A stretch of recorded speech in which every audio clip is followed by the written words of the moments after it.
This time on Psychic Investigators, a woman fails to show up for work.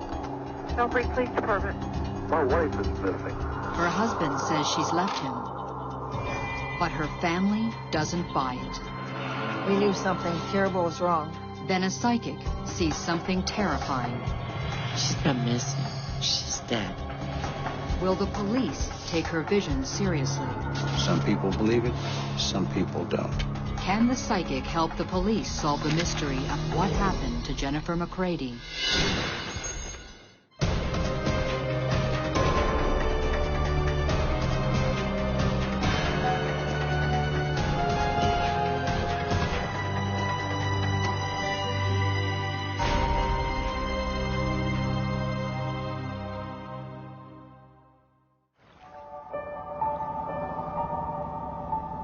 Along the Ohio River, reminders of the booming coal industry float by the town of Belpre, Ohio.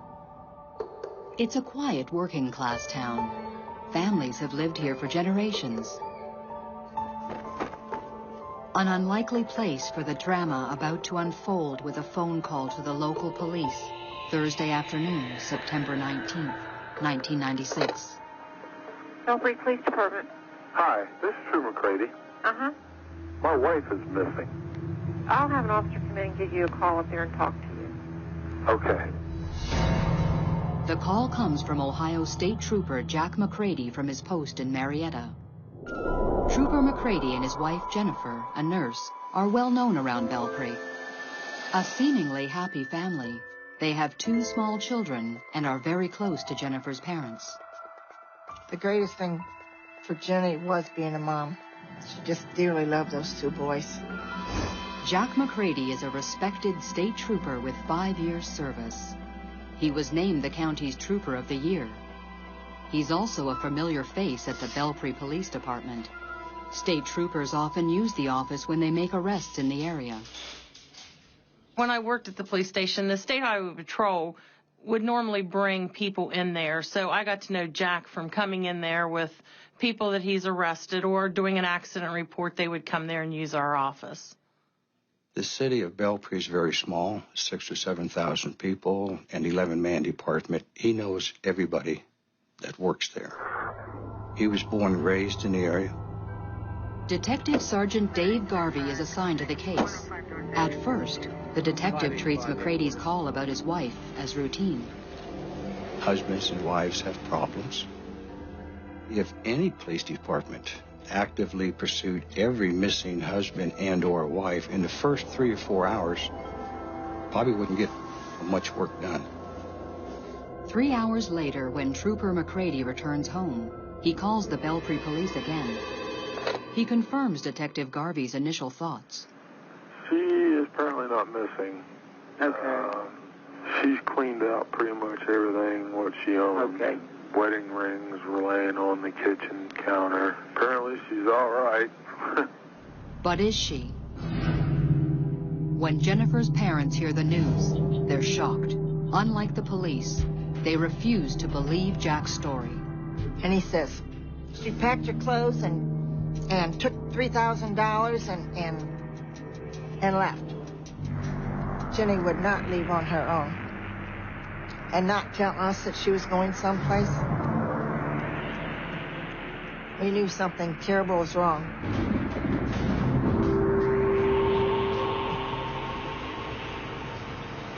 "12 hours later, Belpre police find Jennifer's red Blazer abandoned in the park along the Ohio River. There's no sign of the 31-year-old mother. But a detailed search turns up nothing. No blood, no purse, no sign of a struggle. It's a mystery. It's as if Jennifer McCready just vanished into thin air. Garvey zeroes in on her husband. All Jack was saying was that he came home from work, she's gone, I think she's with somebody else. Garvey talks to her family, her friends, checks her bank accounts, her phone records. Nothing turns up. Jack's story about her secret lover looks shaky. Co-workers did not believe that she was seeing anybody or had ever seen anybody at all. Her mom and dad just were emphatic that she would never, ever leave. her best friends said she would never leave the boys. Jennifer was a very sweet, heartfelt girl. Everybody liked Jennifer. My first thoughts were, well, maybe had she been in an accident, something had happened, because it just wouldn't be her just not show up or not contact her family. My thoughts were probably the same as everyone else's. Something just didn't sound right. But what? 5 days after Jennifer McCready disappeared, the entire town is concerned, but police have no real leads. We waited and waited, and we just wondered whether we were even going to, if they were ever going to be able to find her. As the pressure mounts, dispatcher Moni Tanner, who took the first call from Jack McCready, makes an unusual suggestion. She remembers Washington County had used a psychic from Pittsburgh to help on one of their cases a few years earlier. Well, I figured we didn't have any leads, so what could it hurt to try? If she could help with the case and give us something to go on, we weren't going anywhere as it was. The detective did not want anything to do with it, but he said if I wanted to call, to go ahead and do it. Everyone's looking to me to do something, make something happen. I have no leads. You end up sitting at the desk and you really don't know what you're going to do next. I want to use the training that I've been given to solve a crime. I didn't want to be embarrassed by looking at someone and says, well, I'm going to call a psychic. I just didn't want to be laughed at. Georgia Rudolph, a psychic who was living in Pittsburgh, has been helping the police with cases for 20 years. It is a phone call that will change everything. One of the first things she said to me was, we have a missing person. And I said, I'm going to tell you, she's not missing, she's dead. There's more to the human being than what you see. It's mind, body, spirit. Everybody has their own vibrational pattern. There have been cases where I have felt like I was almost a part of the situation. There have been other cases where I have felt that the deceased, it's never happened with a missing person because they're not going to get into my mind. The deceased has practically entered my mind or is standing right there. And they feed me the information. Or I feel like I'm experiencing what that person experienced at the end of their life. One of the ways I know if a person has passed is by the intensity of the vibration that I'm getting. If it's a low, more intense vibration, then they're still very much alive and on the earth. If it's a high-pitched vibration, then they've passed. This lady was dead. When I learned the information, it creeped me out. And Moni came back and said, you need to talk with Georgia. And the first day I said, no, I don't. Some people believe it, some people don't. So for probably maybe a day, I didn't call her. 5 days after Jennifer McCready disappeared, Detective Garvey still has nothing. So against his better instincts, he calls the psychic. In the conversation I had with Georgia on the phone, she said Jennifer was dead. He said, are you sure? And I said, yes. And he said, what happened to her? She was shot in the back of the head once. Then he asked me, do you know who did this? And I said, yes.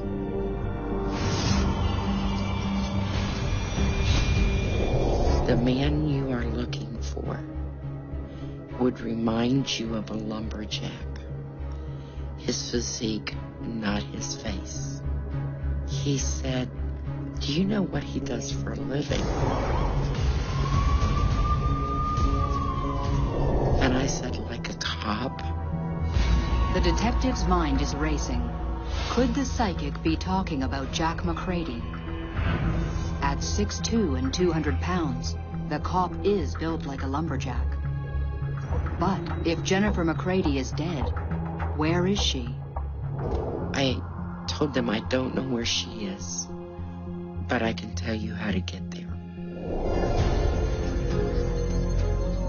I said, you want to get on the main road going outside of your town, and you stay on that road and you go south, and you're going to come to a town.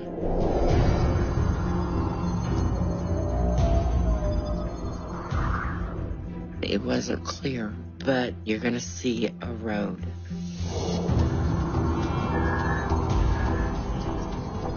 And the numbers to it are 298. And you're going to see a dirt gravel road that goes up. And you walk up that road, and you're going to find the body of Jennifer McCready.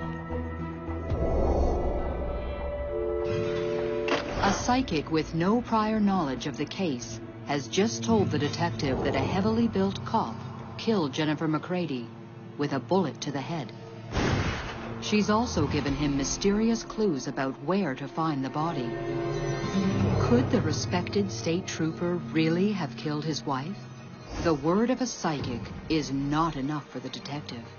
South of town, 298. Had to look up.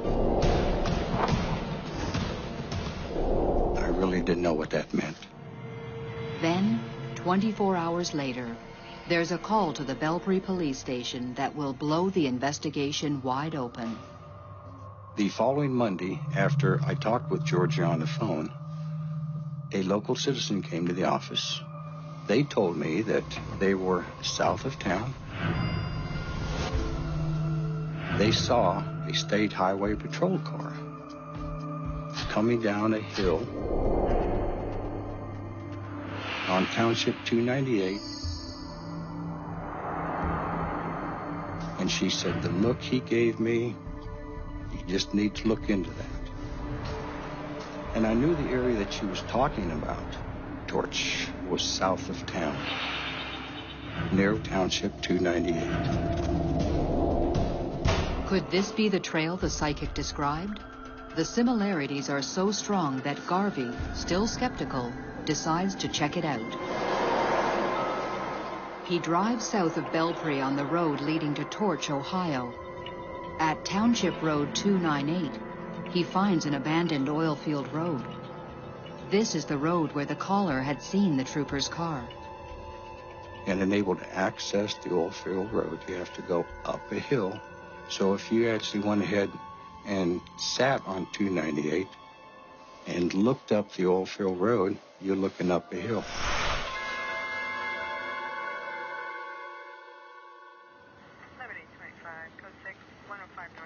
I walked the road back probably 150 to 175 yards. I noticed what looked like to me a fresh grave. It was an area in size about 4 feet wide, 3 or 4 feet long. It was freshly dug, but it was very shallow. I thought about the possibilities.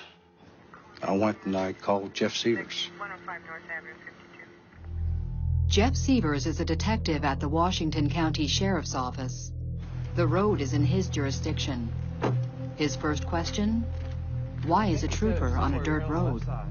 Troopers don't go off pavement, is our saying. The troopers stay on the pavement because they don't want to get their cars dirty. So when I heard that information, that's an immediate red flag up to me. As both men head to what looks like a gravesite, Garvey tells Severs about the psychic's eerie visions. I can recall talking with Jeff about what Georgia had said. And we both joked about it.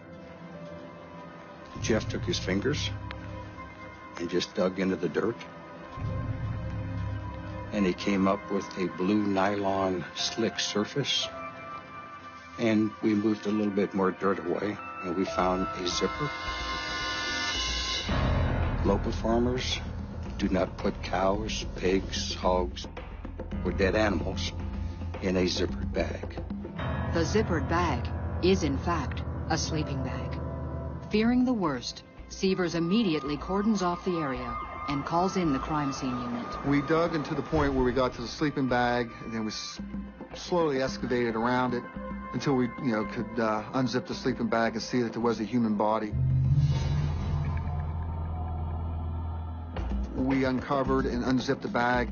A white plastic bag had been placed over her head. We removed it. It was the body of Jennifer McCready. A missing persons case is now a homicide. The question is, how did Jennifer die? She had a gunshot wound to her head. It looked like it was a single shot to the right side of her head, just above her right ear, and it didn't look like there was an exit wound at that time. She was wearing a pink pajama bottom and a sleeping shirt. And her feet were bare, and the bottom of her feet were clean. Common sense would say that she was shot at her house. From the location of the body to the way she was killed, it seems the psychic was correct. I never doubted it. Jennifer McCready wanted to be found. The doorbell rang about 2:30 in the morning, October 2nd, and it was the sheriff and the police, and they said, "We found her." It was a closure. To at least know, because sometimes people don't even get that. At the highway patrol post in Marietta, Garvey delivers the bad news to Jennifer's husband. Jack broke down, dropped his head, covered his eyes, and he sobbed and he cried. And I left the room for about 5 seconds, and I got him some towels to wipe his eyes. And I handed them to him, and he wiped his face, and he handed them back to me, and I looked down, they were bone dry. Something else disturbing. McCready never asks where his wife was found or how she was killed. Is he the cop the psychic said committed the crime? The detective now believes he is. We talked to him and told him that he needed to tell us what had happened, and Jack just wouldn't say anything at all. And finally, he said he'd like to talk to a lawyer. Jack McCready is relieved of duty. The grieving husband is now the prime suspect. We were investigating one of our own now for a murder, and it was really upsetting that it was not only his wife, but a mother of 2 small children. He has some training. He knows how interviews work. He knows how tricks work when you talk to people. So you have to treat him differently. Armed with a search warrant, investigators search the McCready home and discover crucial evidence. Hidden in the ceiling rafters of the garage, they find all of Jennifer's personal belongings. We also found a gun. That was a .357 Magnum gun, which could have been the caliber that was used to kill her. And somehow, someone had tampered with the barrel of the gun so that we couldn't match the bullet that was found in her head to that gun. Also, out in a shed outside of the residence, we found a shovel. The dirt on it came back with the same consistency of the dirt found at the gravesite. We never found a crime scene or a place where she was shot. But the evidence that we found in the house was very crucial. 3 days after finding Jennifer's body, police charged Jack McCready with murdering his wife. He pleads innocent. 18 months later, on October 20th, the trial begins. The prosecution of Jack McCready was a circumstantial evidence case. There was no confession from Mr. McCready. There was no eyewitness who was able to take the stand and describe for the jury how he or she saw the crime being committed. The case generated a very high level of attention in the community. First of all, again, the nature of the crime, the tragedy of a young mother being killed and the 2 children being without their mother. Added to that, the fact that the defendant was a law enforcement officer. And I think by and large in this community, law enforcement officers still have a fair amount of respect of the people. And this really shook that belief. Yet the discovery of Jennifer's body allows the prosecution to argue that Jack has lied about his wife's disappearance from day one. When the body was located, she was wearing the kind of things she would have worn to bed. It's not something that a woman would wear when she was running off for a rendezvous with a secret lover. That was obviously a crucial piece of evidence. The trial also revealed that Jack lied about his marriage. A co-worker testified Jennifer had told her that she was planning to leave Jack and take the kids. The prosecution argued that on the night of September 19th, Jennifer and Jack fought over her decision. Jack wasn't going to let that happen. He took his gun, and while his kids slept in their room, he shot his wife in the back of the head. To catch any blood loss, he put a white plastic bag over her head. To move the body, he stuffed her inside a blue sleeping bag. Using her red blazer, he drove to the abandoned oil field road outside of town.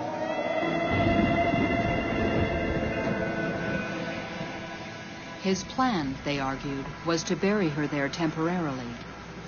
Later, he would return and move the body to a place where it would never be found.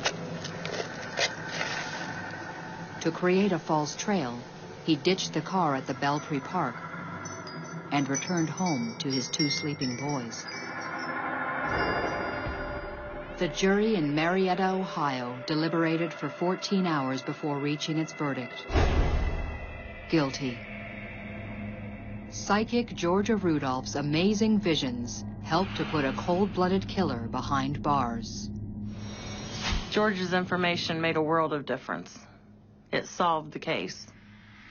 Without that information and the resultant discovery of Jen's body, I don't think there would have even been a charge filed against Mr. McCready. It would have been simply an unsolved missing persons case. Following George's guidelines or thoughts, whatever you want to say, led us to finding Jennifer. We found Jennifer. We found the bad guy. He goes to jail, and the family feels better. A psychic's insight not only helped to solve this case, but helped to change some skeptics into believers. People did not want to believe that Georgia could do it or a psychic could do it, but after it was over with, there was different feelings. Not only did she say where the body would be discovered, she said she was dead before anyone else had reached that conclusion. And then she also said, and she described who had killed her, and then she said, and you might not want to hear this, but the person who killed her was a cop. And so all of those bits of information, I think, were remarkable.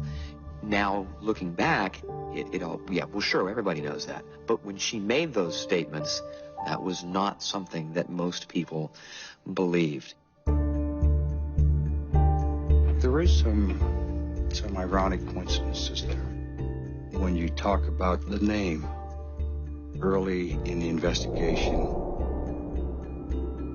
that the man that killed Jennifer was a very strong, well-built man, and she actually used the name of a lumberjack, and ironically, Jack's name is Jack. How Georgia Rudolph acquired the information, I have no idea. It is, I simply can't explain how she was able to provide that information, but thank goodness that she did. From the beginning, Georgia never questioned her insights. For her, it was always about helping people. I got a wonderful letter from the prosecuting attorney. He made it very clear to me that the people of Washington County owed me a debt of gratitude. For Jennifer's mother, Finding her daughter's killer is what she hoped for, but it can't heal the heartbreak of losing a child. If it hadn't have been for Georgia, we'd have never have gotten Jenny back. I don't know how they do it. It's just a special blessing, I guess, that they've got that they can do it. She's my very best friend. I talk to her. I still talk to her. People think I'm crazy, but nobody knows I'm talking to her. She can hear me, I'm sure.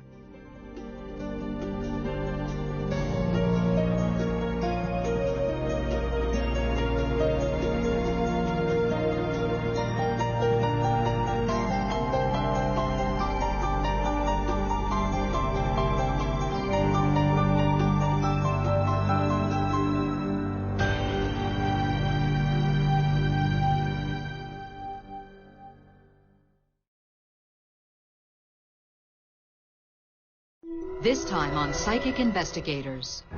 In small-town Georgia, a man is murdered in his own bed. It was a violent crime. It touched the very core of this community. There are no witnesses and no murder weapon. We didn't have much of anything. But the family wants answers. He didn't deserve this. Our family was desperate. They call in psychic Phil Jordan. Can he find the killer among them? I realize it's a woman. She's horrified herself she's doing it and amazed that she can do it.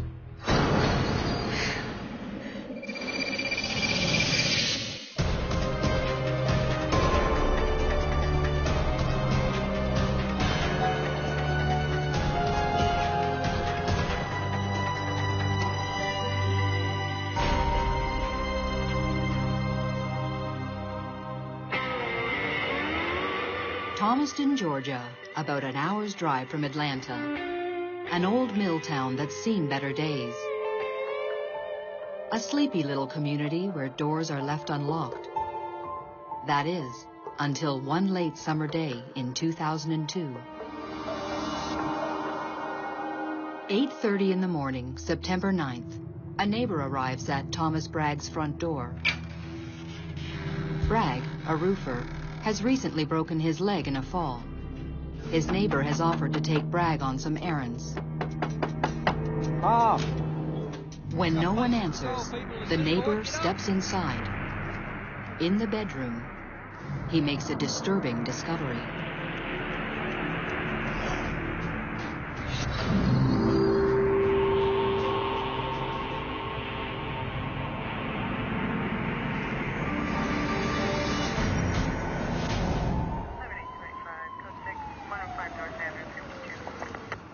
When we arrived on the scene, Mr. Bragg was in the bed.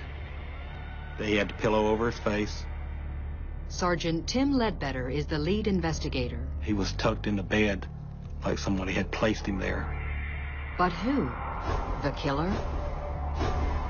This is murder. Ledbetter calls the Georgia Bureau of Investigation for help. Special Agent Vaughn Estes immediately rules out robbery as the motive. This doesn't look right. You've killed a man here in this room. You didn't take anything. You didn't disturb anything. Everything's still in its place. This is TGA Action News. Mike Killerby reporting. A shocking discovery in Thomaston this morning. Police found the body of 46-year-old Thomas Bragg in his Fifth Avenue home. Police are asking anyone who has information about the case to call the Thomaston Police Department. Tom's daughter from a previous marriage is stunned by the news. My boss showed up and took me to my mother's house. Nobody would tell me anything. When I got to my mom's house, my mom told me what had happened to my dad. I was a daddy's girl. It was devastating. Tom would do anything for anybody. He loved people. He was kind. I mean, Tom would give you the shirt off his back. He didn't deserve this. Tom and his twin brother Tim ran a roofing company in Thomaston. Everyone knows them.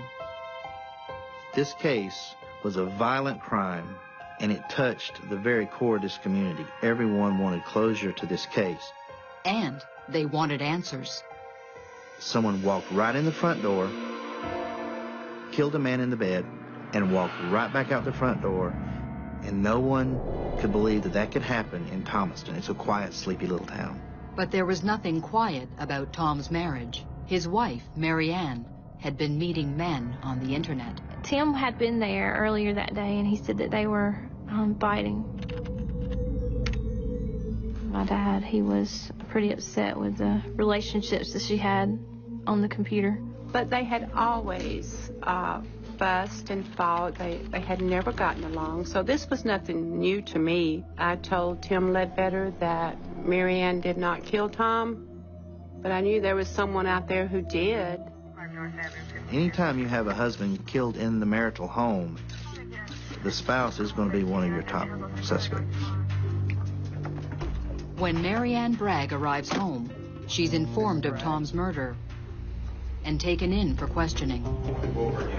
We took her into interview custody, towed her vehicle to check it out for any blood, any fibers. But during that interview, something disturbing emerges. Mary Ann is not acting like the grieving wife. There was no concern. There was no talk of the funeral. There was no talk of who killed my husband. There was no talk of anything emotional. It was very cold. During the interview, I was not getting the impression that she was a grieving widow. I was getting the impression that she had just been happily divorced. The clothes that she had on was sent to the crime lab. Despite Mary Ann's unusual behavior, police have little to go on. Her vehicle and clothes come back from the lab, and they're clean. Even her alibi checks out. She was in LaGrange, 30 miles away at her psychiatrist's. There is no hard evidence to tie Mary Ann Bragg to her husband's death. Weeks go by. Tom's friends, family members, co-workers, and neighbors are interviewed and re-interviewed. But nothing. With no new information, the case is going nowhere fast. There was always that hope that something new would turn up. A little bit of information that could be the glue to put a lot of puzzle pieces together. Weeks turn to months, then years. The investigation goes stone cold. 2 years after the homicide, we still didn't have much of anything. I was more or less at my wit's end. You want to bring closure for these people, and when you know, beyond any shadow of a doubt in your mind, you know who did it, you know why they did it, but when you move from that into the trial, you have to have something substantial, and that's where we were not at. You may get one bite at the apple and miss. We called the police department every week, but after so long, you kind of grow used to, not having hope. I felt like Tom's murder will never be solved. I have got to find someone to help with this case. And then one night, she does.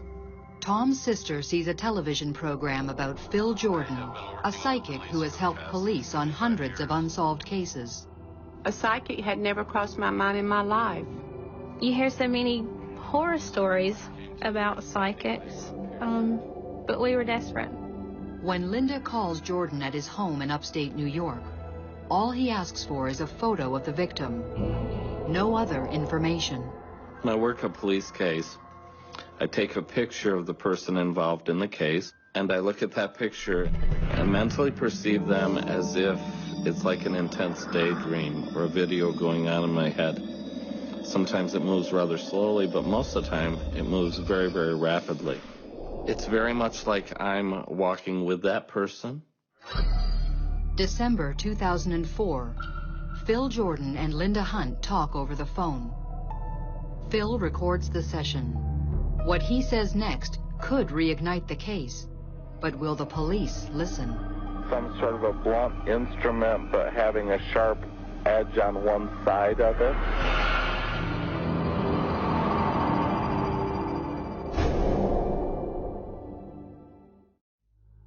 Thomaston, Georgia. A man is bludgeoned to death in his own bed.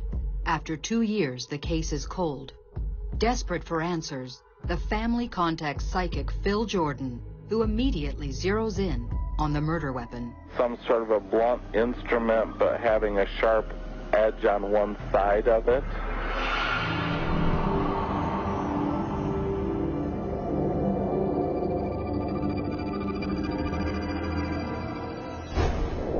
There's going to be a white one-story building.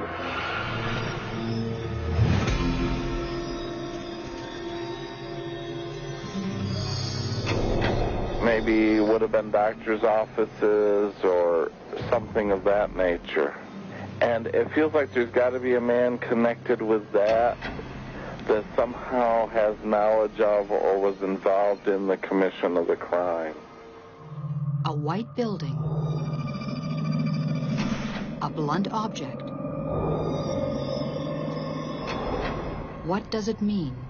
When I hung up that phone, I was on cloud 9. I knew we were fixing to get some help with Tom's murder.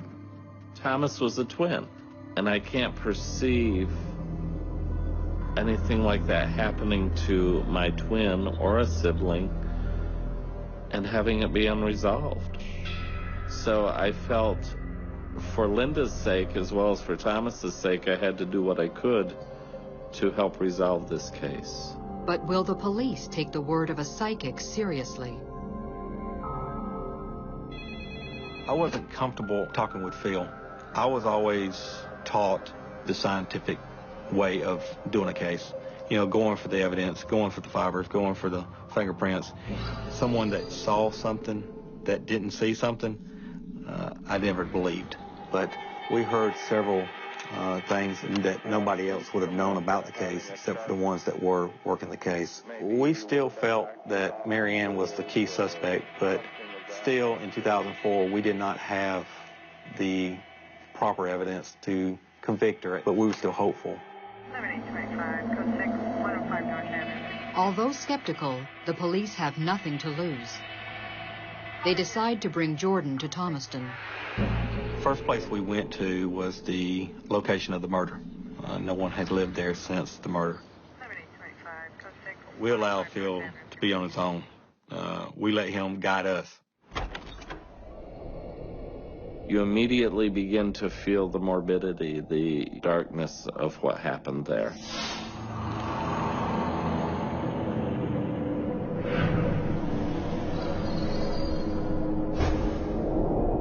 My psychic self takes over, and I walk through the house as if the house is furnished, as if people are living there, as if I'm with them on the day and time that the crime took place.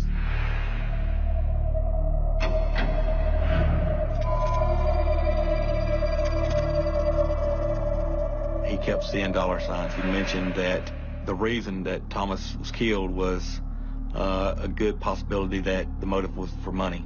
When Phil, he was giving us the impression of what he saw, he didn't know that we knew about the insurance policy. We didn't tell him that we knew about the insurance policy. The police know that Mary Ann took out a $25,000 life insurance policy 7 months before Tom's death. But that on its own isn't enough to build a case. And to the left, there's a room that's intriguing to me. Psychically intriguing. There's something about that room.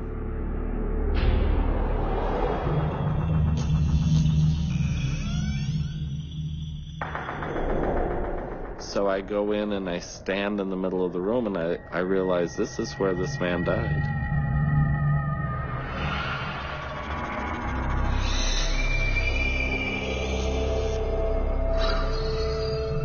He ended up taking us into the room where the murder had occurred without us even telling him where it was.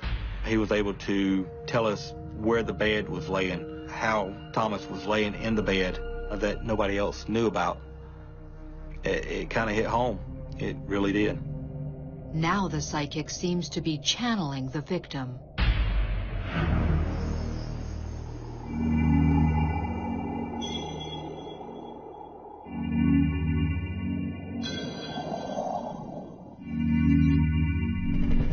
Suddenly I'm hit in the head.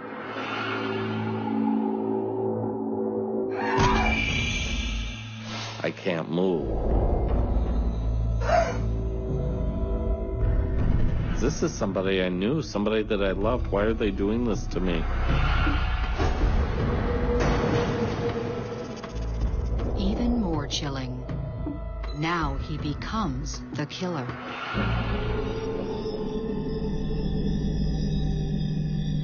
I realize it's a woman. She's horrified herself. She's doing it and amazed that she can do it.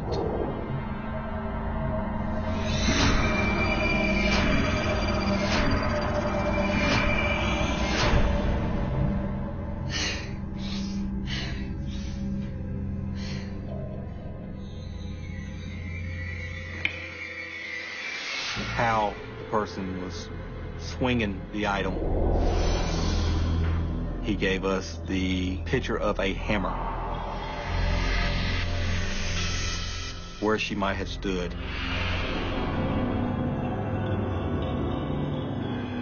Nobody knew at the time other than us. Suddenly I had this feeling that I've got to go to a different location.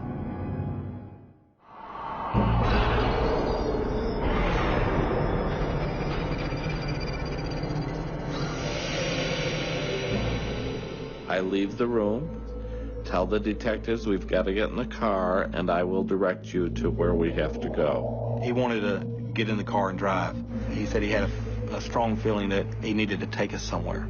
I just wait and see why I'm going where I'm going. He'd never been here before in his life, didn't know the town, didn't know the streets. He told me to start turning at certain roads.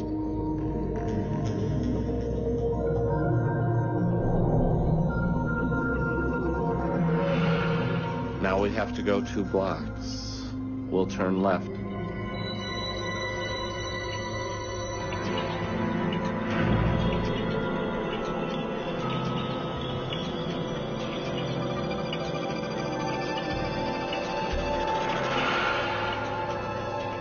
I say we have to go to the end of the street.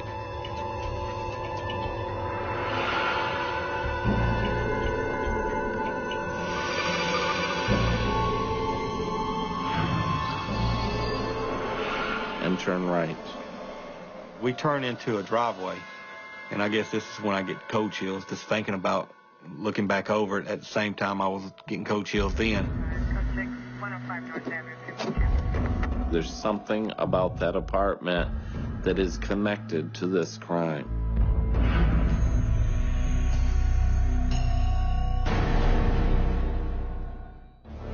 In Thomaston, Georgia, psychic investigator Phil Jordan is helping the police find the killer of Thomas Bragg.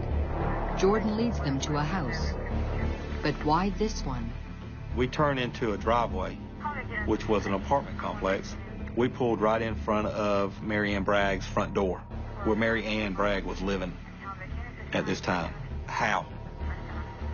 And I tell them the second apartment from the end is psychically intriguing to me.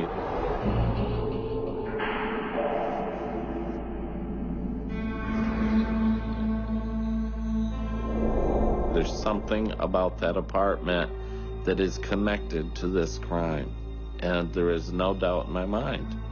That was just amazing. Without being told anything, Jordan has taken the cops straight to their original prime suspect's new home. They are convinced now, more than ever, that Mary Ann Bragg killed her husband. Before leaving Thomaston, Jordan offers the police more intriguing psychic clues. I sense copper,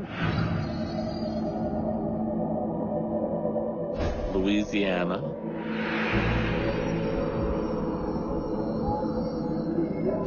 Texas, when I left Georgia, they said this case is going to end in conviction, and I knew that it would be resolved. Then, a few weeks later, the cryptic clues, copper, Louisiana, and Texas, become clear. When an anonymous phone tip leads the police to Mary Ann's best friend. And her name was Penny Carter. So we thought, copper, Penny. And when we started looking for Miss Carter, she was no longer in Georgia. When they first interviewed Penny after the murder, she said nothing. Now, guided by Phil Jordan, the police track her down in Beaumont, right on the Texas-Louisiana border. Phil was on the track again. We were probably less than 30 miles from the Louisiana border and on the other side of Texas where we located her. We took her to one of the local police departments where we sat down and interviewed her. She drops a bombshell. Penny had been told by Mary Ann, not on one occasion, but 2 occasions, that she had killed Thomas. Phil Jordan's extraordinary insights and Penny Carter's explosive new information reignite the case. Take everyone's case file, everyone's interview, and categorize everything and get everything in a workable order, and then see what you have. Investigators re-examine Mary Ann's alibi for the time of the murder, a psychiatric appointment in LaGrange. Mary Ann's psychiatrist has steadfastly refused to break doctor-patient confidentiality. White, one-story building, maybe would have been doctor's offices. Got to be a man connected with that somehow has knowledge of the crime. But could the psychic be right? Does the key to this case lie in his session notes with Mary Ann on the morning of the murder? We were able to get the judge to issue the search warrant. We thought the information that was involved was more important than the patient confidentiality. And we were right. That was a pivotal piece of information. She's reporting to her psychiatrist, my husband's dead before the body's been discovered. I thought she was telling me the truth, and I believed her for a long time.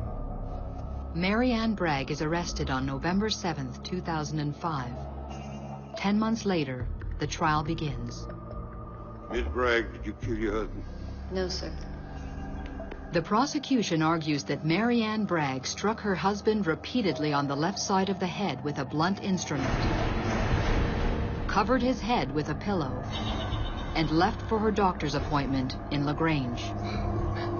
As the trial unfolds, it becomes clear that Phil Jordan's visions were dead on.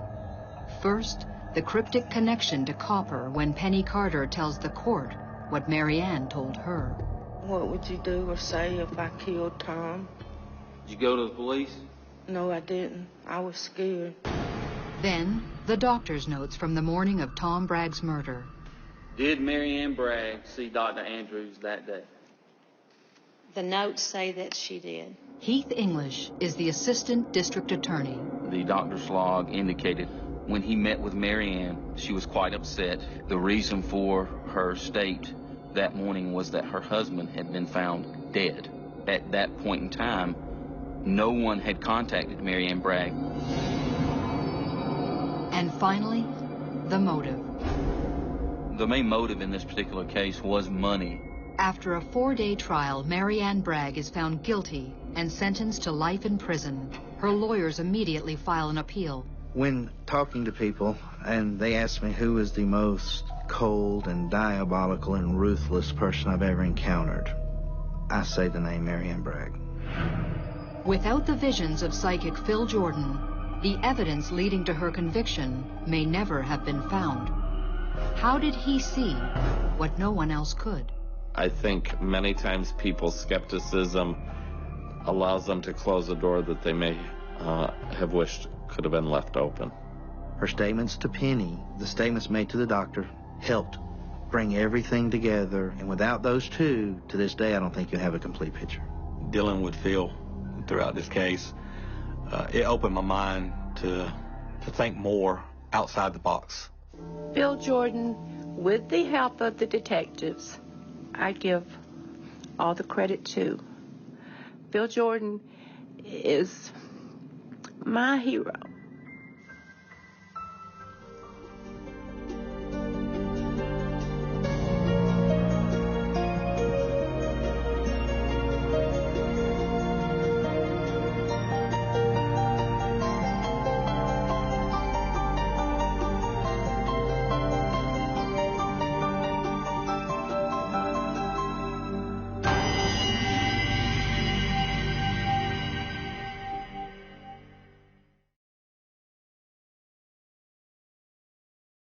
This time on Psychic Investigators. When a young man goes missing, police suspect foul play. There's no reason for him to run away. They have a suspect, but no body. The family was in shock. A detective turns to a psychic for help. Her visions reveal an unimaginable evil. And now she's telling me there are multiple victims. Can a psychic help the police capture one of the worst killers in U.S. history? John Wayne Gacy.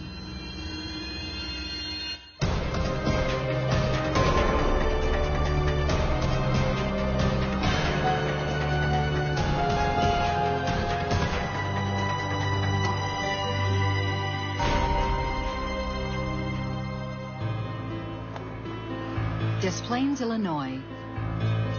A byway for commuters who make the daily trek into nearby Chicago. A far cry from the crime and violence of the big city. Or so it seemed. On December 11th, 1978, high school student Robert Peast is finishing his shift at a local drugstore. His mother arrives to pick him up. Robert asks her to wait a few minutes while he goes to the parking lot at the back of the building to meet a man about a summer job. He never returns. The family files a missing persons report that night. It lands on the desk of Chief of Detectives Joe Kozensak. The statement was made that this young man was going to talk to another unknown person about some summer work.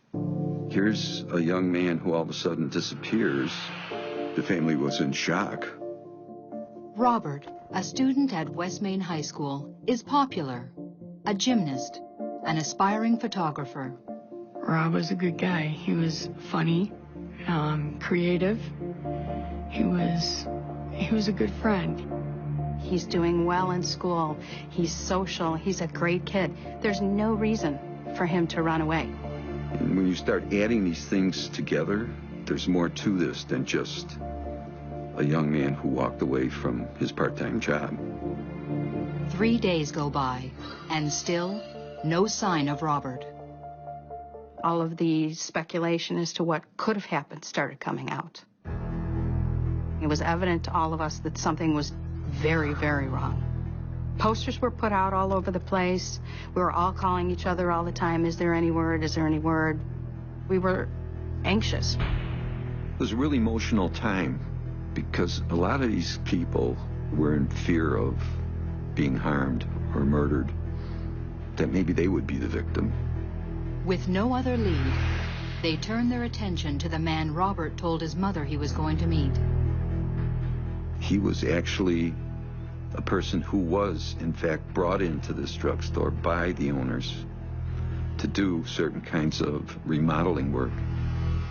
All police have is the contractor's first name and a last name they're not sure how to spell. The Chicago Police Department had, at that time, an alpha file.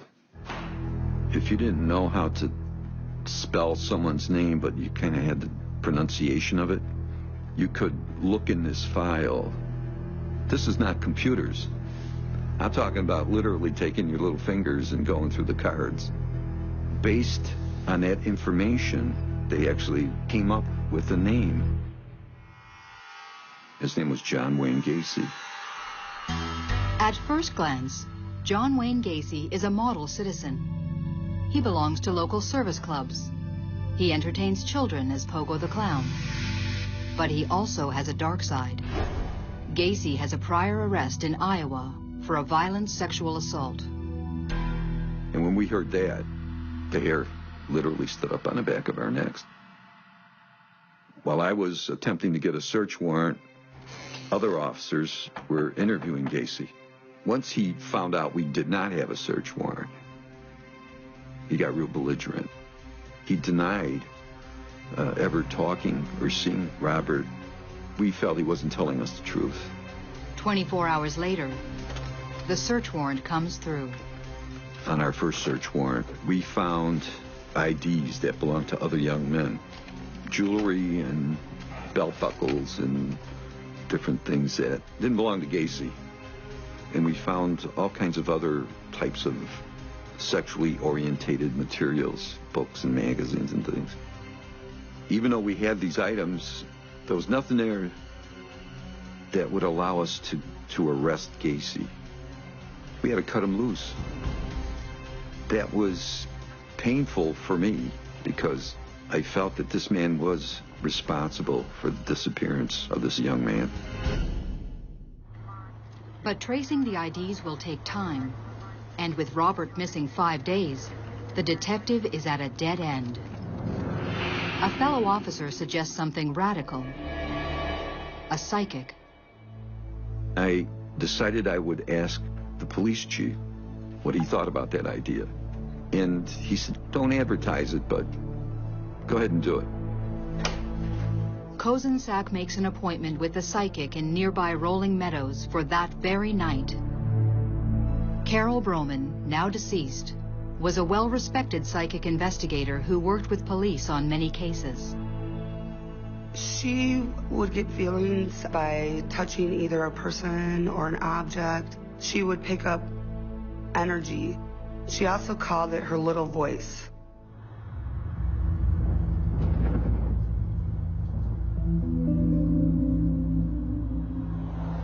I mean, it was like 1, 2 o'clock in the morning.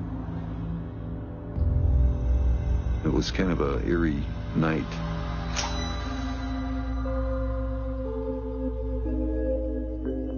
We had a room upstairs where my mom did her readings. She called it her library. Joe had gone into the room with my mom and shut the door. I noticed that he was very, very nervous, very guarded. I sat down in this little room with her all her candles burning. She said, did you bring anything that belonged to this young man? The detective has brought Robert's camera in the hopes the psychic can use it to locate him. He has also brought a tape recorder to document the session. She took the camera into her hands, and immediately you could tell that she was feeling something extraordinary.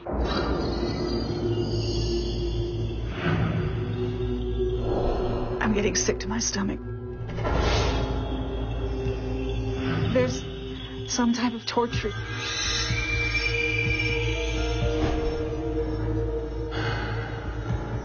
He isn't alive. The psychic said this young man is dead. And I was like, I mean, the chill just ran through me from my head to my feet.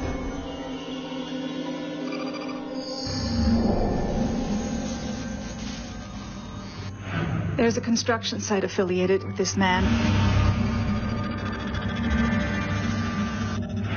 He asked him to come back or to meet him somewhere.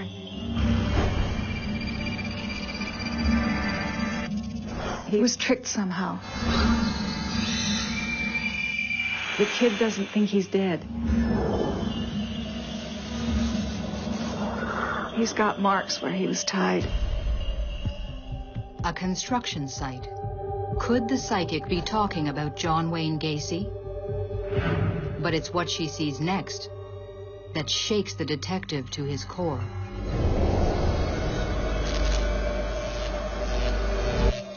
This guy is sick. I mean, he's really sick.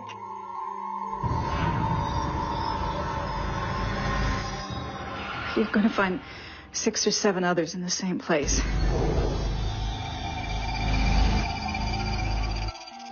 They're buried.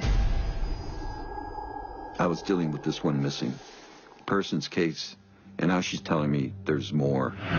She said there are multiple victims.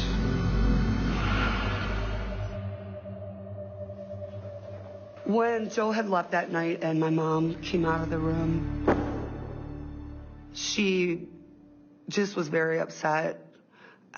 She was very white. She said that she had felt sick to her stomach.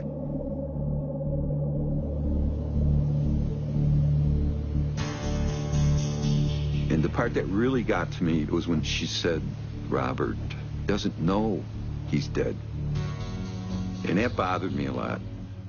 I envisioned Robert wandering off in the Netherlands someplace.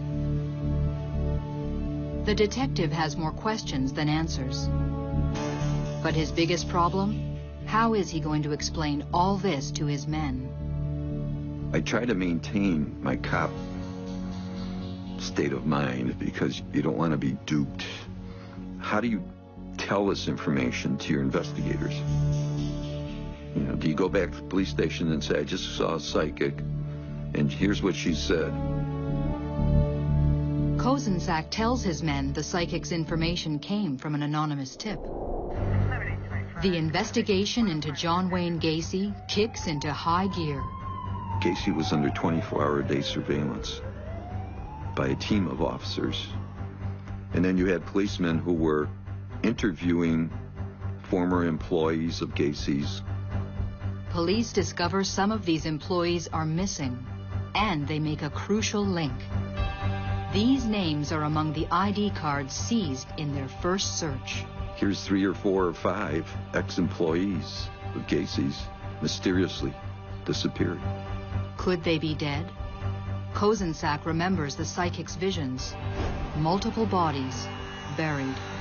That's when it just started to come together for us. Meanwhile, Gacy knows he's being watched. Far from being afraid, he seems to enjoy the attention. He even invites the police to dinner in his house. One officer notes a strange smell coming from the basement. 48 hours later, the round-the-clock surveillance pays off when Gacy slips up. The surveillance team that was following Gacy watched him sell some marijuana to a gas station attendant. So they grabbed him. With Gacy in custody and armed with evidence of more missing men, the police obtain a second search warrant. They believe the key to the missing men may lie in the house with the strange smell. They start in the basement. I went to the house, and I opened the door, and I stood in the dark, right by the trap door.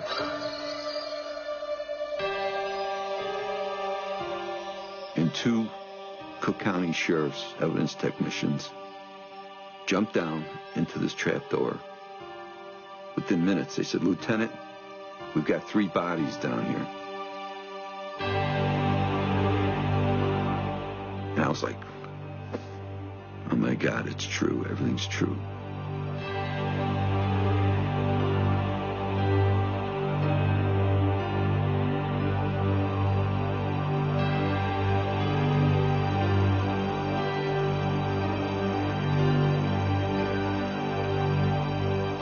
What they find is a house of horrors.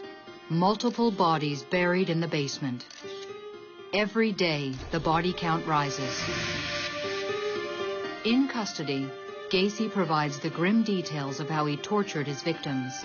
His weapon of choice, a garrote, which he used to strangle them. Of the 27 bodies unearthed, some still have rope around their neck. The multiple bodies, the M.O. It seems the psychic was right about it all. It fit very, very closely to what Carol said. And the amazing thing is, we didn't know this. She told us. News of the gruesome discovery spreads like wildfire. It turned into a media circus. There were news people there from all over the world. When they were taking the bodies out of Gacy's house, it was surreal. How can there be so many bodies in this house and nobody know it? Todd Wessel covers the story for the local paper. As the day unfolded and the week unfolded, the horror just became almost unimaginable. The police examine the bodies, but Robert Piest is not among them. It was obvious to us that the condition of the bodies that were underneath this house had been there a long, long time. We still had not accomplished finding Robert's body. Impressed by Carol Broman's revelations, the police ask her to help locate Robert's body. But she can't see where he is. The police are at another dead end. Everybody believed that they were going to find him, and they didn't. There was a lot of confusion, a lot of uncertainty in the minds of the community. People wondered what happened to Robert. Where was he? Could he still be alive? The police are sure Piest is dead. But where is his body? As each day went by, it got worse and worse because there was no answer, nothing for us to hang on to. It was very important they find the body. The police and the family finally get their answer. John Wayne Gacy admits to killing Robert Piest and tells how he disposed of the body. Gacy told us that he had thrown Robert's body into a river. He says he threw the body off the I-55 bridge into the Des Plaines River. The area is searched, but with no luck. By now, the current could have taken Piest's body anywhere. And there's another problem. It was just hard to observe anything in the river because the river was frozen. We had to wait. But it's been 6 weeks since their son disappeared, and the family doesn't want to wait. Elizabeth Piest reads an article in Reader's Digest about a psychic whose specialty is finding missing bodies. Dorothy Allison, who is now deceased. Dorothy Allison was quite prominent as a psychic on the East Coast and was in fact involved with the FBI working on a case. Robert's mother asked me to contact Dorothy Allison to see if she might come to Chicago to help search for her son's body. Detective Kozensak contacts the psychic at her home in Nutley, New Jersey. She immediately started telling me where Robert's body was located at. I was very skeptical.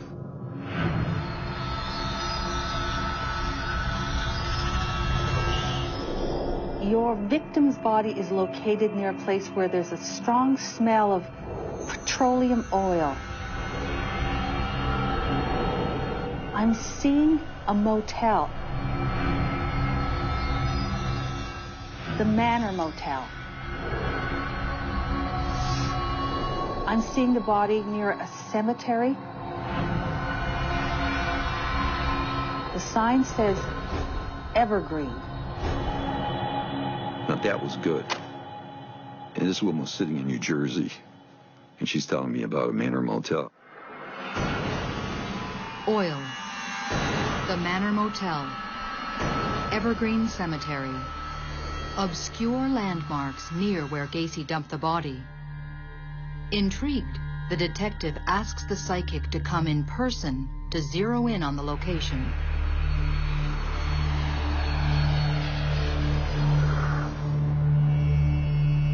In March, Detective Kozensak drives Dorothy Allison to the area. The psychic first guides them off the highway. As you come off the interstate, there are storage tanks. And if you roll your windows down, I mean, you're like inundated with the smell of petroleum. The psychic directs him to take another exit. The exit you get off is a Manor Motel. And off to my left was a cemetery. And there was a great big marble slab in the front of this place. And it said, Evergreen. The psychic asks the detective to stop the car and points to an area along the river where she believes the body will be found. But with the water still frozen, the search must wait. Dorothy Allison returns to New Jersey on another case, but not before one last prediction. She wrote something down on this piece of paper, and she said, "This is the day you're going to find Robert and I stuck it in my folder, closed it, put it in a desk drawer, and essentially forgot about it. The spring thaw, and the search for Robert Piest can begin again. Out of the blue, the detective gets a phone call. And it was the sheriff of Grundy County, and he said, "Lieutenant, you better get down here. We found a body floating along the shore of the river." The location where Robert's body had finally been found was just about a quarter-mile away from the cemetery. The psychic not only predicted where Robert would be found, but also when. Detective Kozensak remembers the note. And it said April 9th. What she predicted in January actually came true to the letter on April 9th of 1979.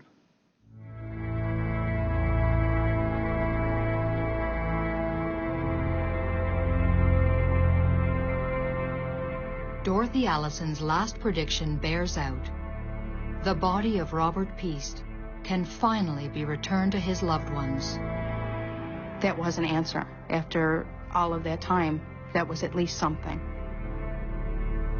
At that point, I got sad. He really was gone. And Gacy really did kill him. More questions are answered during John Wayne Gacy's sensational trial, and the psychic's visions prove eerily accurate. On the night of December 11th, Robert Piest went to meet with Gacy about a summer job. The prosecution case was that Gacy lured Robert to his home, where he entertained him with a set of trick handcuffs from his clown act. Once Robert was comfortable getting in and out of them, Gacy upped the ante. He cuffed Robert's hands behind his back and told him to try again. But this time, he adjusted the catch. Robert was trapped. He then tortured and sexually abused him and strangled him with a garrote. On March 7th, 1980, John Wayne Gacy is convicted on 33 counts of murder, including Robert Piest's. On May 10th, 1994, after years of appeals, Gacy is executed by lethal injection. Without the help of psychics Carol Broman and Dorothy Allison, one of America's worst serial killers may never have been stopped. And Robert Piest, never found.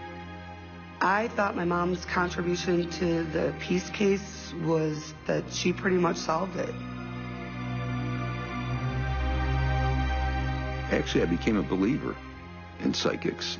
If you can give some form of comfort and peace to the family of someone who went missing, and you can do that by using a psychic, then you do it.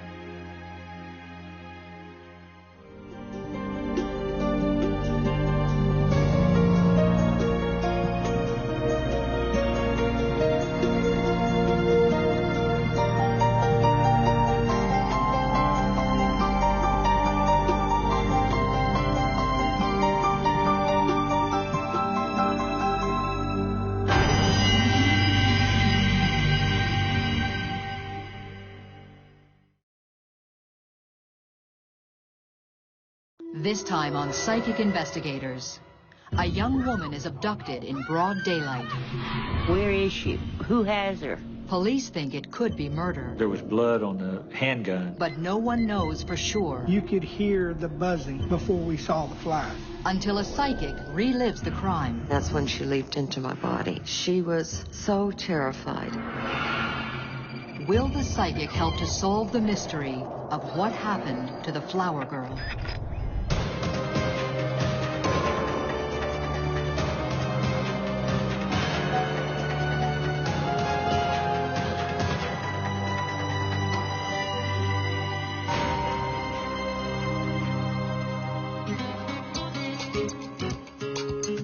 Denton, Texas, on the outskirts of Dallas-Fort Worth, a university town. A town that likes to party, where booze and bars can sometimes mean trouble, like the trouble that erupted late afternoon, July 1st, 1996. A girl that I know was kidnapped. Big white burly guy in a black late model Chevy pickup. You saw that? Yes. I took off with her. Just about 5 minutes ago. You'd get calls like this basically every weekend when the bars were open to 2 a.m. in the morning. The two witnesses, patrolmen, saw that both of them had been drinking and didn't believe what they said and thought possibly that it was just a domestic disturbance. The witnesses know the woman they saw kidnapped. She's 36-year-old Diana Goldston, a local photographer who also makes extra money selling roses in the clubs and bars around Denton. People call her the Flower Girl. She would give her shirt off of her back to you if she felt you needed it more than she did. Diana is also a part-time bartender at the Red Derby, the location of the abduction. The owner of the Red Derby called and said that something had happened to my sister. I got a call from my daughter. She said that Diana was taken from the street and kidnapped.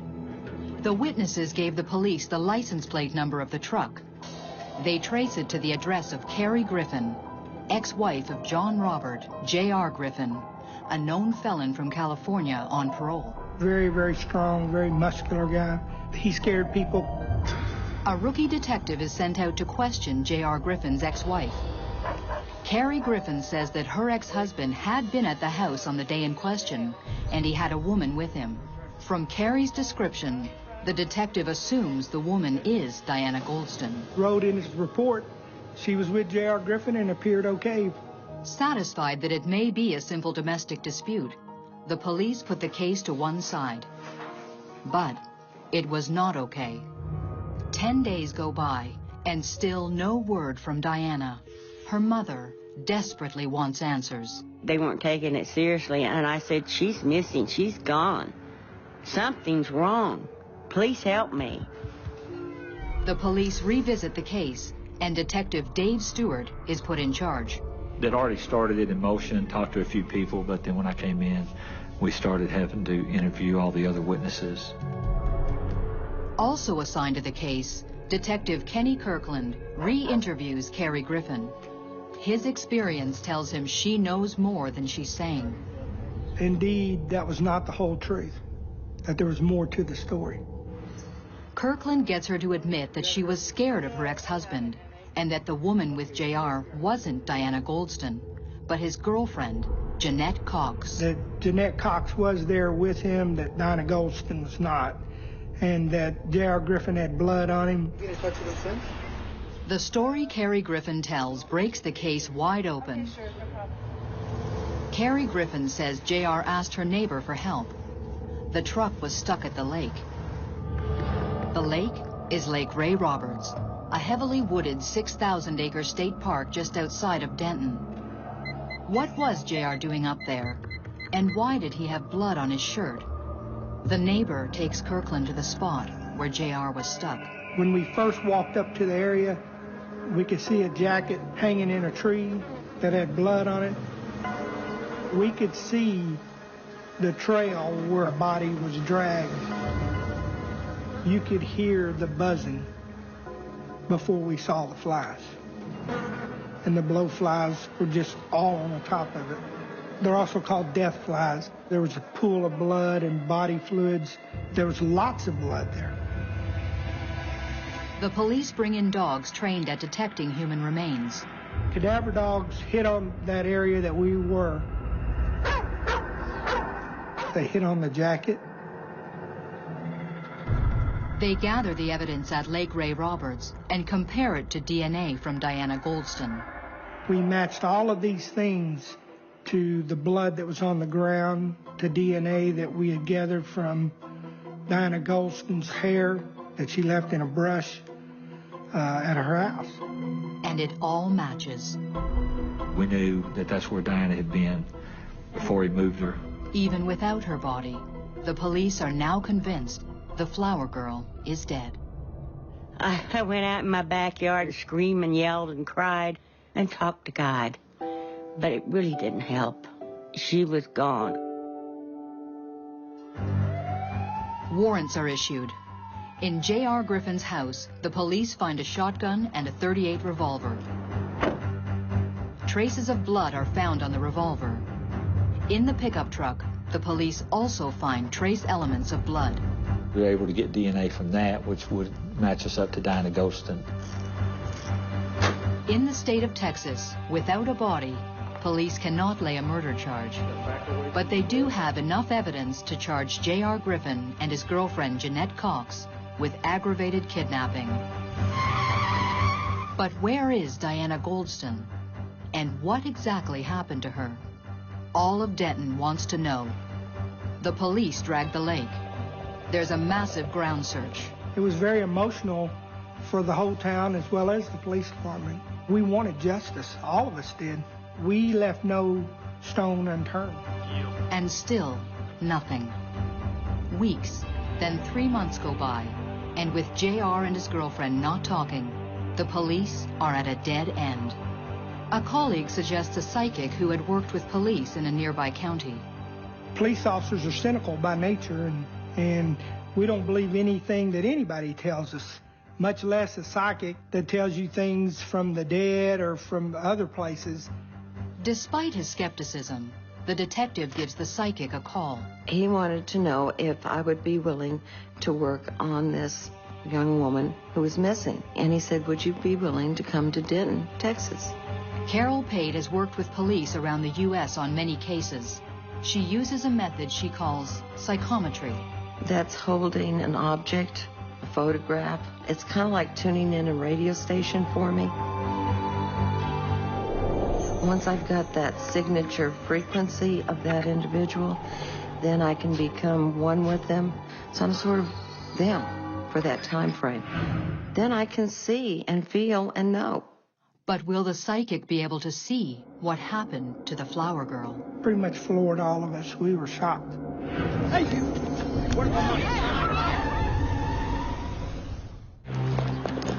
A woman abducted outside a Texas bar has been missing for weeks, presumed dead. Police bring in psychic Carol Pate from her home in Arkansas. Can she see what the police cannot? We were very frustrated, but we needed some closure for the family and for us in the police department. In the squad room, the detectives put the psychic to the test. We did not give Carol Pate any information whatsoever. We figured if she was truly who she said she was, that she would be able to do these things. We got together several pictures, and some of them were people not involved in the crime, and some were people involved in it. We had not released any of the pictures of people in the press. So I did each photograph. The girl was scared to death. She was murdered. All of us in the room were just silent. This one is the murderer. He was heavy into drugs, and that he had zero conscience, none. This one is his girlfriend.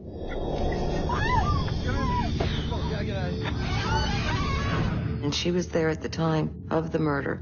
We were shocked for the fact that she was able to take just pictures and tell us what each person did and what their part was in that crime. She just reaffirmed that. I don't know of anybody that can do that. What else can the psychic see?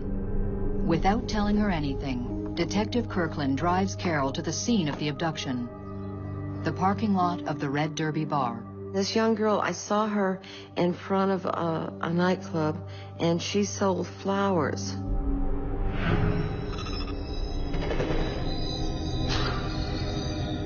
This was where I felt a lot of violence here. This was where the abduction took place.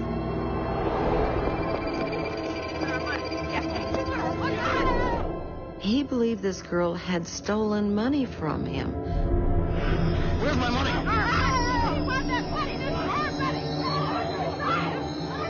She was so terrified. And then that's when she leaped into my body. I was going through the struggle that she was going through. and all of a sudden, I'm shot.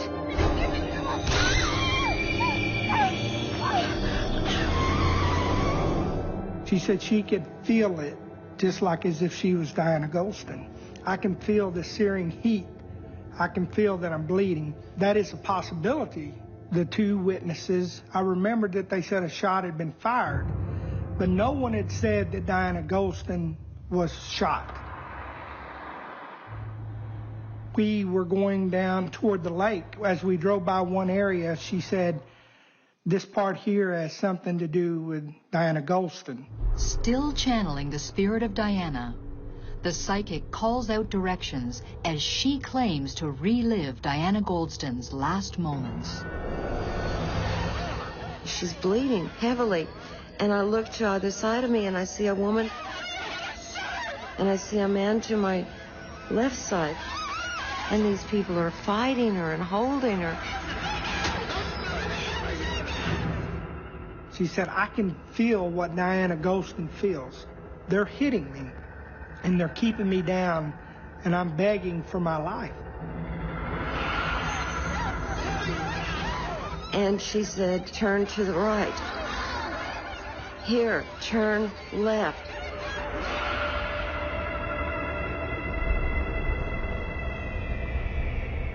She leads the detective to Lake Ray Roberts. She said, this is where it occurred. This is where Diana Goldston lost her life. This lake is huge. Lake Ray Roberts is a big place. And to be able to narrow it down to one place,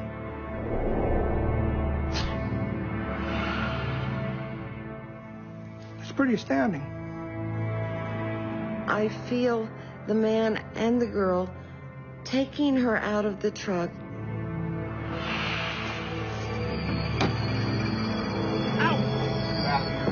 Go.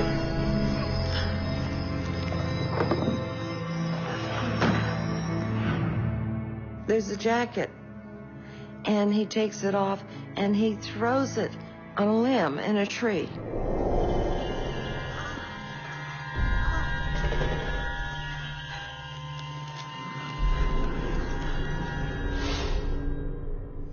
Shocked that she was able to do that. And I saw him dragging my body through the woods.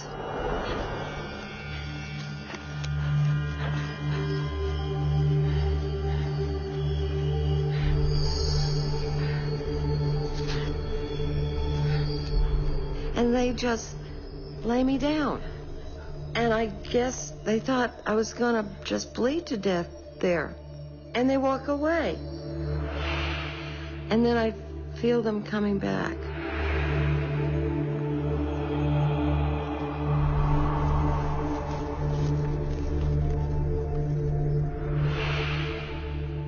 And the man, he stomps my throat with his big boot.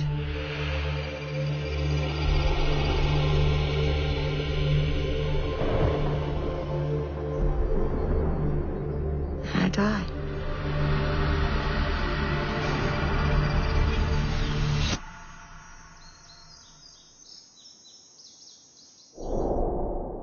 How could the psychic know so much?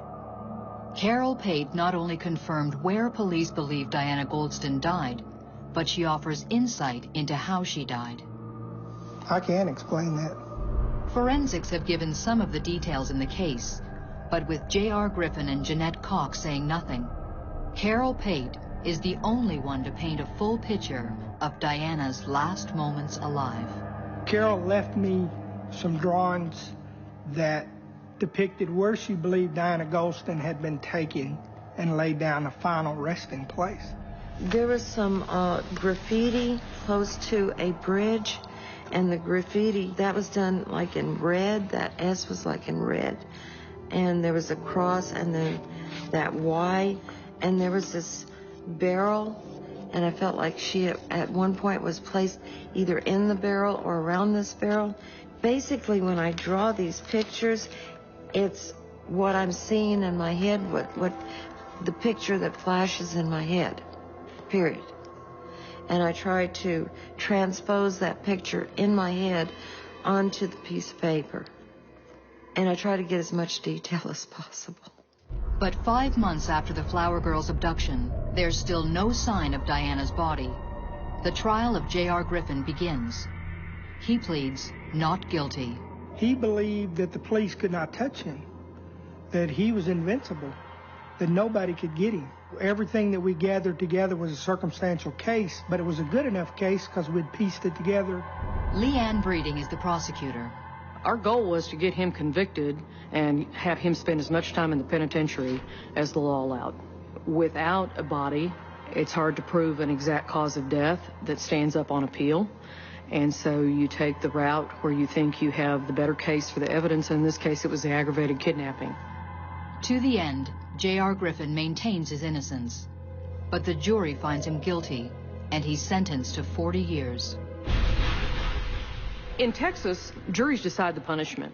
And for him to be sentenced to life imprisonment on an aggravated kidnapping case, that's the most he could get. You know, instead of being just this flower girl that he swatted away, suddenly now she was important to the jury. And it was this one person he wasn't even afraid of and thought couldn't do anything that put him behind bars permanently. We asked him again if he would just tell us where she was, that we would not pursue murder charges and he could not get the death penalty in the state of Texas. We wanted to find the body of Diana Golston to add some closure to her family. And his response to myself and David Stewart at that time was that you will never find the body of Diana Golston. With J.R. Griffin in prison and his girlfriend Jeanette Cox saying nothing while she awaits her trial, the police have only the visions of a psychic to explain how Diana died. But that was about to change. I remembered what Carol Pate told me. I remembered it all. It indeed did come to be true.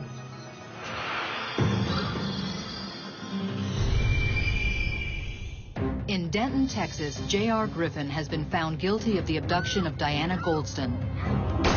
The police are sure she's dead, but J.R. won't reveal what happened or where her body is. So about 3 o'clock, I wrote J.R. a letter while he was in prison to tell me what he did with Diana, and he wrote me an 11-page letter back, kind of called me a bunch of names, and keeps denying it. He won't talk about it. He keeps saying it's somebody else that did it. I think J.R. Griffin is one of the most evil men you would ever meet. Any man that has the ability to put closure for a family and he just totally ignores them, he's evil. I even wrote to Griffin in prison. In his letters to me, he said, I'll probably die in here, and I thought, good. He denied everything, saying his friend Cox knew more than she was telling. Then, 2 years after the abduction, an unexpected development, and the mystery of how Diana died is finally solved. In exchange for a reduced sentence and no trial, Griffin's accomplice talks. Jeanette told us everything that we didn't know because she was actually there. And she gave details that only a person that was present would know what happened. So he was wanting to go to Denton and told me he had quite some money. And he just a couple days beforehand, he mentioned about someone stealing his wallet. Hey, you, where's my money? J.R. killed the wrong person because it was all over $400 that someone had taken out of his wallet. It wasn't Diane that stole the money, but she died as a result of something else that somebody else did. Diana Golston had never done anything to J.R. Griffin. She died for nothing. And he just yanked her up and started shoving her towards the truck. At that time, I hear the gun go off, and I'm very scared. And he says, get her in the truck. Get her in there. And my reaction was just that I've heard this before from Carol. Shot. All I can't remember anymore of the trip because I'm struggling with her to keep her down. He's telling me to keep her down. I punched her once or twice, maybe 3 times. I'd heard this also from Carol Pate. She told me this is what happened. And then when he got to the lake where he dumped her, I helped him lift her legs up. She's still breathing. I was walking back to the truck, and out the corner of my eye, I see him drag her up further under the tree area, and it looked like he stepped on her neck. Just kind of smashed it like a cigarette butt.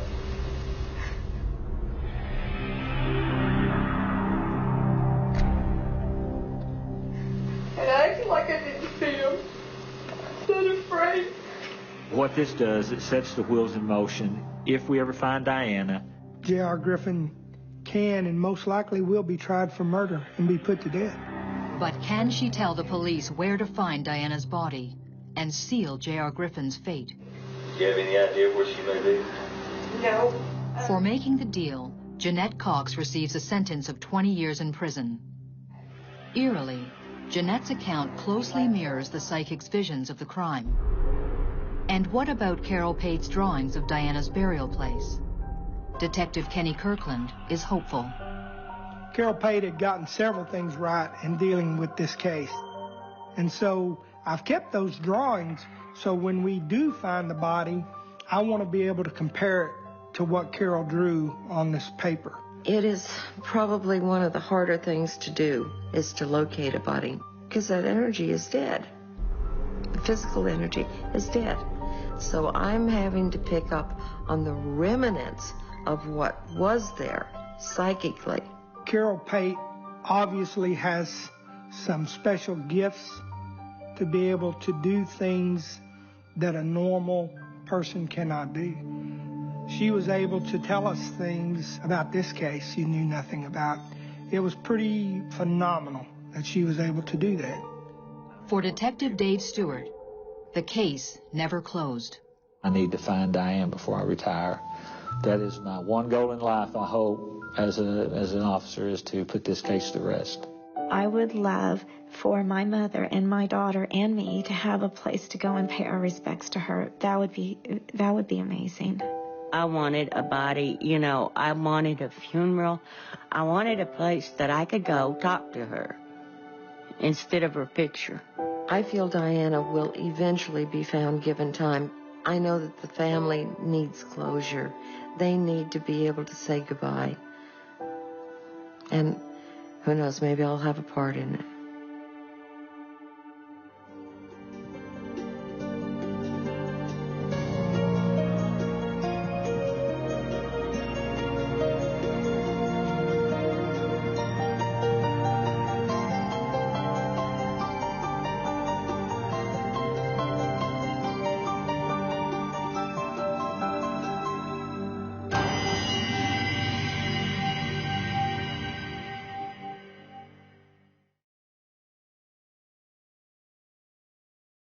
This time on Psychic Investigators. A wealthy businesswoman vanishes on a shopping trip to Tucson. We've seen a number of homicides, robberies, kidnappings. Is it kidnapping or something else? The police have their suspicions, but no proof. He was tall and handsome. He could talk snow off a snowflake, and he took over her life. A psychic warns the police to act fast. I just got a really, really bad feeling. Or the truth could stay buried forever.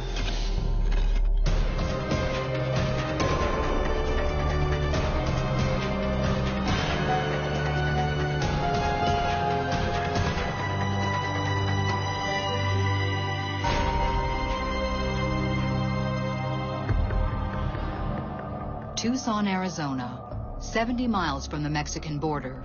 A city shaped by the surrounding desert.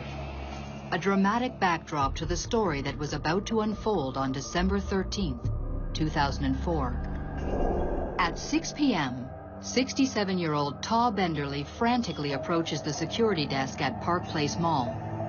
His partner is missing. He tells the guards he dropped Loretta Bowersock off at Dillard's department store at 2 o'clock and arranged to pick her up at 4. He's been looking for her for the last 2 hours.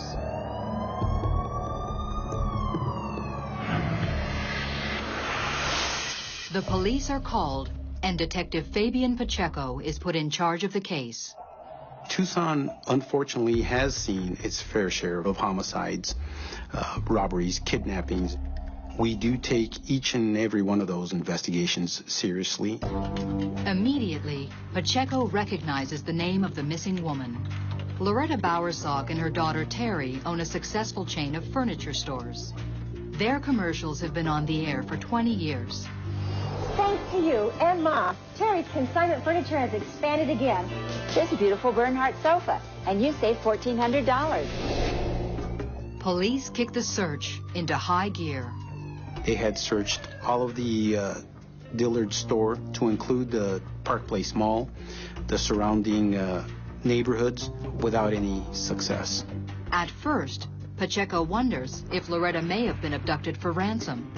After all, she is a high-profile millionaire. Todd Benderly made some indications regarding a possibility of Loretta being kidnapped by some individuals in a white van. And this information further heightened our response to this investigation. Taw calls Loretta's daughter in Phoenix. I jumped in my car and drove down to Tucson in 45 minutes, which is normally about an hour and a half. I just remember feeling very frantic. The fear of her being kidnapped was probably the worst for me. I started getting hold of all of the local newspaper because I'd been on the news a lot. And I got pictures of her off of Taw's computer, and we started making posters right away. Terry and Loretta were like Arizona's success story. We had watched them grow up on television. They started their business together, the consignment business. They were in our living rooms for 20 years. My mother was a very smart lady. She was very attractive, very talented, full of life. For 18 years, Loretta has shared that life with Taw Benderly. The story Taw tells police is that they left Tempe, the Phoenix suburb where they live, that morning for a 5-day vacation.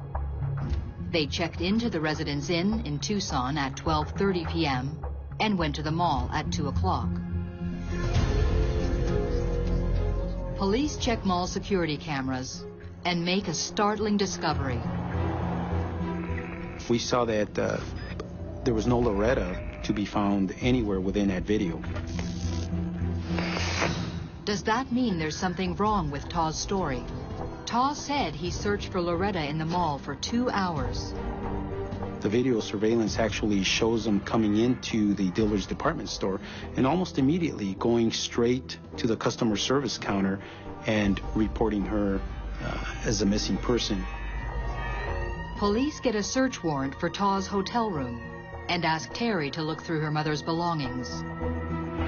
There was a lot of stuff all over the bed that he had taken down, guns and ammunition taken from my mother's house. There was a lot of valuables there. But I think probably the most crucial moment was when I saw the jewelry. That probably was the first moment where I thought this wasn't just kidnapping, this was something else. But what? Police search his vehicle and make an incriminating find. A shovel and a pickaxe. Those are red flags right away, especially looking at these tools that look like they have dirt and dust on them like they've been used. Detective Pacheco contacts the police in Tempe. They get a warrant to search Taw and Loretta's home. And in the garage, another disturbing find. Detective Trent Luckow is with the Tempe police. They found a van parked there, and in the back of the van they found a purse, and inside that purse there were credit cards and a checkbook and ID that all came back to Loretta Bowersock. The purse, the pickaxe, the valuables, it all points to foul play. Based on evidence that we had, we were confident that Loretta had never made it to Tucson. Tucson police bring Taw in for questioning. He's defensive and, curiously, unconcerned about his missing partner. You need to respect the fact that I'm trying to give you information in as clear a form as I can. I was not prepared to have to account minute for minute for my time. Plain and simple is she never made it down here. This whole thing is gonna come down like a deck of cards. The police believe they have a murder on their hands, but without a body, they cannot lay charges. They let Taw Benderly go and put him under surveillance. But Terry isn't content to just sit back and wait. She hears from a friend about a psychic who might be able to help. Mary Ann Morgan is a medium with international credentials and her own radio program. I'm clairvoyant, clairaudient, which means I talk to those on the other side. The capability of like jumping time with my mind, like look at everything on a TV screen and it plays out in front of me. Terry calls Mary Ann at her home in Bethany, Oklahoma. It's never easy when you tell somebody that they love has crossed over, especially when they've been murdered.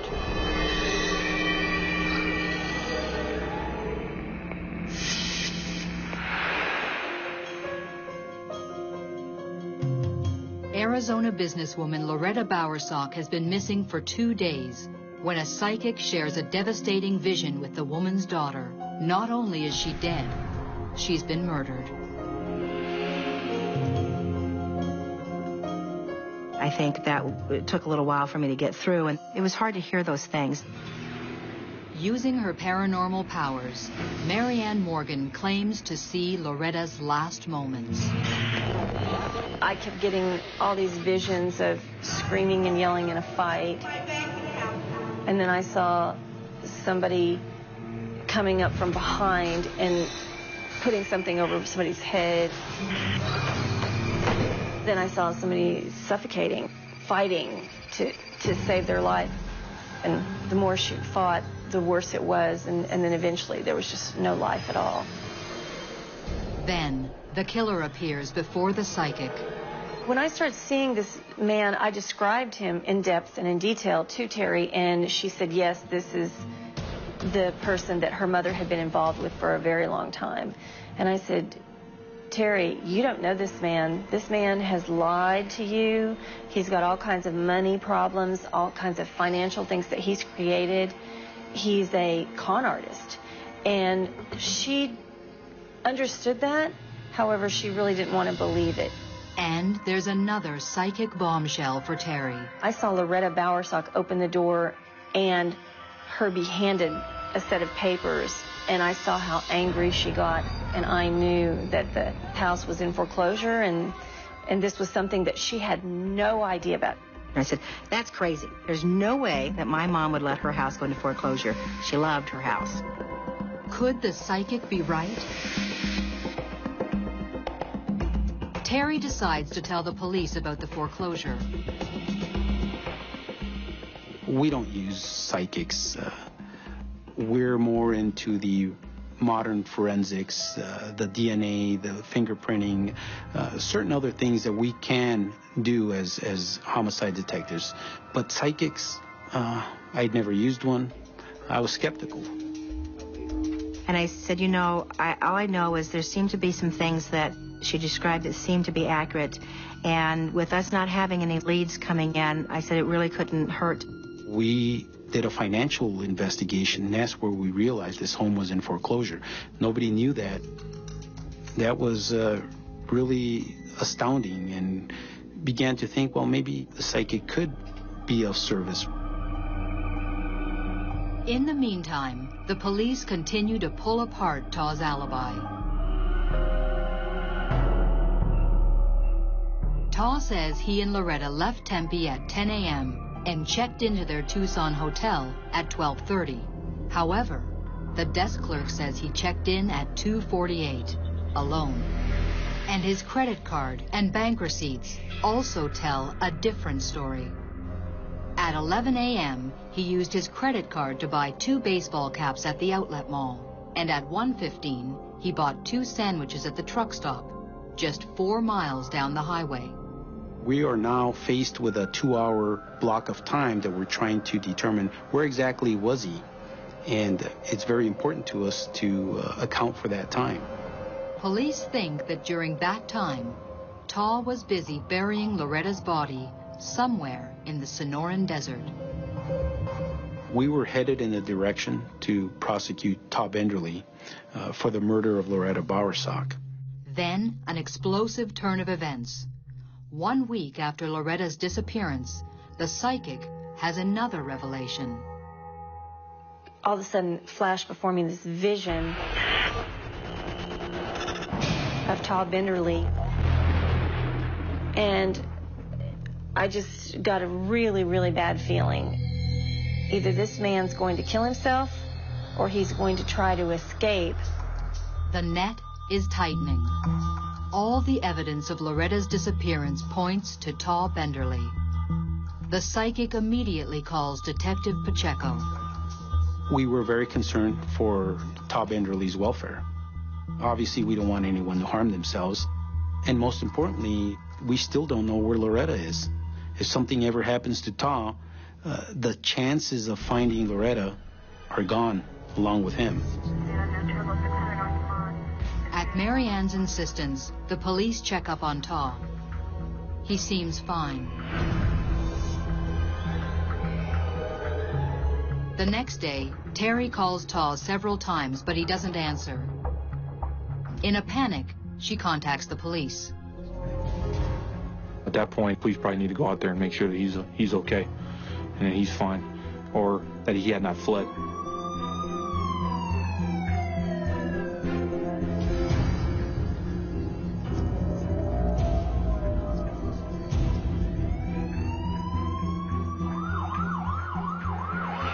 When police entered the house,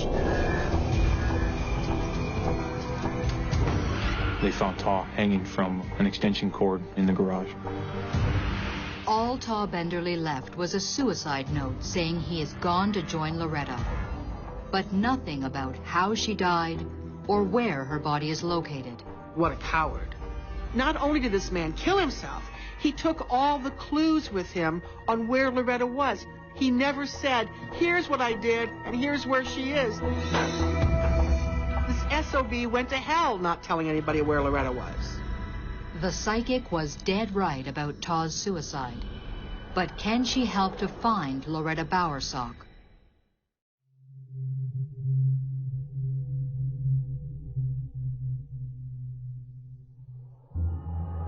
Todd Benderly has taken the secret of Loretta Bowersock's burial place with him to the grave.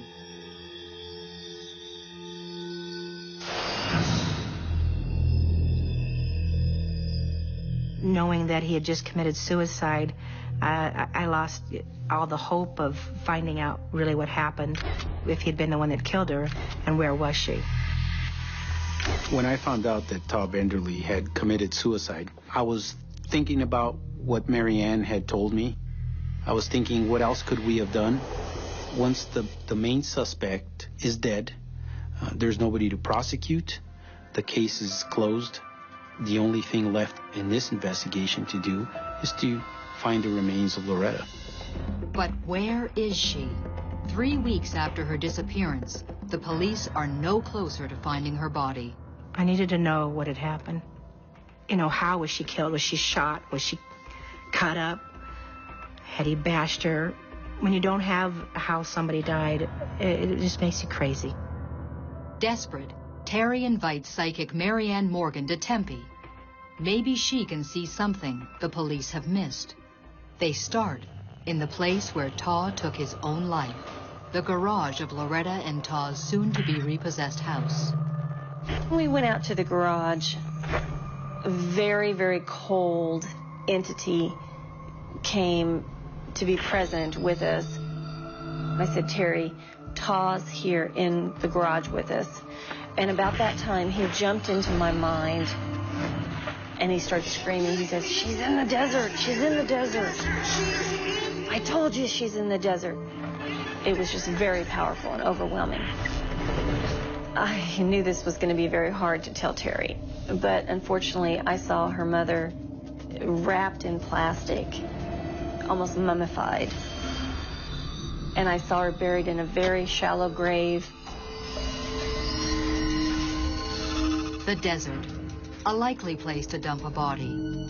Police already suspect Todd has buried Loretta in the Sonoran, but the psychic sees specific, unique details. I could see that there was blue. I felt like I was surrounded with blue. And then I heard children laughing. And I could see and I could hear children going around and around on a merry-go-round.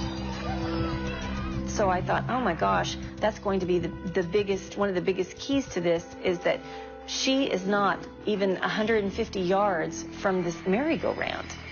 A merry-go-round, the color blue. Mary Ann shares the details with the police, who have a lead of their own. Taw made a cell phone call around the time police think Loretta was buried.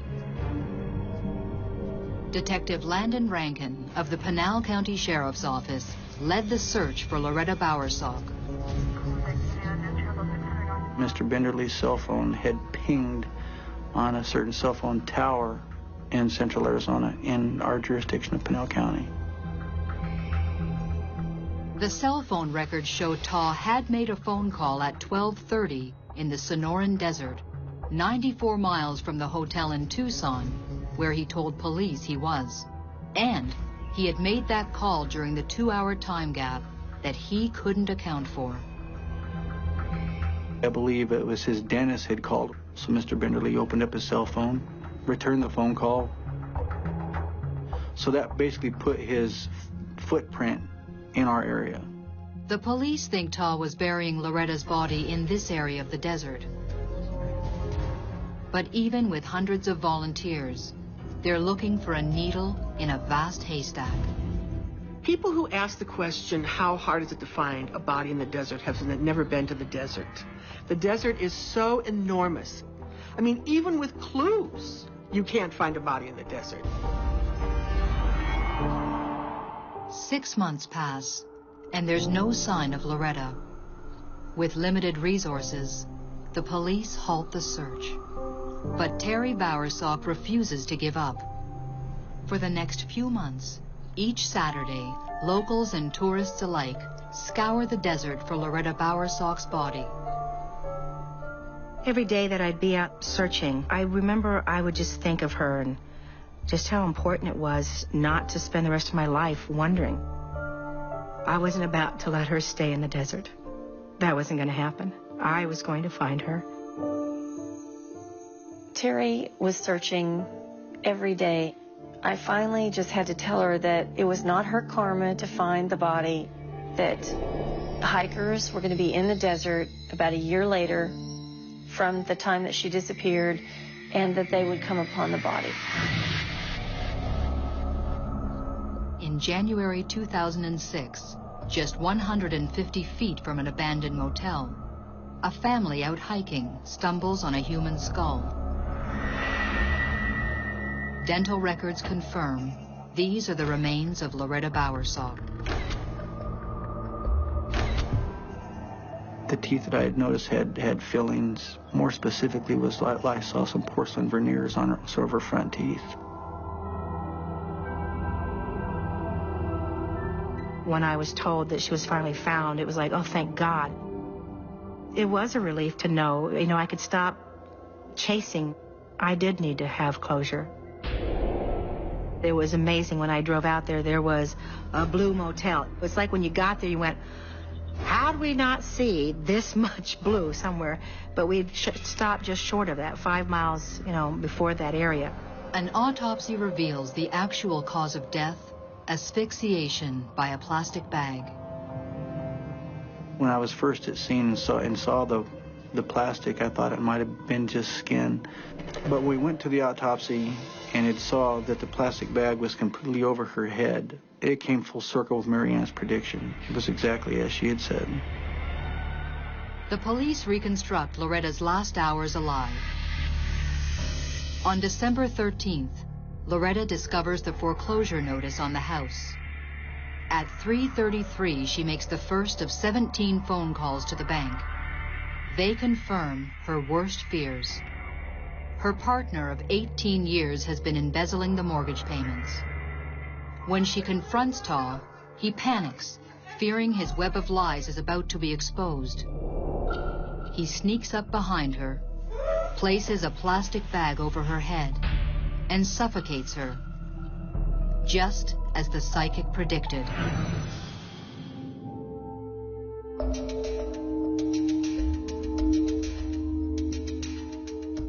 After being involved in this case, I can say that definitely I'm less skeptical of employing the services of a psychic. I've never used a psychic until this, but the information she gave was pinpoint accurate. A psychic gives us insights that we don't have.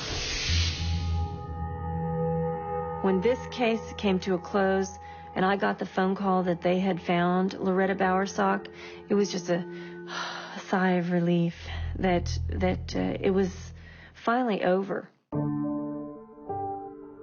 Taw Benderly was never tried for the murder of Loretta Bowersock. A dead man can't be put on trial. I felt so bad that I hadn't done something, to rescue her. I hadn't taken her out of the house earlier. I've learned there's a lot of women out there that are lonely and desperate for love. And that, unfortunately, there's men that will take advantage of that. And so I would just simply say to women, if you feel like there's something wrong with the person you're with and you haven't checked them out, do.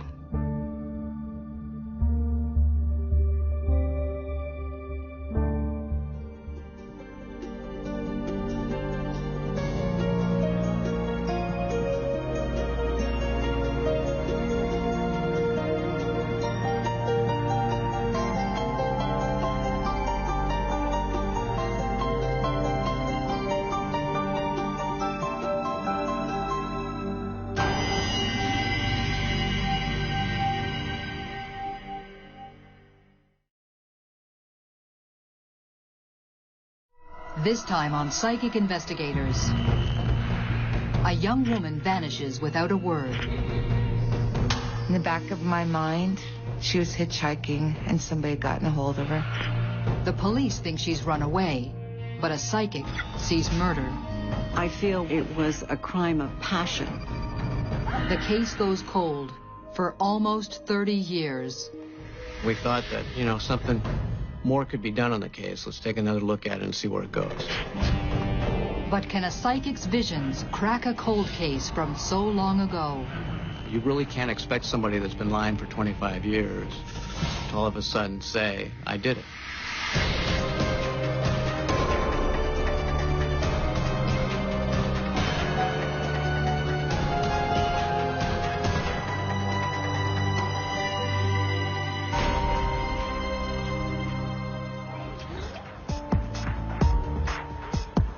Los Altos, California, in the foothills of the Santa Cruz Mountains. Once known for its orchards, by the late 1970s, it's become a bedroom community for Bay Area commuters. It was a very quiet, calming place. It was affluent as it is today. The people who lived here cared greatly about their community. Los Altos is a safe haven, a good place to raise a family, or so it seemed. On March 28, 1978, 17-year-old Laura Ann Byerly, a student at Los Altos High, vanishes without a trace.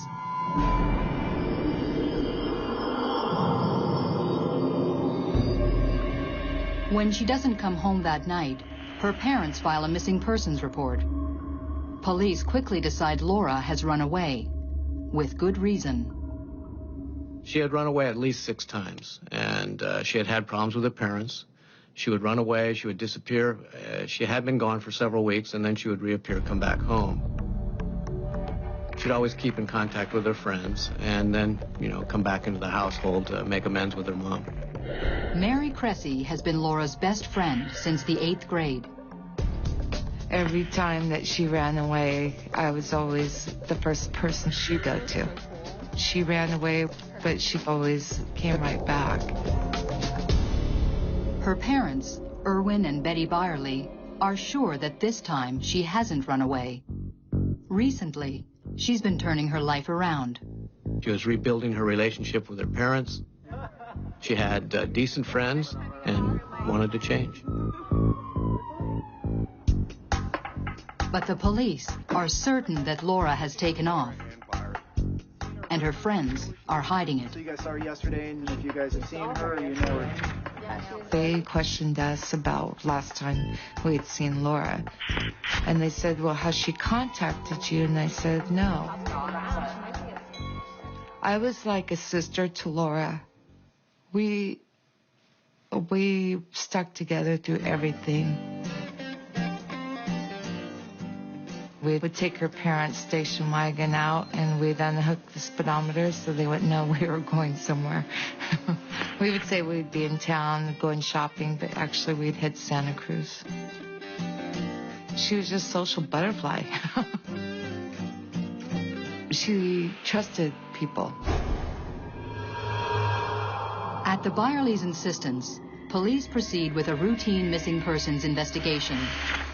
They discover that the day she disappeared, Laura broke up with one young man, Scott Schultz, and made a date with another, John McFoland. The day she had disappeared, she had gone to school that morning. She had the same class as this John McFoland in the morning. 2 witnesses say they saw her leaving, going into the parking lot area. She did not go to her second period class. She was never seen again.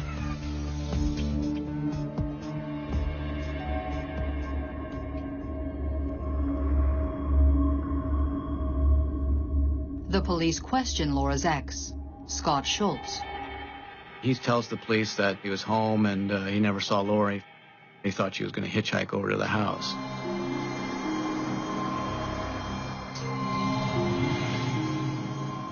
The police have no reason to doubt Scott Schultz. Laura is known to hitchhike.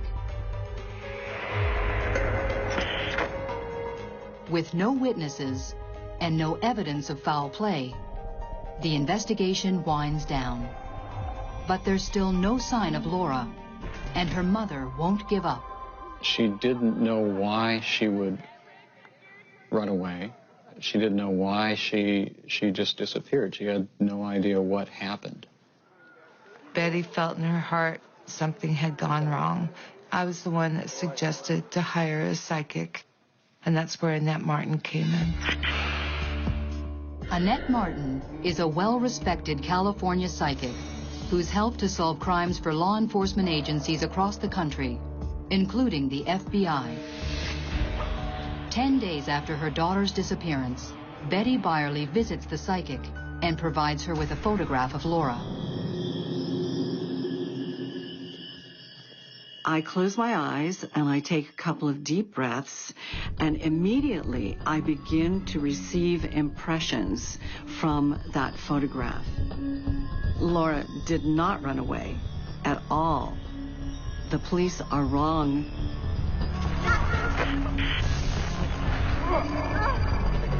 Then, the psychic says something no mother wants to hear. The most difficult thing in the world is to tell a mother that her child is dead.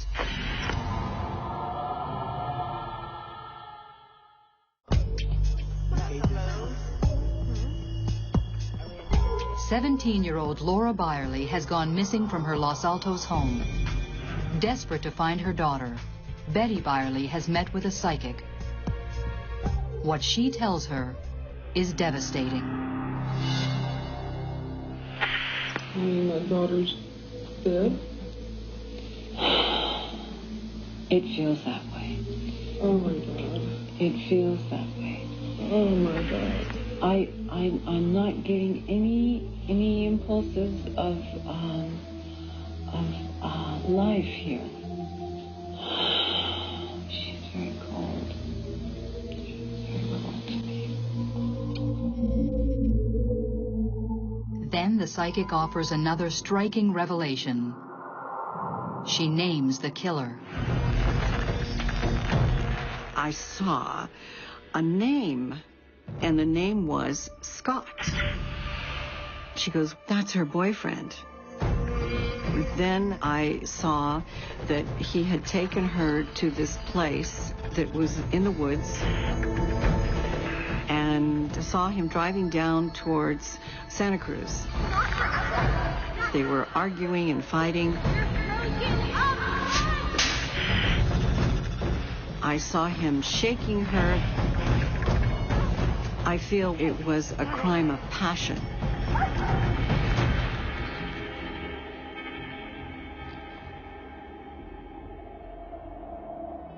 And then I saw him bury her in a very shallow grave. Betty was in a state of shock. I had said that the police would not find her body, but I saw a hiker finding her body. And I said to Betty, have they spoken to this Scott? And she said, yes, they have. Betty clings to the hope the psychic is wrong. But in her heart, she believes Laura is dead, murdered by her boyfriend, and buried in the Santa Cruz Mountains.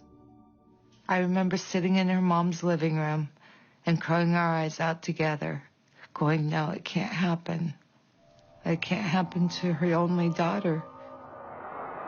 Laura's mother turns the tape over to the police and begs them to look more closely at Scott Schultz.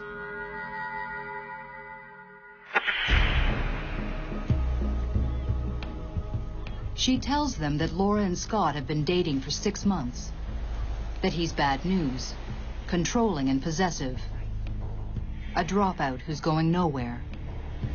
With Scott, she seemed to be a different person.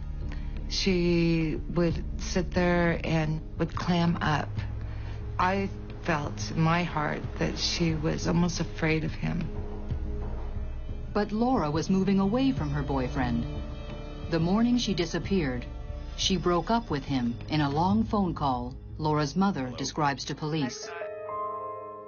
The phone call started about 1:40 in the morning, and they talked for 4 hours. According to Laura, they talk about their relationship, how she's, no longer wants a relationship with him. He's very emotional. He cries on the phone several times related to them breaking up, and that she's going in a different direction. In the morning, she notices that Laura's crying, and Laura tells her, hey, I just broke up with Scott. I broke up with him on the phone. I feel bad that I didn't do it in person. And the mom just tells her, hey, don't worry about it. Just go to school. Things will get better. It's the last time Betty Byerly sees her daughter alive. Despite the psychic's suspicions, the police still have nothing to link Scott to Laura's disappearance. The police have nothing on him, and no reason to believe Laura has been murdered. However, they search a small section of the mountains where the psychic says Laura will be found. But they find nothing.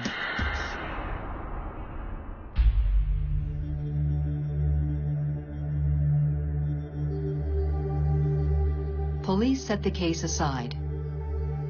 Weeks and months go by with no news. Then, more than a year after Laura vanished, hikers in the Big Basin State Park make a grisly find.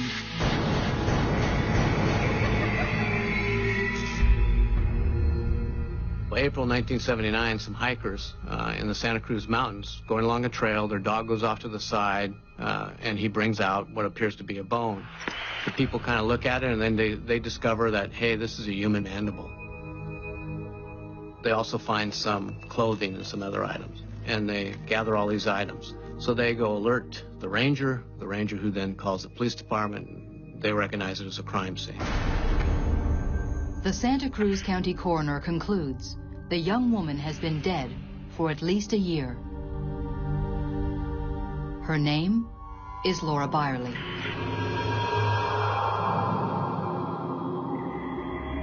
The police contact Mary Cressy, now living in Salem, Oregon.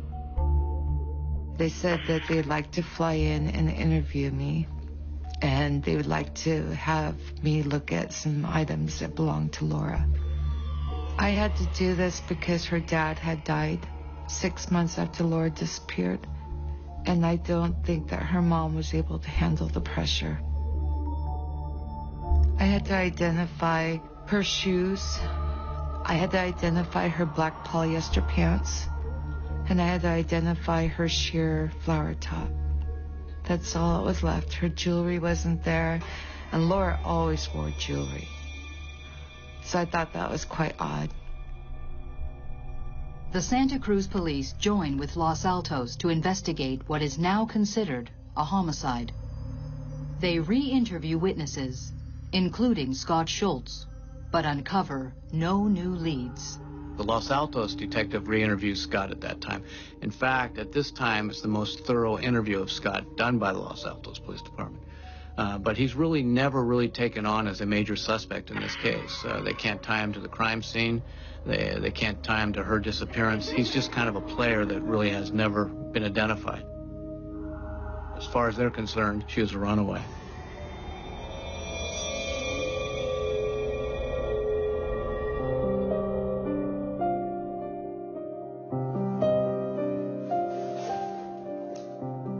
Again, the case goes cold. In 1996, Betty Byerly dies in a house fire. With both her parents dead, it seems Laura's memory is dying too. But in 2005, nearly 30 years after she vanished, cold case investigator Detective Michael Shembri gets a call from Laura's old friend, Mary Cressy. It was always in the back of my mind that there had to be an answer to this. And I said, you need to pursue it. You need to keep after them, and you need to make sure that this does not get closed again. She felt at the time, in 1978, that the police department really hadn't done a thorough investigation. And she thought that if we reopened the case and started contacting people, maybe something could be done. And especially in this case, because there was really no family members alive, and there was really nobody else that was, kind of holding a torch to get this thing done. We read it, and we thought that, something more could be done on the case. Let's take another look at it and see where it goes. One detail in Laura's file that catches the detective's eye is a reference to psychic Annette Martin. But the tape of the psychic's reading is missing. Mike Shembri called me on the phone and said to me, I was just wondering if you would possibly have a copy of that tape.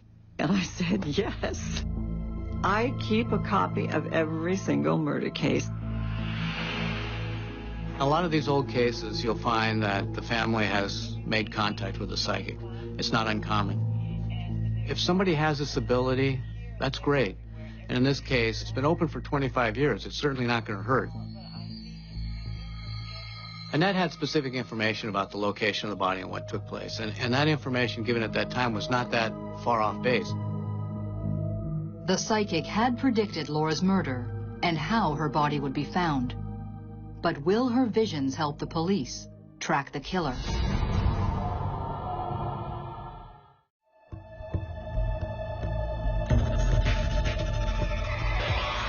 It's been nearly 30 years since the remains of 17-year-old Laura Byerly were found in the Santa Cruz Mountains. Her killer has never been found. Cold case investigator Michael Shembri listens to the long-lost tape of a psychic reading. God definitely has something to do with her disappearance. He's very sick. In it, the psychic zeroes in on the boyfriend, Scott Schultz, who police eliminated as a suspect all those years ago. So I wanted to talk to her to see if there was any other information or any other feelings that maybe I could take a look at or would point me in a direction where I would get other evidence that would really help in this case.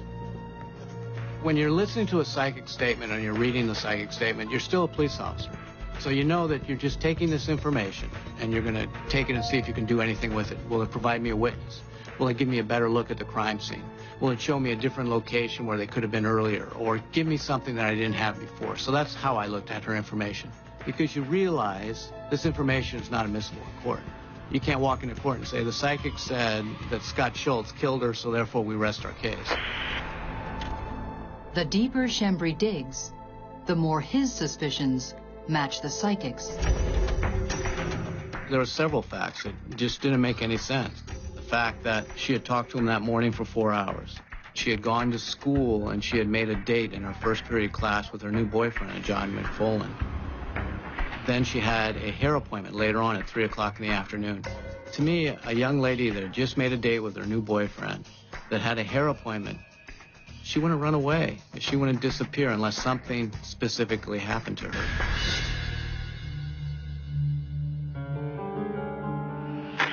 Shembri tracks down Scott Schultz, now 46, and a mechanic in Loveland, Colorado. Before interviewing Scott, the detective talks to Cheryl Schultz, his ex-wife. The story she tells him only serves to heighten his suspicions. She talks about an incident in 1990 where she is going through his items. She finds this box in the back of one of his dressers. And inside the box, she finds this article about this girl that has disappeared and the bones being found in the Santa Cruz Mountains. She also finds a ring, and she finds a couple other items. And she kind of wonders, who is this? He's never talked to me about this, but obviously it's pretty important because he's kept the article. Eventually she asks him about this, and he just kind of blows it off, just saying it was an ex-girlfriend. So you have that information. It's like, why would he keep these items? Re-interviewing everyone who gave statements originally finally pays off. A woman who was a friend of Scott's reveals to Shembri that 30 years ago, Scott's uncle owned a weekend home 8 miles from where Laura's body was found. Scott knew the area well. When I saw that he had an uncle that lived on China Grade, then I knew I could tie him to the crime scene. And once I knew I could tie him to the crime scene, then I knew this case was over with. All I had to do was build it up. All I had to do was get the circumstantial evidence that would put it all together, and that would give you enough probable cause to arrest this guy.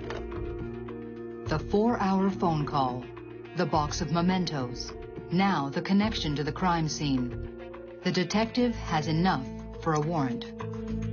August 23, 2006. Shembri searches Scott's Colorado home. He discovers Laura's rings, her photograph, and a news clipping. Crucial evidence. Shembri gives psychic Annette Martin a call. Michael Shembri told me that he was going the next day to Colorado to arrest Scott. And I said, oh, wonderful. Finally, we're going to have closure on this case. Scott Schultz is arrested for the first-degree murder of his high school girlfriend, almost 3 decades earlier. They called me up and said that they had just arrested Scott Schultz for the murder of Laura Byerly. I'll never forget it. And I just burst out in tears and said, finally. Brian Welsh is the DA who prosecuted the case. This really was a classic case of all the circumstantial evidence, when looked at in its entirety, pointed to Scott Schultz and his guilt. But he had steadfastly denied killing Laura when he had been interviewed on a number of occasions by the investigators. Scott Schultz is extradited to California, where he pleads no contest to a reduced charge of voluntary manslaughter. Voluntary manslaughter in this case is referred to as a heat of passion crime. Under California law, a person can plead either guilty or no contest. In this case, he pled no contest. At the time he entered the plea, the court informed him that a no contest plea would be treated as a guilty plea. By pleading no contest, Scott Schultz avoids the uncertain outcome of a jury trial, and the full details of how Laura died are never revealed. But the cold case investigator's best guess is that she and Scott argued, emotions ran high, and Scott killed her in a fit of rage. Just as the psychic visualized all those years ago. Some people have the ability to see things. I mean, as you get older, there's a lot of things that you really firmly disbelieve when you were younger, that as you get older, you say, you know what, maybe that's possible. Because he was a minor at the time, Scott Schultz is sentenced to just 2 years in prison. I was saddened. Here, my best friend's gone, and all he got was 2 years. Where's justice? I feel in my heart that justice will be done, and he will eventually have to pay the price fully. One thing is certain. Without the psychic insights of Annette Martin and the dogged determination of a cold case detective, the murder of Laura Ann Byerly may have remained unsolved forever.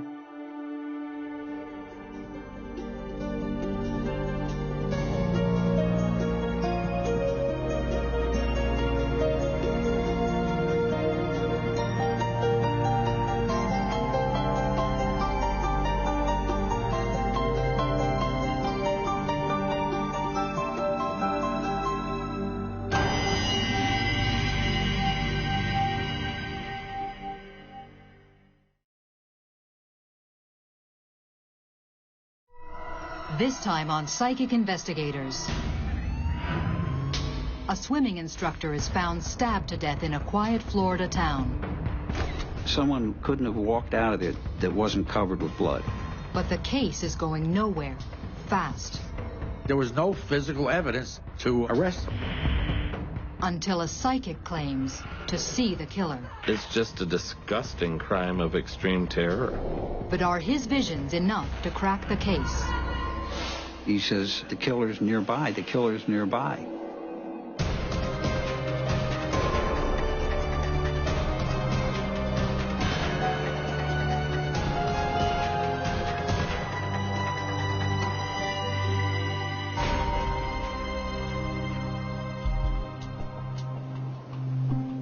(1977), Boynton Beach, Florida, an hour north of Miami. A quiet coastal town where people escape the troubles of everyday life. Violent crime generally happens someplace else. It's August, and Mae Wentz, a part-time swimming instructor, has run into trouble with her neighbors. Mae, unmarried and living alone, has a habit of leaving her door open for her beloved German Shepherd, Duke. She would let her dog run loose and became a problem with the town. The neighbors complaining about dumping garbage cans and so forth. By August 5th, her neighbors are so fed up, they report the dog. Duke is caught and taken to the pound. Days go by, and neighbors expect to see Mae looking for her dog. But there's no sign of her.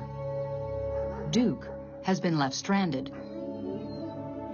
Finally, on Sunday, August 7th, a worried neighbor checks in and smells a strange odor coming from the bedroom and immediately calls the police.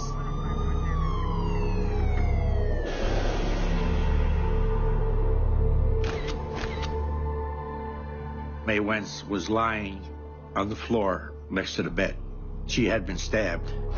Sergeant John DiBattista was the first on the scene. There was a lot of blood all over the bedroom, on the walls, on the bed, on the floor. Lieutenant Ed Hillary is the lead investigator in the case.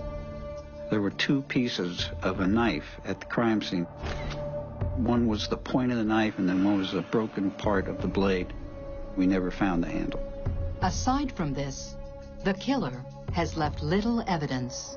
We were able to lift several latent fingerprints, but they were subsequently identified as belonging to Mae Wentz. From the state of decomposition, police determine how long Mae Wentz has been dead. We had a possible time span of when the crime occurred, and that was 2 to 3 days. But this only makes things harder for the police. It's the first 48 hours that are the most crucial in any murder investigation, and those hours are gone. Adding to the mystery, nothing in the house seems misplaced, ruling out robbery as a motive. And the autopsy later confirms that there was no sexual assault. Her only enemies, it seems, are feuding neighbors. We had no reports of cars leaving the area quickly or anything like that, so we had the feeling, with the blood all over the walls, Someone couldn't have walked out of it that wasn't covered with blood. If they went any distance, possibly someone would see him. We figured it was somebody nearby. With little evidence, the detectives have their work cut out for them. The police contact May's family in New Jersey with the news. I was shocked. There were all kinds of questions running through your mind that, you know, what could have happened? Who could have done this? The very concept that there might be someone out there randomly attacking women is always alarming to the community. Laura Belgrave covered the story for the local paper. I think the community felt fear and something of an anxiety for it to be solved. It was a woman brutally murdered in the kind of fashion that in particular scares all women. And because no one knew who the killer was, you have to worry, is there some crazy out there? You know, is this someone who could break into my house? She was just an everyday person. Over the next few days, the police learned more about the 41-year-old swimming instructor. May was a kind and gentle and quiet person. She had a lot to give to people. She was very active with her swimming lessons. I would go up maybe every few weeks and we'd go out water skiing or just go down to the beach. It was good times. As the police dig deeper, the mystery widens. You ask 10 different people about May Wentz and they'll give you 10 different answers. She didn't get along very well with neighbors. Not to the extent that, you know, there was altercations or anything like that, but a lot of verbal stuff back and forth. They'd get a lead and they'd say, this is it, we're going to, you know, and it would peter out. It was difficult. It could have been anybody. But two neighbors do stand out from the crowd.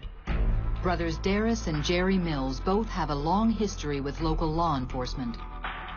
They live directly across the street from May Wentz. They had been involved with Boynton Beach Police Department on several different occasions. Drunken, disorderly, fighting, and things like that.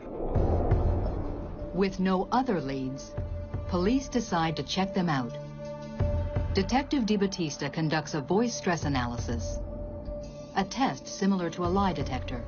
It measures psychophysiological stress responses in the human voice. The voice stress analysis that I performed on Jerry, I asked him several questions, and he showed deception, he showed stress on several of the controlled questions. And it was my opinion that he had knowledge of the homicide. As far as Darris Mills goes, he didn't show deception. Based on the interviews, Detective DiBattista suspects Jerry Mills knows more than he's saying, but his hands are tied. There was no physical evidence in which to arrest him. All you got was sort of a floating, well, that week I might have done this or I might have done that. I was drunk, I got in a fight. That's the kind of stuff you'd get from them, but nothing you could pin them down with as to where they were. Weeks go by, and the May Wentz case is slowly going cold. By a strange twist of fate, the National Enquirer is holding a psychic demonstration in Boynton Beach. The chief of police has been invited, but he tells Detective Ed Hillary to go in his place. I said, you got to be kidding. I said, you want me to go see a spoon twister? He says, yeah, I want you to go up there for me because I promised him I'd be there. Before Ed left, I said, Ed, why don't you talk to the psychic? Maybe we can get him to take a look at the May Wentz case. Ed wasn't very happy when I asked him about that, using black magic to solve homicides. But we had no physical evidence to go on. You know, it had worked in the past. Let's try it. At the demonstration, Detective Hillary meets with well-known psychic Phil Jordan and learns he's also deputy sheriff in his hometown of Ithaca, New York. My psychic insights with police investigation are to perceive impressions about a crime that ordinary investigation has not been able to come up with. The fact that he had been used to find people that were lost, find bodies, that impressed me. The detective invites Phil Jordan to the station to look into the case. But will his psychic insights help to solve the brutal murder of May Wentz? She's trying to fight. There's blood spattering all over. 41-year-old May Wentz is found stabbed to death in her Boynton Beach, Florida home. 4 weeks have passed. The killer is still at large. With no hard evidence and dwindling leads, detectives turn to psychic Phil Jordan for help. And I had all the files here to give me. He said, no, I don't want to touch that. I don't want to know anything about the file. Just give me a picture. As I looked at the picture of May Wentz, I began to perceive a lot of different things.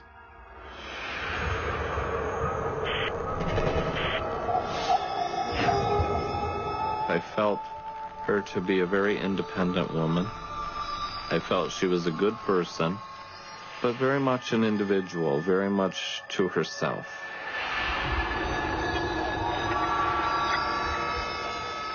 I see that she's a twin.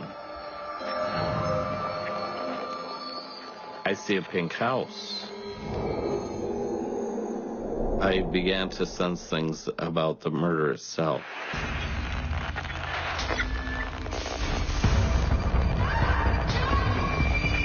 And I see them violently stabbing May Wentz.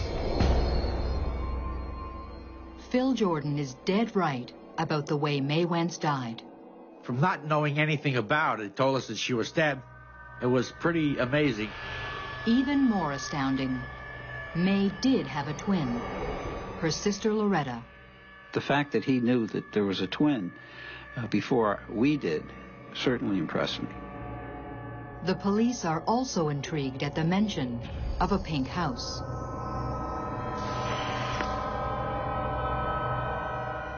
They took me to the scene of the crime. They told me that this was the house the crime occurred in, and I was taken back a bit because I perceived the house to be pink in color. As it turns out, the house was pink. We noticed right away that the house was a different color because the owner of the house had repainted it after it was cleaned up, and I guess he was getting ready to try and rent it or sell it. I immediately felt I had to go in the house because I believed that's where the crime did occur. I had an eerie feeling about the bedroom. I stood in the doorway and I began to sense things. I see a person. I see him coming into the house. I see that he's wearing a brown uniform.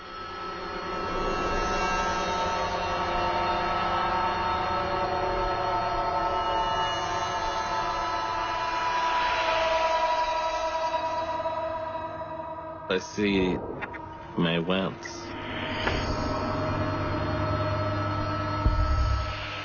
And I see the crime beginning to be created.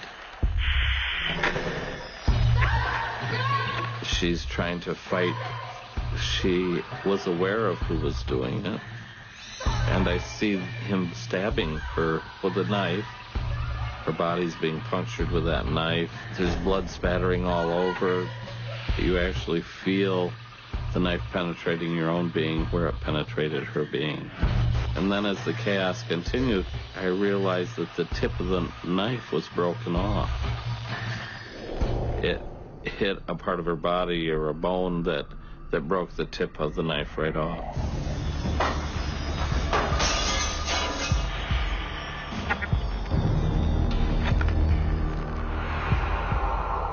Then I feel the need to get out of there.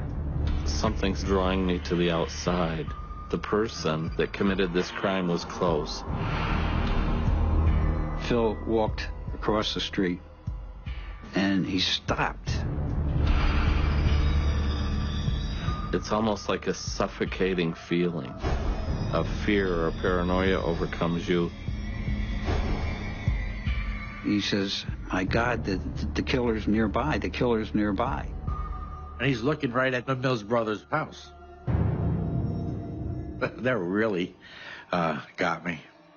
Now I'm becoming a believer because We never told him that the Mills residence was where we had suspects. It was kind of creepy. The psychic's revelations seem to confirm what the police already suspect, that one of the Mills brothers killed May Wentz. But where is the rest of the broken knife? I immediately asked myself, where would the handle of the knife be? The thing that kept coming to me was under a boat, under a boat. Where is the boat? The boat is where the perpetrator of the crime lives. John and I both looked at the backyard looking for this boat. But they find nothing. Phil Jordan returns to New York, leaving the police to figure out the meaning of the brown uniform and the boat. Driving back in the car, John and I were looking at each other and say, this guy's on point with things. Let's tell the guys that we possibly should be looking for someone in a brown uniform, maybe a delivery guy. Find out if we can develop any suspects in the area. Intrigued by the psychic's vision of a boat, the detective has an idea. John says, you know what we got to do? We have to look at those aerial photographs. As far as aerial photographs, that's a standard operating procedure, any homicide, for the crime scene investigator to go up and take aerial photographs of the neighborhood. We went back to headquarters. The first thing we did is we checked the photographs, and we found a boat. Phil Jordan was right. There was a boat at the Mills residence. Could this be where the murder weapon was thrown on the night of the crime? On the day the photographs were taken, that was just shortly after the event. When Phil came, there was no boat behind the house. It had been moved. Although the police now have evidence that there was a boat, they can't get a search warrant on the word of a psychic. We had no reason to go on the Mills property because, you needed probable cause, and we had no probable cause. But now, there's another twist. Investigation brought to light that Darris Mills worked for a landscaping company that wore brown uniforms. Is this the brown uniform that Phil Jordan claimed to see? Prompted by the psychic's remarkable visions, May Wentz's neighbor, Darris Mills, is now the prime suspect. But without any concrete evidence, how can the police prove he is the killer? A small Florida town is gripped in fear when a swimming instructor is brutally murdered in her home. With the help of psychic Phil Jordan, police now have a prime suspect in their sights, but they can do nothing. In any murder investigation, you're going to have to be able to tie the victim and the perpetrator together. You got to have some physical evidence or eyewitness or something. It's very frustrating that you can't make an arrest. When you know deep down that somebody committed the crime. Sergeant DeBattista and I were particularly bummed out by this because we had a perfect record. It was a thing of pride also for us. And we were working real hard on it. That's the part that hurt, was we wanted to continue that record. We wanted to get this bad guy off the streets, and we just couldn't get it done. The detectives believe Darris Mills is the killer. But with no proof, the case slowly goes cold. The investigation continued for several months till everything just sort of ran out. It was looked at less and less and less. Over 3 years, it had petered out to the point where it was a cold case until it just went away. But it didn't go away in our minds, I'll tell you that. The community really wanted an end and a resolution to the May Wentz case. There was a loss that shouldn't have been. And when you go and you see a neighborhood where this has taken place, for example, it's changed somehow. It's almost in the air. May's family continues to pressure the police for answers. As a family member, you don't want the police to stop. You want them to spend every minute of the day on solving that crime. If this happened again, who would be to blame? Over the years, Psychic Phil Jordan stays in touch with detectives from his home in Ithaca, New York. Though the investigation is cold, the psychic impressions are the same whether they would be 3 years or 23 years. You become so involved in the case that you actually feel a part of the case. And I was sure that Darris Mills was the person involved with the crime. But the case gathers dust on the shelf for 3.5 years, until the police unexpectedly catch a break. On March 9, 1981, Darris Mills is brought in on burglary charges. Police call Phil Jordan to let him know. When I have a case where we have somebody in custody, I would either do prayers that they would turn themselves in or confess to the crime. That doesn't always have to be verbally done.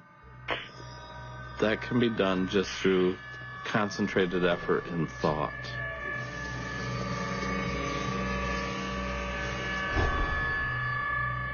Darris is incarcerated in the county jail. In the middle of the night, he woke up screaming and hollering. The jailer went to him. He says, "I killed a woman in Boynton Beach." He says, "I killed her. I killed May Wentz." Darris Mills tells police that voices in his head urged him to confess to May Wentz's murder.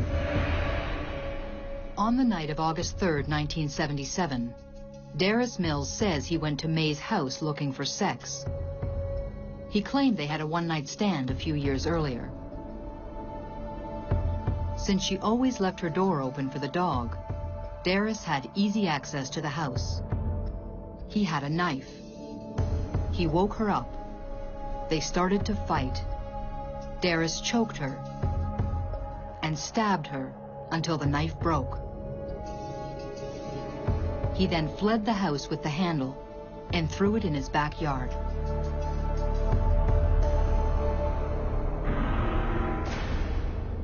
Some of the stuff he said is just tremendous. No question about it. It was on point. The fact that the knife had been thrown by a boat, and the fact that he knew the gentleman had a brown uniform, he lived in the neighborhood close by. I mean, these weren't things that he was just kind of guessing at. Darris Mills is convicted on second-degree murder charges. He is later diagnosed with schizophrenia. But could the voices that prompted Darris Mills to confess be something else? For me, the power of prayer is one of the strongest energies and strongest powers in the world. And I like to believe that that does have strong significance. And I believe in this case it did. You almost have to believe in psychic power. You know, it really can't be denied. You know, I'm not going to rule anything out. Apparently it worked. Some people believe that psychics are fakes or phonies, but I believe that some people do have a gift or a power to be able to foresee things or visualize things. Whatever prompted Darris to confess, the killer is now behind bars. Nothing's worse for an investigator than to leave an open case. I was very relieved. That made us feel good. Bad guy zero. That's the way we felt. Having interfaced with a psychic, I was impressed. As a chief, would I talk to my investigator who's hit the wall? Yeah, I'd tell him to try a psychic. It works. If they can help you solve a case, I think it's well worth trying. May Wentz's family can finally begin to find closure. It puts a spot in your heart. You've lost something that's not going to come back, but maybe the process of this being over with can begin. Grief stops our life. In a tragic death such as May Wentz, it's hard to continue from beyond that point, especially if there's unanswered questions.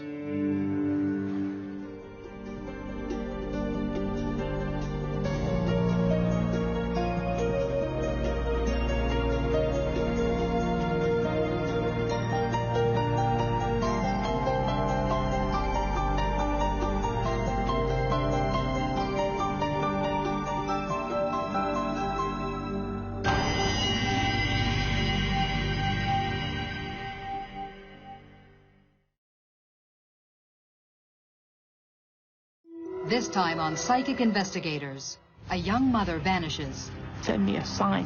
Where are you? And the police can't find her. No leads came, nothing. Until a psychic tunes into her spirit. Little blips of things that were coming through. And claims to see what no one else can. Could feel her getting dizzy, heart fluttering. But are his visions too late? I didn't feel she was alive. Is the damage already done? Wasn't adding up. People involved, they got away with something.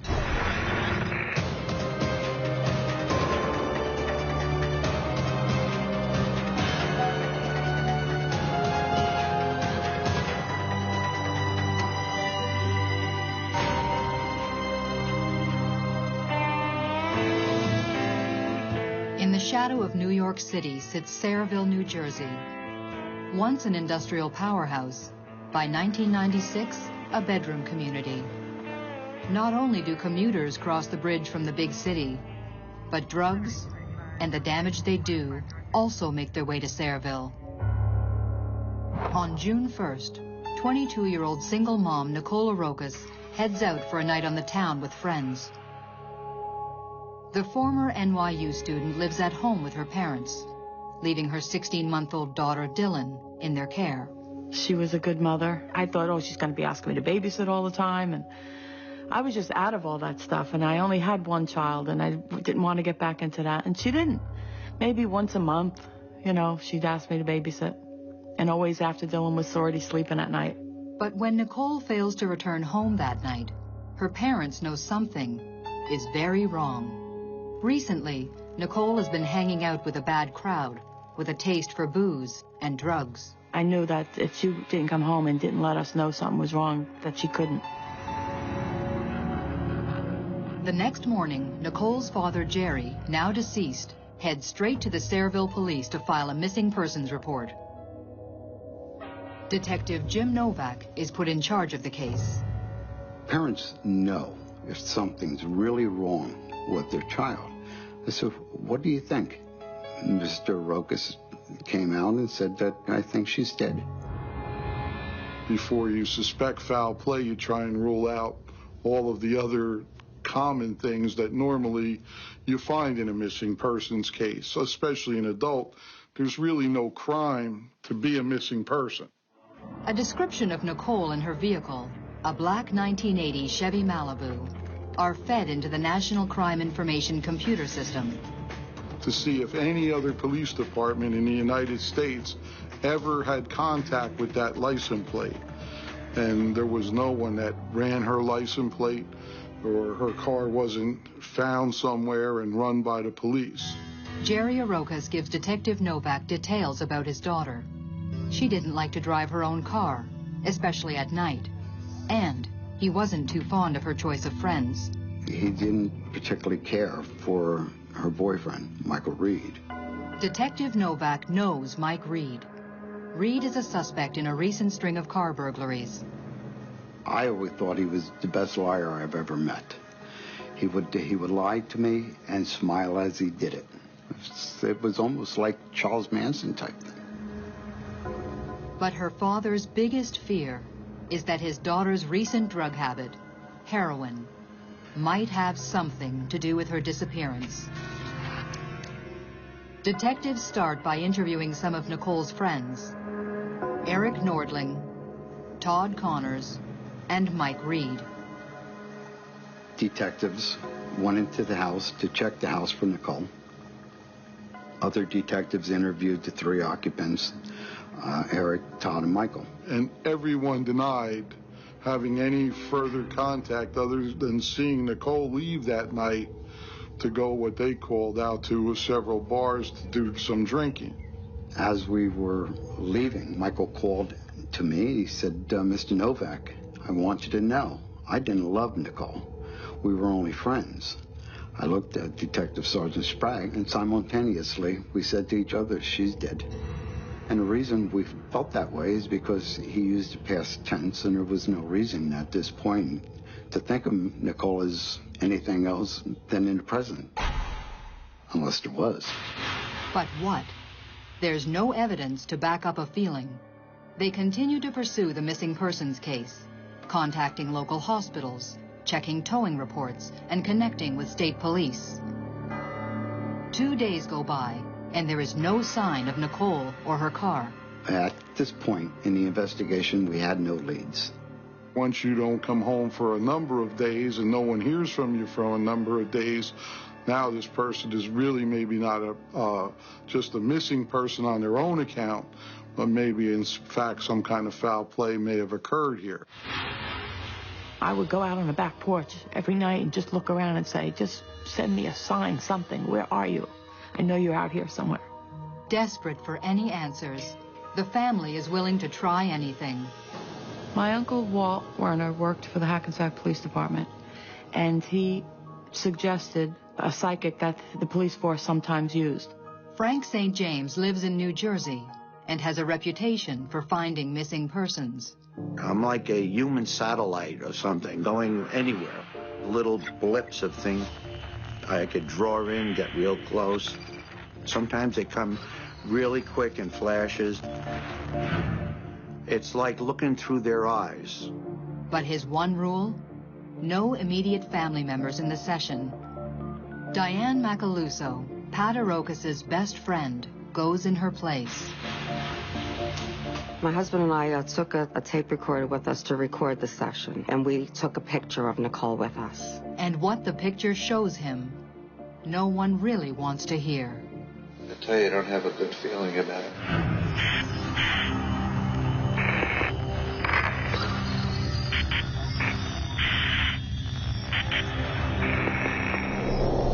She did expire sometime Sunday morning.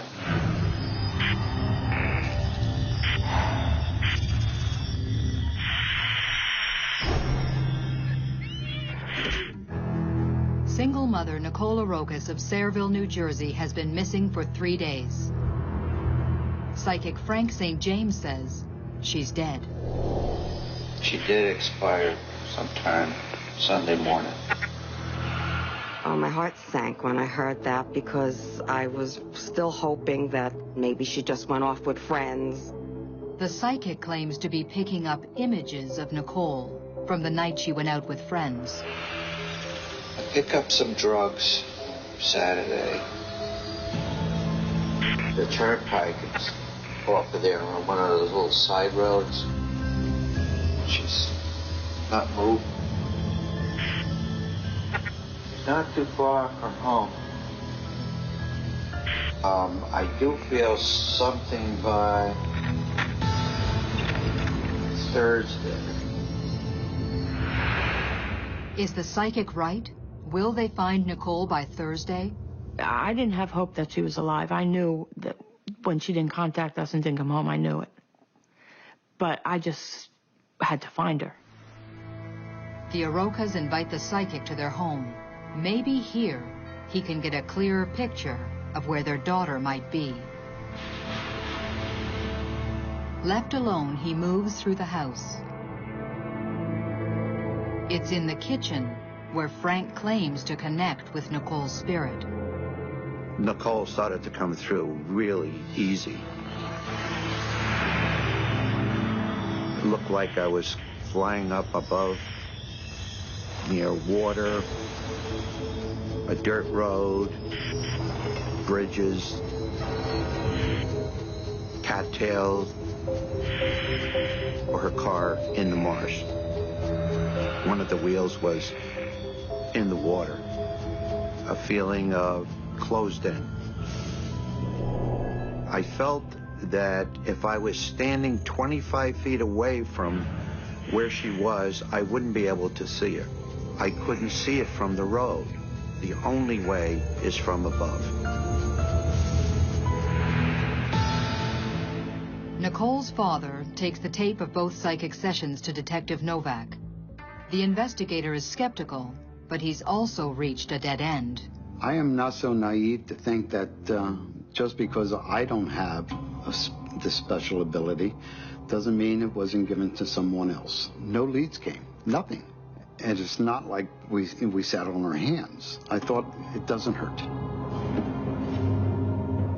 Began checking all the areas that would resemble areas described by the psychic. There was an old railroad bridge, area where it was tall cattails, area where it was marshy land, ponds, lakes. We came up negative. And then the detective remembers something else the psychic had said. Have they tried a helicopter in any of those particular areas? We're only 3 days into the investigation at this point, and I'm going to ask for a helicopter, because I felt I was going to meet with the resistance. But the next day, Novak gets his helicopter. It's Thursday, June the 6th. One of the pilots asked why we're using the state police helicopter. And I said, well, we're following the leads of a psychic with respect to a missing person. I'm saying to myself, oh, please, God, please let us find something. Because if we don't, I am never going to live this down. 5 minutes later, above a secluded marshy area, very similar to what the psychic visualized, they do spot something. The pilot asked what type of vehicle we were looking for, and I explained to him it was a black Chevy we were looking for. At that point, he said, I think I see something down in the weeds right along the Raritan Bay. As the helicopter made several circles above it to find a landing spot where we could land the helicopter, you could see that there was, in fact, someone inside the vehicle. But what they see from the air is not so easy to see on the ground. Well, it was necessary to land on the beach area because of the tall cattails and the debris. It was a landfill, maybe a mile square, just covered with the cattails. You couldn't see anything. We each went in different directions, and as I approached this one curve, I was surprised because suddenly I saw the car. Maybe 25 feet from the curve. The psychic indicated that you could be 25 feet from the car and not see it. The psychic had also said that he had a bad feeling about Nicole, that she was dead. Look in and I see the remains of what appeared to be a female. I noticed the position of her body. Car doors were locked. I radioed in the registration, confirmed that it was in fact Nicole's car. Once we opened the door of the vehicle, she didn't appear to be seated behind the driver's seat, that she happened to be more in the center of the vehicle between the driver's and the passenger side, that the vehicle was still in gear and the ignition wasn't all the way on. Inside, police find a letter in Nicole's purse, dated June 1st, the night she disappeared. That appeared to be a semi-suicide note. Yet, there was no evidence that a suicide had occurred here.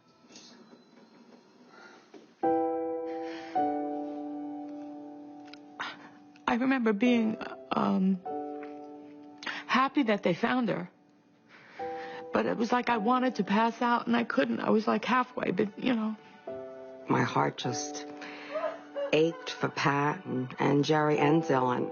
The autopsy finds the cause of death, acute morphine toxicity, a heroin overdose. The county prosecutor rules her death a suicide, but was it? It didn't make any sense to me that she would do that. It doesn't add up for the detectives either. First, there's Nicole's letter found in her purse. The ink on a date was a different color than the body of the letter, and I thought that was strange. Her mother confirms that Nicole often recorded her feelings, however dark. Nothing that went through her mind wasn't written down somewhere. Because she was living a dangerous life, and in case something happened, she wanted to make sure that people knew things, especially Dylan. Then, the location of the car. And I kept in mind what Nicole's father had told me. She didn't like driving at night, and she would have to drive over discarded railroad ties and roofing material that was discarded in the area. There was no way that Nicole drove herself to this particular location, especially at night. Somebody had to have driven her car there. And some of the things that really stood out were what wasn't there. No drug paraphernalia. There was no needles, no syringes, other than a ligature on the floor. And then Detective Novak remembers what the psychic said on the tape. Nicole was not alone when she died. There's at least 2 or 3 of them. They were there. They know what happened. There was more to this than suicide.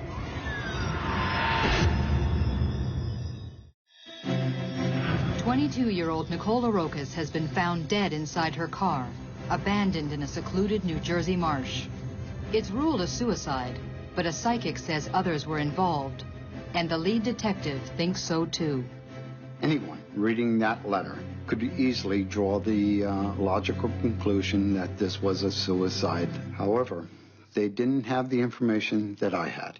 Her boyfriend, on the first day of the investigation, referred to Nicole in the past tense. The position of her body, the fact that the car was locked.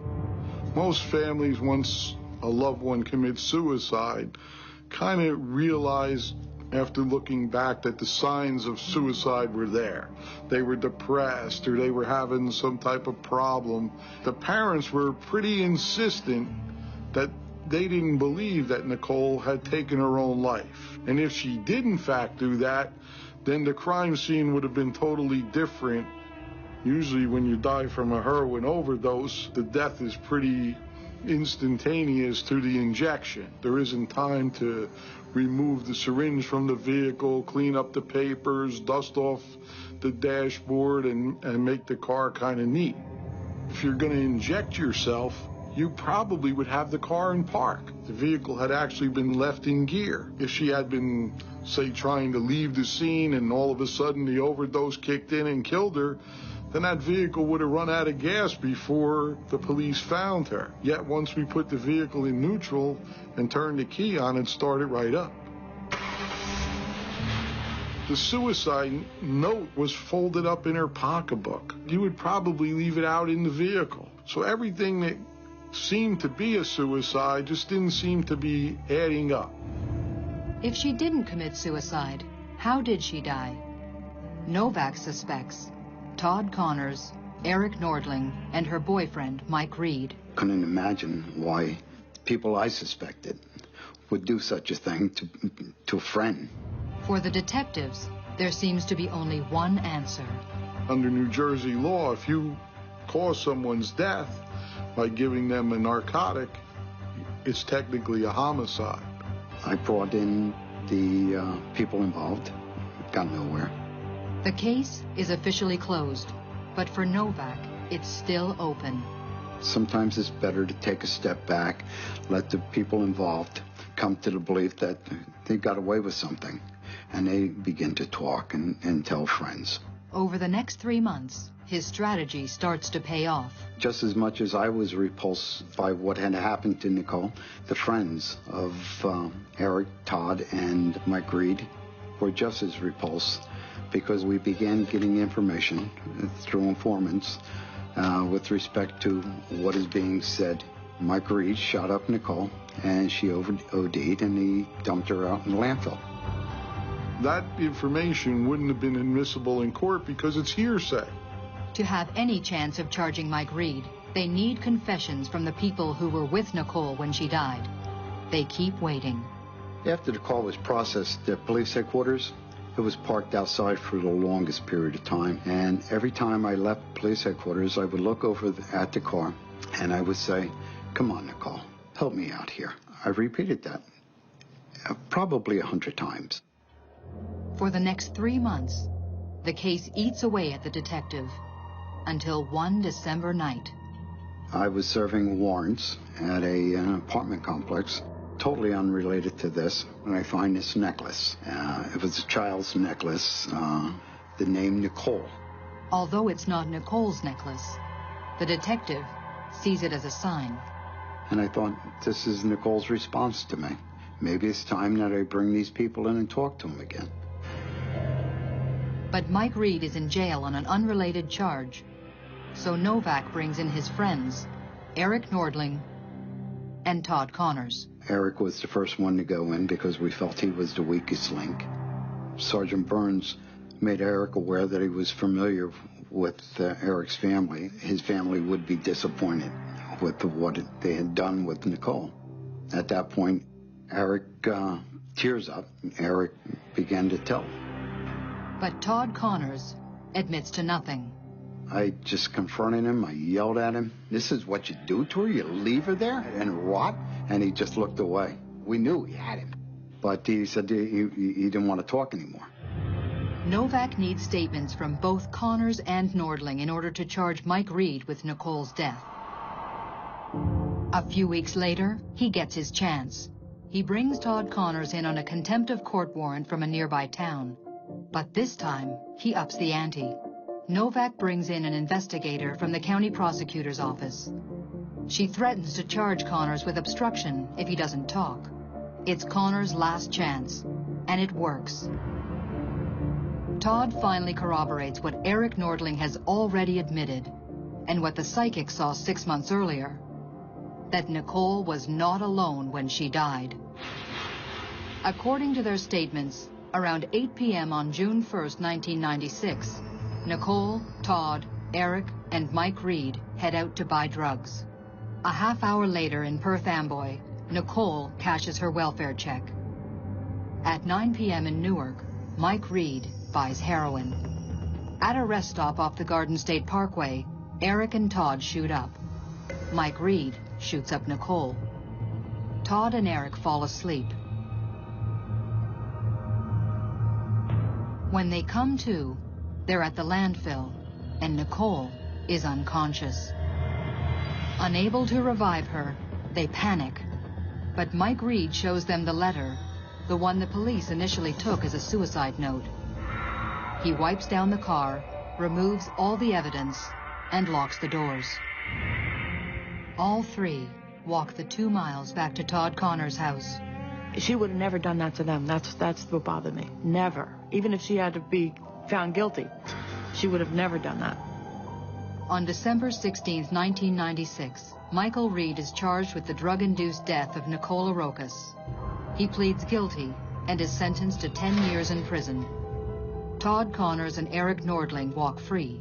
Obstruction charges against them are dropped in exchange for their statements. We had nothing. We found Nicole based on the information supplied to us by the psychic, Frank St. James. And that's it. I don't see how anyone could dispute it.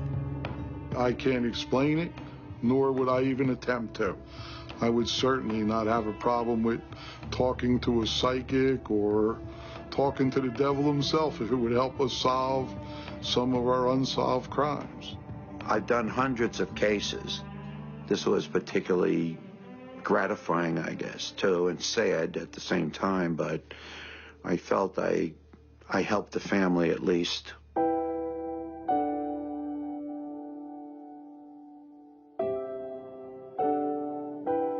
Nothing goes right forever. There's no closure. You never see them again. She didn't have a normal funeral. None of it was the same. Everything was messed up.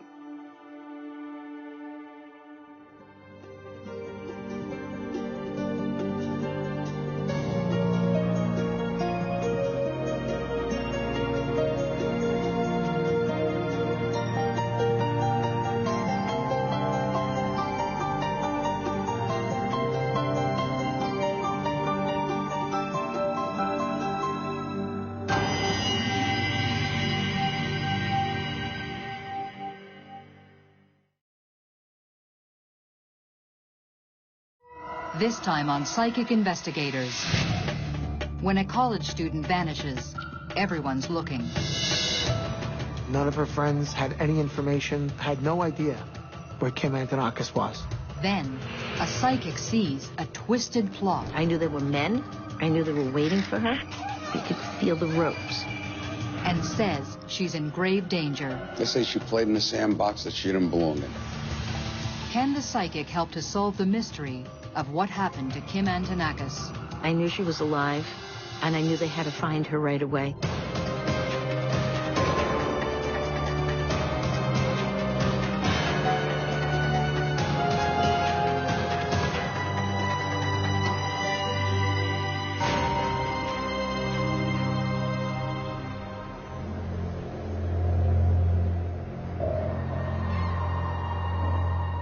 Brooklyn, New York. In 1995, the borough suffers more than its fair share of the city's long tradition of crime and violence. A place where sometimes innocent people get hurt. It's nearly 4 a.m. on March 1st.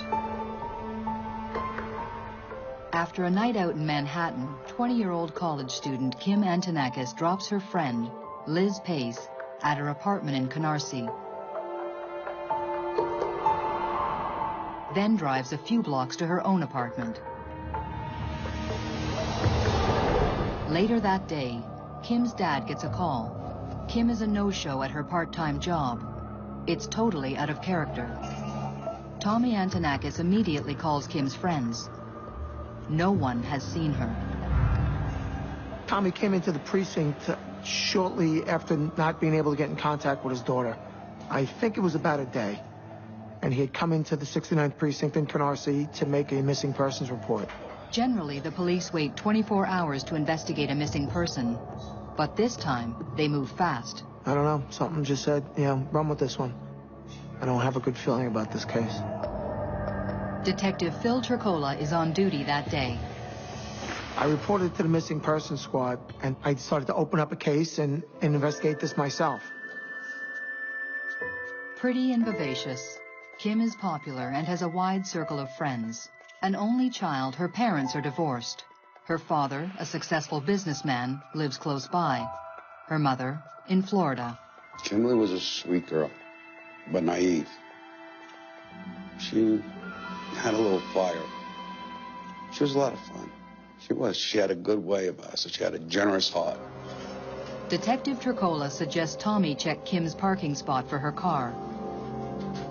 And then he called me, and he says, I think you need to come here. I found something. Her car was not there, but there was an earring on the garage floor. Don't know if that earring was there, fell out of a car, if she was wearing it, but I realized one person would know if she was wearing it, and that'd be Liz Pace. Kim's friend Liz Pace confirms Kim was wearing both earrings the previous night. Now I know that the car was in that garage, Kim was out of the car, and that earring fell off. I knew she was a victim of a crime. There was no doubt in my mind. The detective's first thought is that Kim may have been carjacked. I immediately put an alarm out over the NYPD's internal computer system, describing her to be on the lookout. I got in contact with the Aviation Bureau, and I asked them to look at the spots where cars are normally dumped. Oh, we were out there, nonstop. I guess the adrenaline kicks in. Sleep don't matter. I live on Long Island. Every night that I left Canarsie, I drive through parts of East New York, which are known auto stripping parts. People steal cars, auto strip them, and dump them. Cars are recovered all the time in certain desolate parts of Brooklyn. But Detective Tricola finds nothing. Later that day, when Kim's father arrives home, his answering machine is flashing. But there are no messages. Curiously, someone has phoned and hung up twice. The police check morgues and hospitals. Nothing. They speak to Kim's friends and neighbors and to the couple staying at Kim's place, Joshua Torres and April Dedali. None of her friends had any information, had no idea where Kim Antonakis was.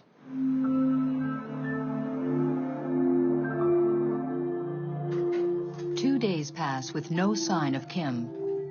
Her mother, Marlene, arrives from Florida. A family friend suggests that Marlene sees psychic Ellie Crystal. A woman called me, quite hysterical actually, and she asked for a reading. She had to have it that night. It was an emergency. This was Kim's mom, Marlene, who had called me. Host of her own local cable show, Crystal calls herself a medium. She says spirits come to her from the bridge outside her window. I realized after I lived here for a while that it's almost like harmonics. The two end posts are like tuning forks, and the cables represent the harmonics. Spirits seem to be very drawn and attracted to the bridge. And it just kind of became like a dimensional doorway for me. 2 days after Kim's disappearance, her mother Marlene arrives with one of her daughter's friends at Ellie Crystal's Brooklyn apartment. They showed me a picture. I started seeing images.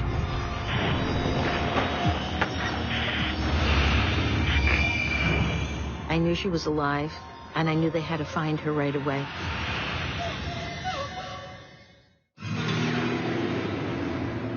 Kim Antonakis has been missing for 3 days.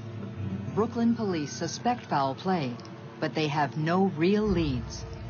Her mother asks a psychic for help. Ellie Crystal says her daughter is alive, but in grave danger. The psychic channels the young woman's spirit and tries to pinpoint her location. To go into her body is to feel very cold and very chilled. Her whole energy was very weak and fading. I felt she was dehydrated, she has not eaten, and that if somebody didn't find her very soon, she would die. Ellie Crystal says she can see what the police already suspect, that Kimberly has been abducted. I feel that she made an attempt to escape, but they got her. You could feel that, you know, she had been taken as a prisoner. You could feel the ropes. And there was definitely this feeling of being tied up. I also felt that whoever was involved in this abduction knew her very well. I knew they were men. I knew they were waiting for her. This is kids who are getting either back at her or looking to get some money from the family. It was one or the other. Marlene was crying. She started to cry right away. The whole thing was an extremely emotional reading. Before the session closes, the psychic has one more cryptic clue. The letter J was a letter that came to me at the time. I saw it as children would write their letter J. It was connected to the person who had taken her. It came as a male and young and Brooklyn.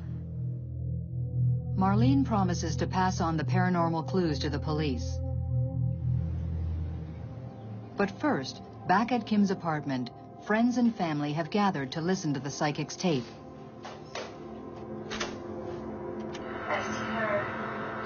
Tied up. Abducted. The letter J. Suddenly, Kim's roommate Josh Torres and his friend Julio Negron jump to their feet. They say that they're going out to search for Kim.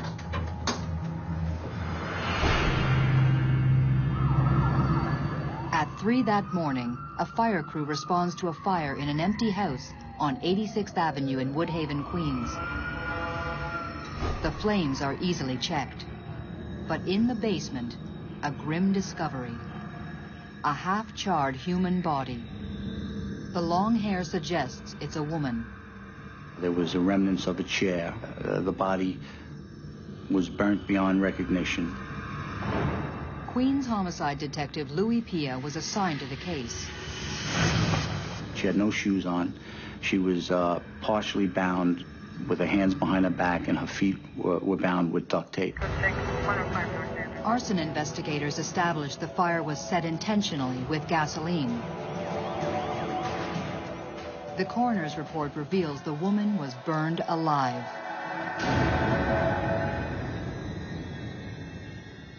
We started making calls. We had a body, and we wanted to see if people had reported anybody missing. So we called the missing persons squad. We were told that there was 2 individuals, one of which was a female in the 6-9 precinct who was reported missing a few days earlier by her father. And that's when the phone rang. And it was Queens. And they had said they had a female deceased, victim of a homicide that fit the description of Kim Antonakis. A description that includes some unique body art. Kimberly Antonakis had some very distinctive tattoos on her back, on her leg. The tattoos. An infinity sign. A scorpion. It's almost certainly Kim Antonakis. I got Tommy sitting at my desk, and I walked out. I couldn't even look at Tom. I went into another office, and I sat there.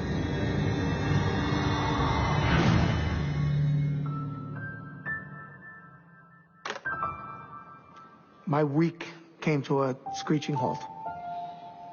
And my worst fears came true. I just couldn't bring myself to go back out and talk to Tom. I knew I had to, so I did. And he's like, what's going on? I said, you know, Tom, I said, there's some guys are going to come in here and talk to you in a couple of minutes. That was it. My case ended. Case closed.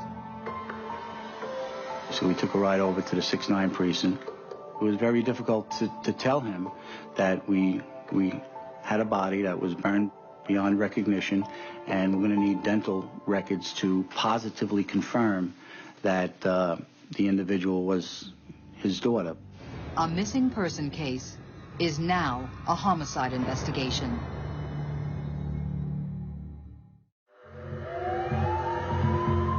A 21-year-old New York woman missing for 3 days has been found dead, burned alive. A psychic says the letter J is connected to her killer. When the brutal crime hits the headlines, even jaded New Yorkers are outraged. Your mind starts playing games. You get angry. You want to look for the people that did it. They tied her up in this cold basement, totally dark, and just left her there. Pete Donahue covers the story for the New York Daily News. It was a very normal neighborhood. I mean, it's not a neighborhood that you would drive through and expect something like this to happen at all. Just, nice, modest, middle-class homes. And the neighbors were shocked that something like this could happen. Weeks go by. Though the police have several suspects on their radar, they don't have enough evidence for an arrest. The psychic was right about the abduction, about Kim being tied up and close to death. Could she help the police to find the killer? Tom Antonakis would call on a daily basis, and he would say, listen, guys, if nothing is going on and you have nothing at this point in time, would you go see a psychic? I shouldn't talk for anyone else, but my assumption was that it was all, full of baloney. But I couldn't tell Tom. Tommy called and he said that Marlene was impressed with the information I had given her and could he come by with 2 police officers. And I said, absolutely, no problem. On the following Saturday, Tommy, his brother Joey, Detective Pia and his partner visit Ellie Crystal. Crystal balls, I don't believe in them. Well, Tommy's motivation was to find out what happened, and whatever it took, whether it took seances or a crystal ball, he would do it to my brother. One of the policemen, the one sitting closer to me, he asked a lot of questions. This is when Kim started coming to me.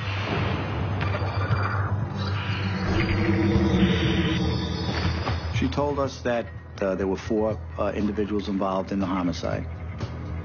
She said that she saw the letter J as being the first letter of the names of the individuals involved. She kept seeing the letter J. The letter J resonates with the police. Joshua Torres, who is temporarily staying with Kim with his wife and baby, is a suspect, as are his friends Jose Negron and Julio Negron, who, despite their names, are not related.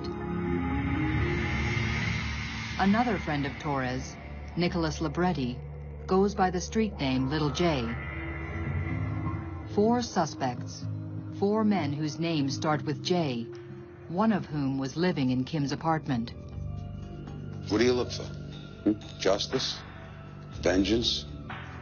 So many things go through your mind. I mean, this was front-page news. It was shocking and puzzling, and it was very difficult for people to come to grips with what happened. People were petrified. They didn't know, who was walking down their sidewalk in the middle of the night, Despite the psychic's clues, it seems the police are no closer to closing the murder case. Weeks, then months pass. Then, on September 6, 1995, 6 months after Kim Antonakis disappeared, the police catch a major break. Friends of Joshua Torres, the guy who was temporarily staying at Kim's apartment, say he's been bragging about her murder. And I got a call from the detective, and he basically said to me, listen, I got this girl and guy in here, and they're alleging that this guy Joshua Torres, confessing that he burned Kimberly Antonakis, abducted her for a ransom, and so on, and gave all the particulars. From that point on, the investigation started to go full force. First, the police bring Joshua's friend Julio Negron in for questioning, and he eventually cracks. We interviewed him at great length, and he actually confessed, and he agreed to cooperate with the district attorney's office. And then from there, we went and we grabbed Joshua and Nick Libretti simultaneously on the same day. Torres, the roommate, denies everything. But Nick Libretti, faced with Julio Negron's confession, also cracks. Between them, they reveal a kidnapping scheme that went very, very wrong. All they had to do was just ask. We both would have gave anything to have her back. Involved were Joshua Torres, Nicholas Libretti, a.k.a. Little J, Julio Negron, and Jose Negron, all J's, just as the psychic predicted. This was just animals that were fools and they were idiots. The trial of Joshua Torres, the ringleader, opens on November 1st, 1996. He pleads innocent. Josh Torres is a particularly twisted and grotesque personality. He's an evil individual. Gene Reebstein prosecutes the case. I believe Josh thought she was a good target for a ransom demand because he could tell, one, that she had a lot of resources, and two, that her family cared for her. The way he looked at it there's money there and there's affection there. And those are two things Josh knows. Well, to get one, he knows how to use the other. Torres, who already had a criminal record, easily roped his friends into a scheme. The prosecution argues that at approximately 4 a.m. on March 1st, 1995, as Kim Antonakis parked her car in the garage across from her Brooklyn apartment, Nicholas and Jose grabbed her and drove her to a vacant home in Queens. There, they tied her up in the basement with no heat, no food, and no water, and left her for 3 days. Joshua Torres phoned Kim's father twice to play a pre-recorded ransom demand. But, by accident, he played the ransom tape too early for it to be recorded. Later, when Joshua and Julio heard the recording of the psychic session, they panicked, thinking she was onto them. That same night, they drove over to Queens, planning to set Kim free. But after 3 days in the cold without food and water, she was comatose. The cruel, bungling gang assumed she was dead. Joshua decided to burn the evidence. These guys, Torres and Libretti, had absolutely no remorse. I mean, you got the sense that they just looked like at other people like bugs. You know, they had no feeling, they had no sense of value of life. The jury hears that just as Joshua Torres lit the fatal match, he whispered to Kim, "Life sucks."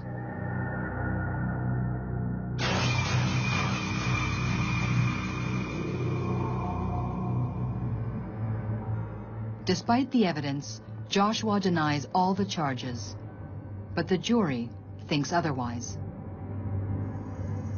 And Tommy said he didn't want the death penalty for these guys. He wanted them to suffer as long as possible. And he should rot in jail for the rest of his life, and he should never come out.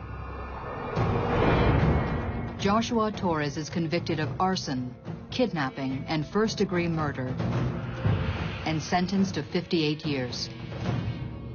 As for Nicholas Libretti, or Little J, He's also sentenced to 58 years, but dies in prison of AIDS less than 2 years later. A year later, in November 1996, Julio Negron is sentenced to 6 years as an accessory because he did nothing to stop the crime. Jose Negron never gets to trial, as in June 1995, he was gunned down on a street in Queens. From the beginning, the psychic seemed to key in so clearly to Kim and her killers. One of the things from Ellie's reading that I was present at that was astonishing was that she was right on the money with the letter J. I mean, you had Joshua, you had Julio, you had Jose Negron, okay? And you also had an individual that we were looking at in the investigation that was known as Little J. I think there are psychics out there that are good at what they do. I think they do have that extra sense. It's kind of like an enhanced gut feeling. The last time I saw Tommy, he told me that everything had been taken care of. There was a feeling with Tommy of completion, that whatever this whole scenario was that involved his daughter's kidnapping and murder and the capturing of the criminals, it had come to a conclusion already. It was over. After that, I knew I wasn't going to see Tommy again.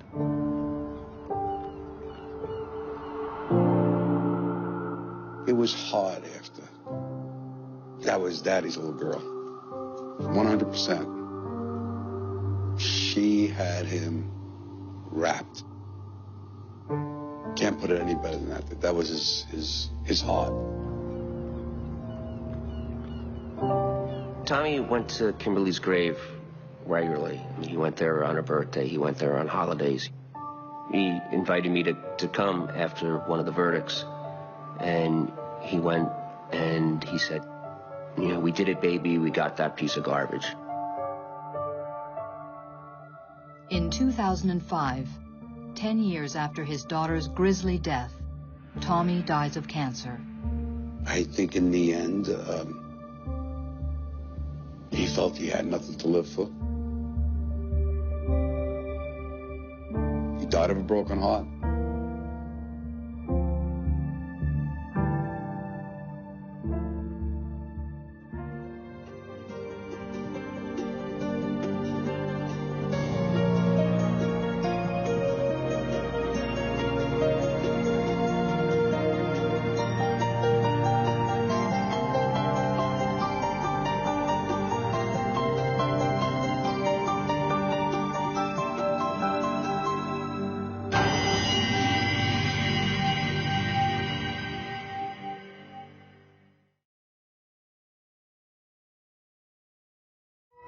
This time on Psychic Investigators. In small-town Maryland, a chicken farmer vanishes. We have searched the whole county. We couldn't find nothing. We didn't know what was going on. It's a mystery, even to the police. Maybe she was not missing but had become the victim of foul play. Until a rookie psychic takes the case. I said, it feels like something just hit me in the head. And uncovers a secret no one could imagine.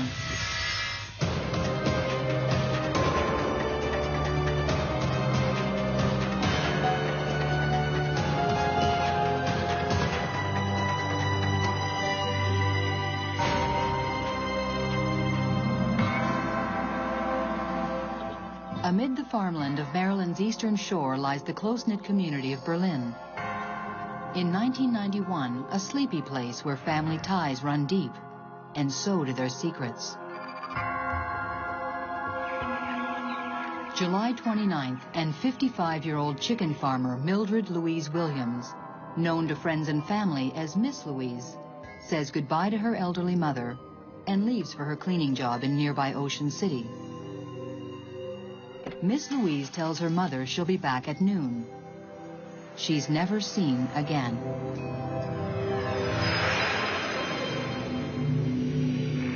Miss Louise's brother and sister-in-law, Robert and Nettie Moxley, will never forget that day.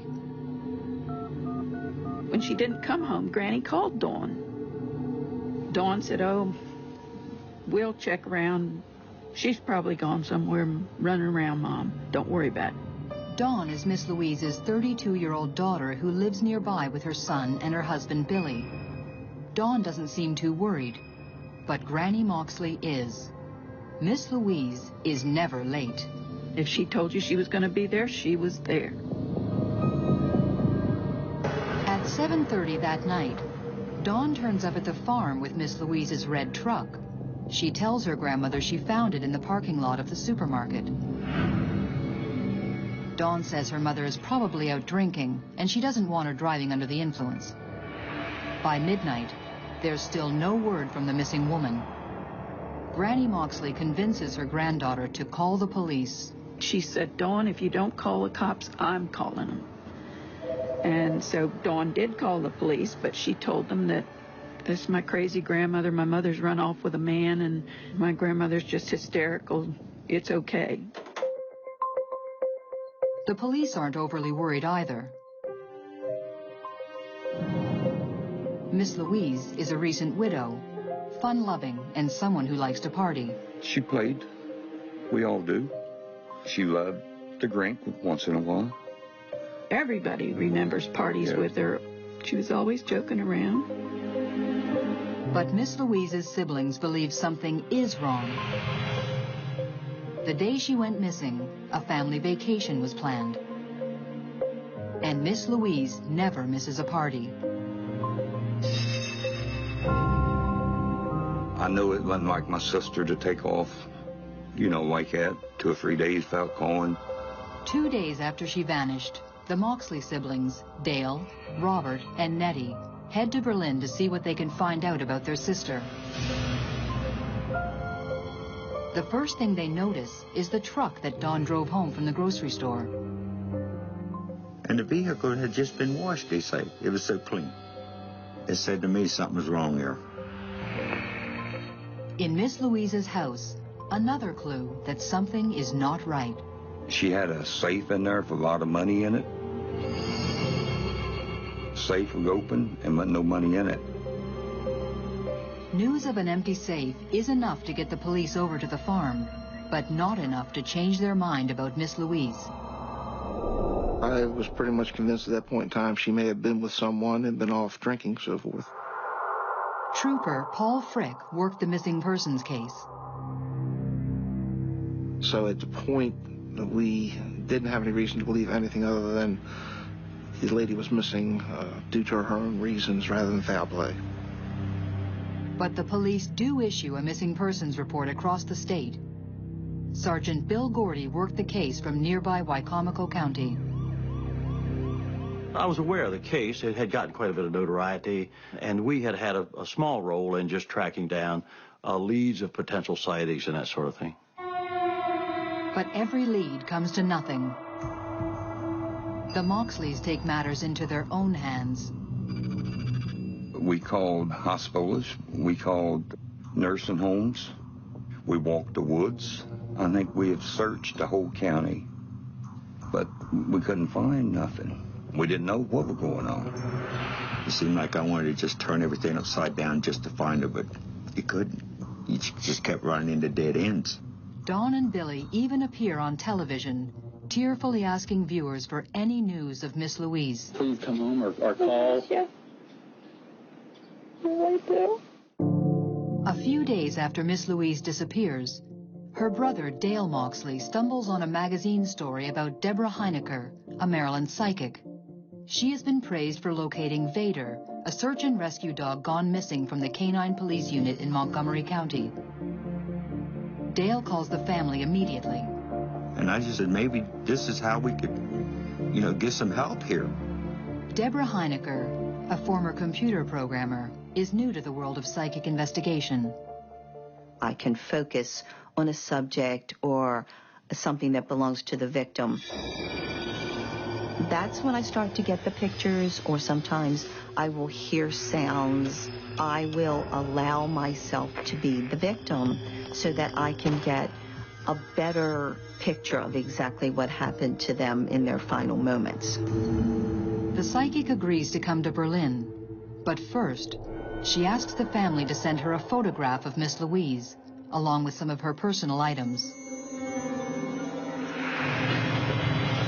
I started to tune in, and the numbers 335 came to me. I saw a white horse.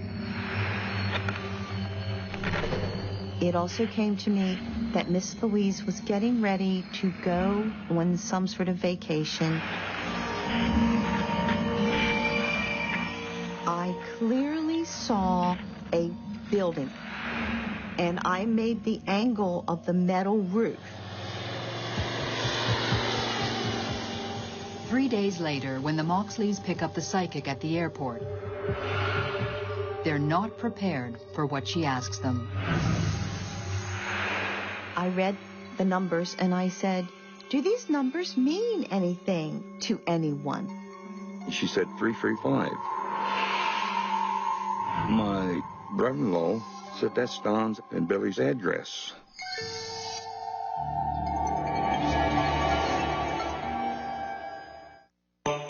When Mildred Miss Louise Williams disappears from her home in Berlin, Maryland, the police suspect she's gone on a bender.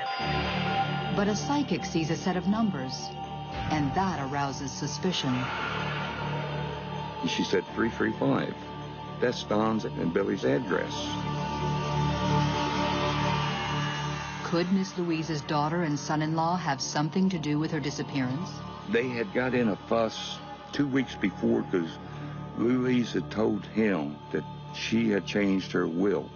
Dawn and Billy had recently stopped Miss Louise from seeing her grandchild. In retaliation, Miss Louise threatened to disinherit them. After my sister disappeared, Billy Warren would never look me in the eye. Deep in your hearts, you have a funny feeling. With Dawn and Billy present, the Moxleys say nothing. But what about her other visions? The vacation. We planned a family reunion in North Carolina for a week. Every one of the Moxleys were going to meet. We were all going to, go on vacation. But the white horse and the metal roof are a mystery. The Moxley siblings drive the medium to Billy and Dawn's farm, the very address she saw in her vision. We went to Dawn and Billy's house, and there was this white horse in the fence right alongside the road near their house. It was spooky.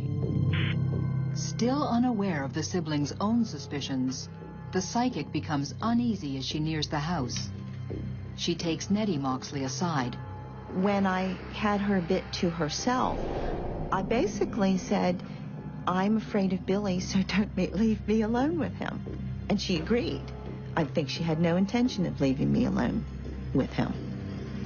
They enter the house and go into the kitchen. When Deborah got to the kitchen, she got a terrible headache.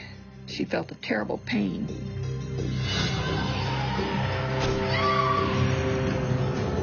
I said, "It feels like something just hit me in the head."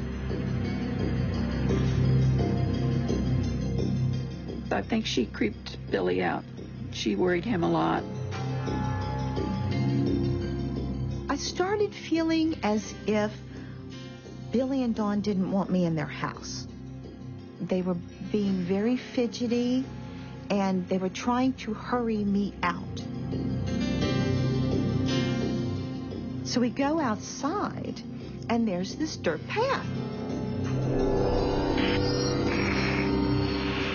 And I said, "I want to walk down this little dirt road."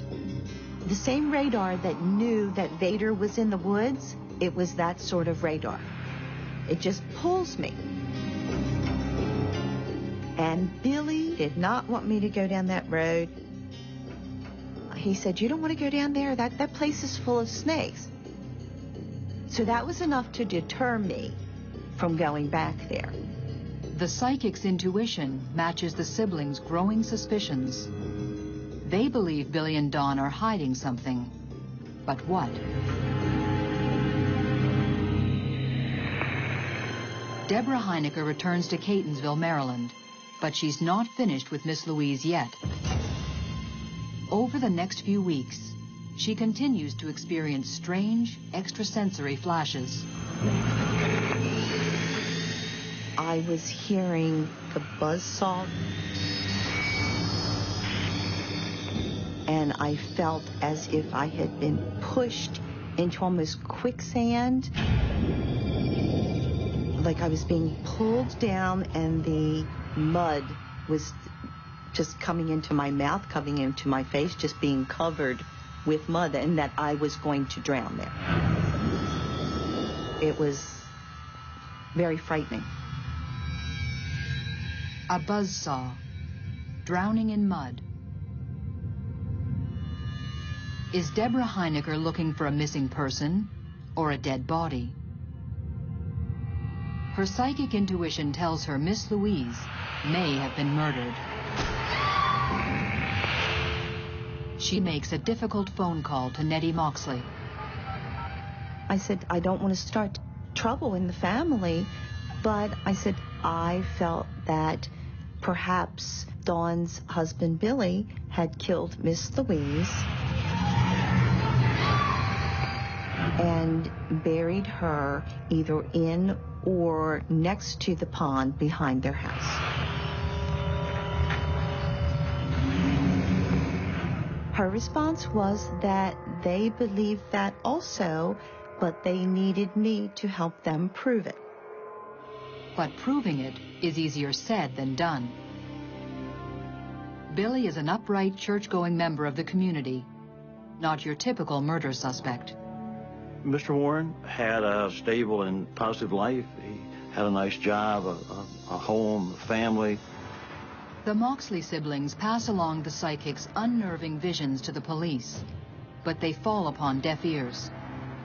They still believe the most likely scenario is that Miss Louise has run off with a drinking buddy. I've never believed in psychics. I've never believed in the supernatural. I've only ever believed the living are the people that can hurt you, not the dead. People that say they can tell you things that have happened or are going to happen, I just never had much faith in that. As the weeks pass, the psychic and the Moxleys increasingly think Miss Louise is dead, and Billy is the killer. But without a body or hard evidence, they can't persuade the police to ramp up the investigation. You can't arrest someone on a whim or what you think happened. You have to be able to prove what you're accusing someone of. If that's the case, as I felt at the time, but couldn't prove anything more, I couldn't in good conscience do anything different than what I was doing. I didn't have enough evidence. The police won't forge ahead on the word of a psychic, but Miss Louise's family can, and does. She just made our search even stronger. She made our will stronger. And it just gave us extra strength as a family to go search even harder. 3 months after she vanished, the case is given new life. Sergeant Bill Gordy is transferred to the Berlin Police Department from nearby Wicomico County. My gut told me that there were elements of the investigation that needed to be refocused, and that maybe she was not missing but had become the victim of foul play.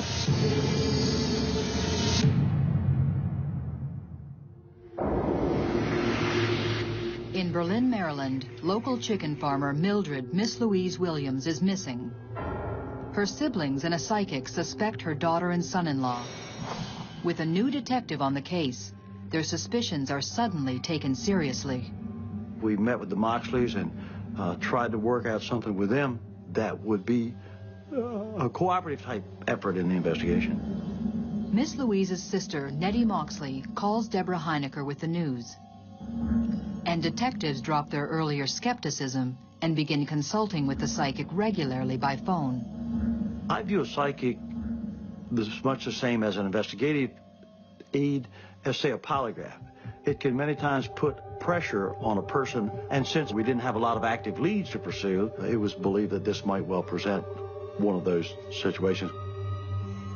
There wasn't a day that went by that I didn't think of Billy and that case, and basically how I was going to get him. Not only do the psychic and the Moxleys have their sights set on the grieving daughter and son-in-law, now the police start watching Dawn and Billy more carefully. We did try to ratchet up the attention on him to to let them know that we were more closely scrutinizing their current and past statements and behavior.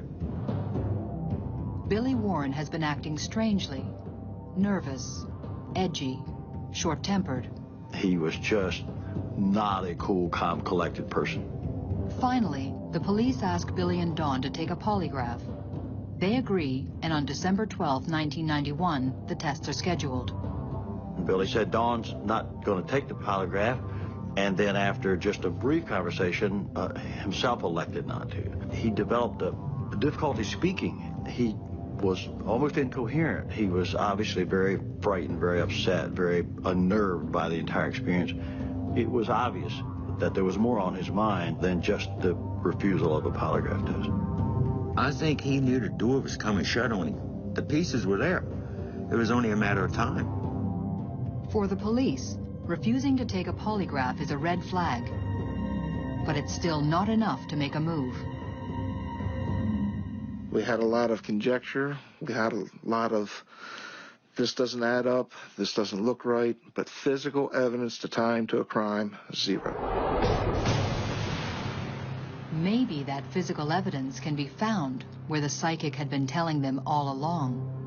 I told the police that I felt that she was in mucky soil, and Billy and Dawn had that pond right back there, and I had been drawn there originally, so I wanted them to go there. But finally, I asked the investigators that were currently working on the case to go out to Mr. Warren's house. There, two of the investigators head towards the pond, while Trooper Frick waits outside. Suddenly, the door opens and Billy calls out to him. Billy has something to say. He just literally fell to pieces in front of me and started confessing. 5 months after she vanished, the terrible mystery of what happened to the chicken farmer is solved. Billy says on July 29th, Miss Louise came over to visit. He was alone. They argued over Dawn's inheritance. Miss Louise threatened to disinherit Dawn once again. He became enraged. There was a claw hammer there. He'd been doing some home repairs. He picked up the hammer and swung it and struck her in the head.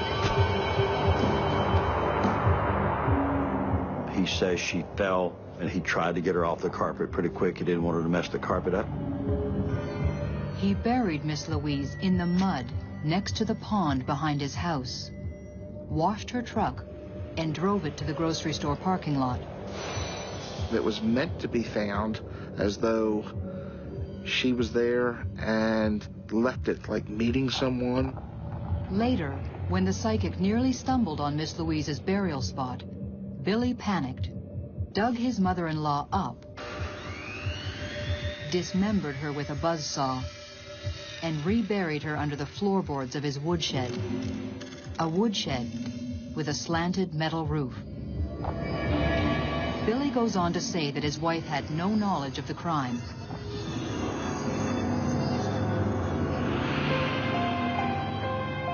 The murder weapon and the body are later recovered, as is evidence of blood spatter in the couple's home, corroborating the confession and the psychic's vision.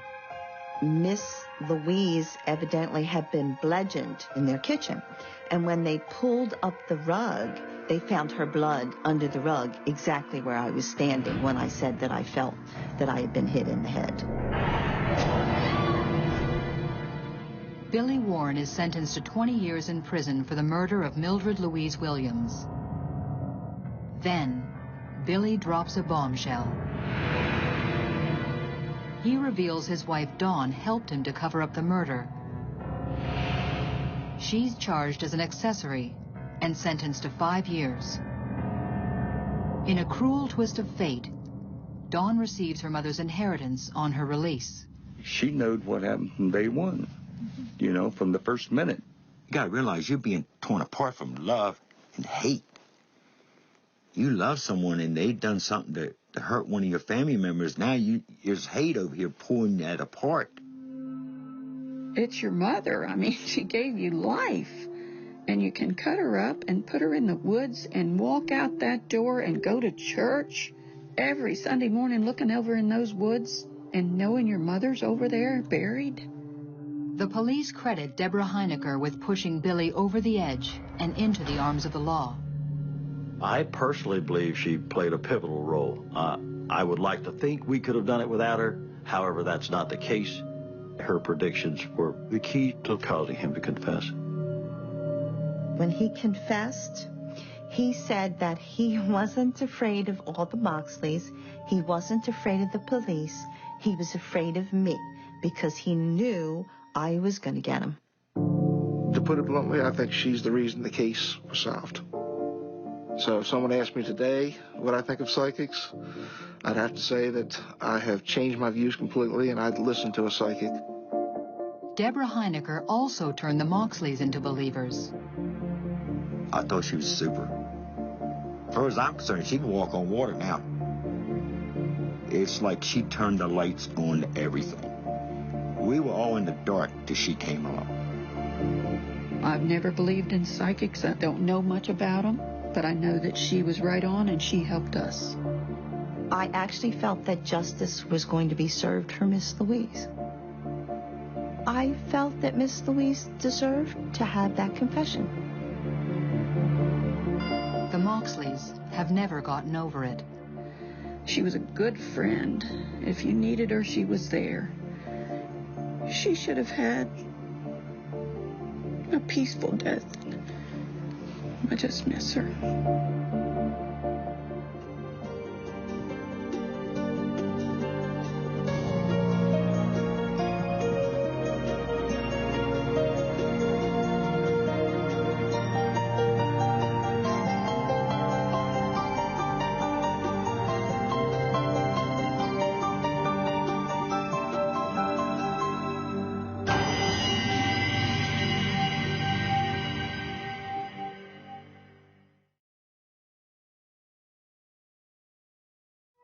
This time on Psychic Investigators.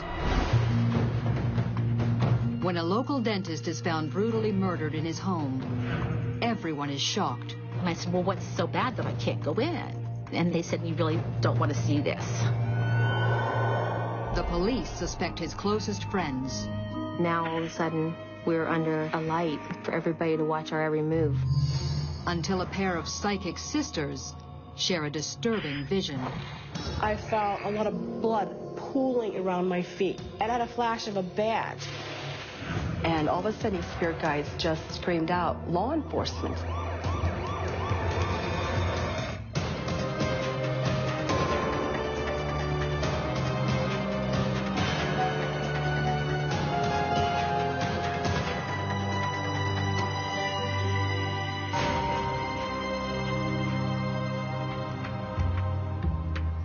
Blairsville, Pennsylvania, an hour's drive from Pittsburgh. A factory town which once turned out the steel and glass that helped build America. This is small town USA, where life is comfortable and safe. At least that's what everyone thought, until a spring day in 2006. On the afternoon of April 13th, a teenage boy makes a shocking discovery at his next-door neighbor's house.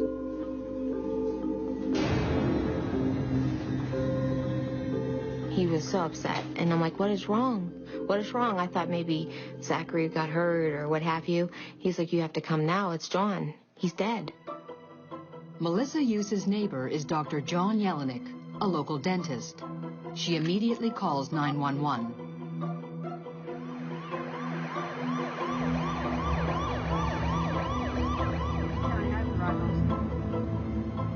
When I walked up to the door, I saw there was blood on the outside of the door and the window.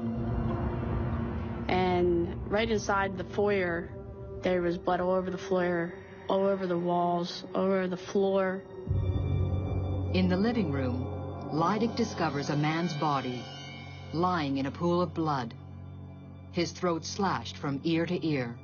Immediately, I knew that it had to be a homicide. No one could have done that to themselves. Corporal Janelle Leidig has been with the Blairsville police for 6 years, but this is her first homicide. It just looked like there was a violent struggle and there's just blood that went everywhere.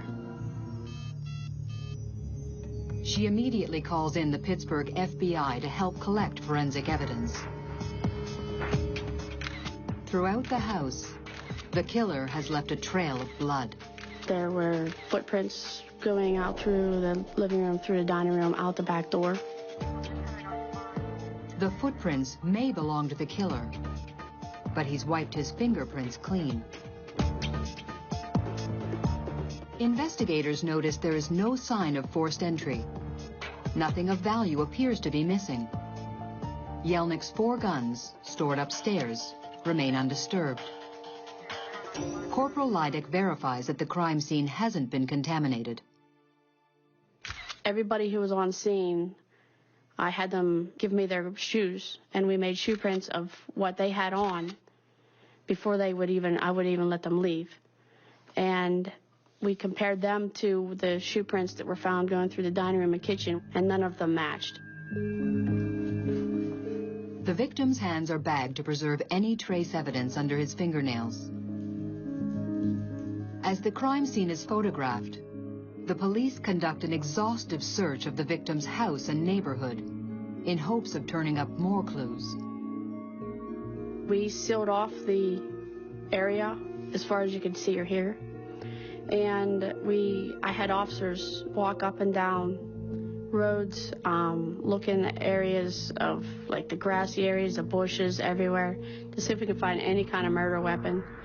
We searched the entire house, and we just were unable to find any type of murder weapon. Outside, Blairsville is in a state of shock.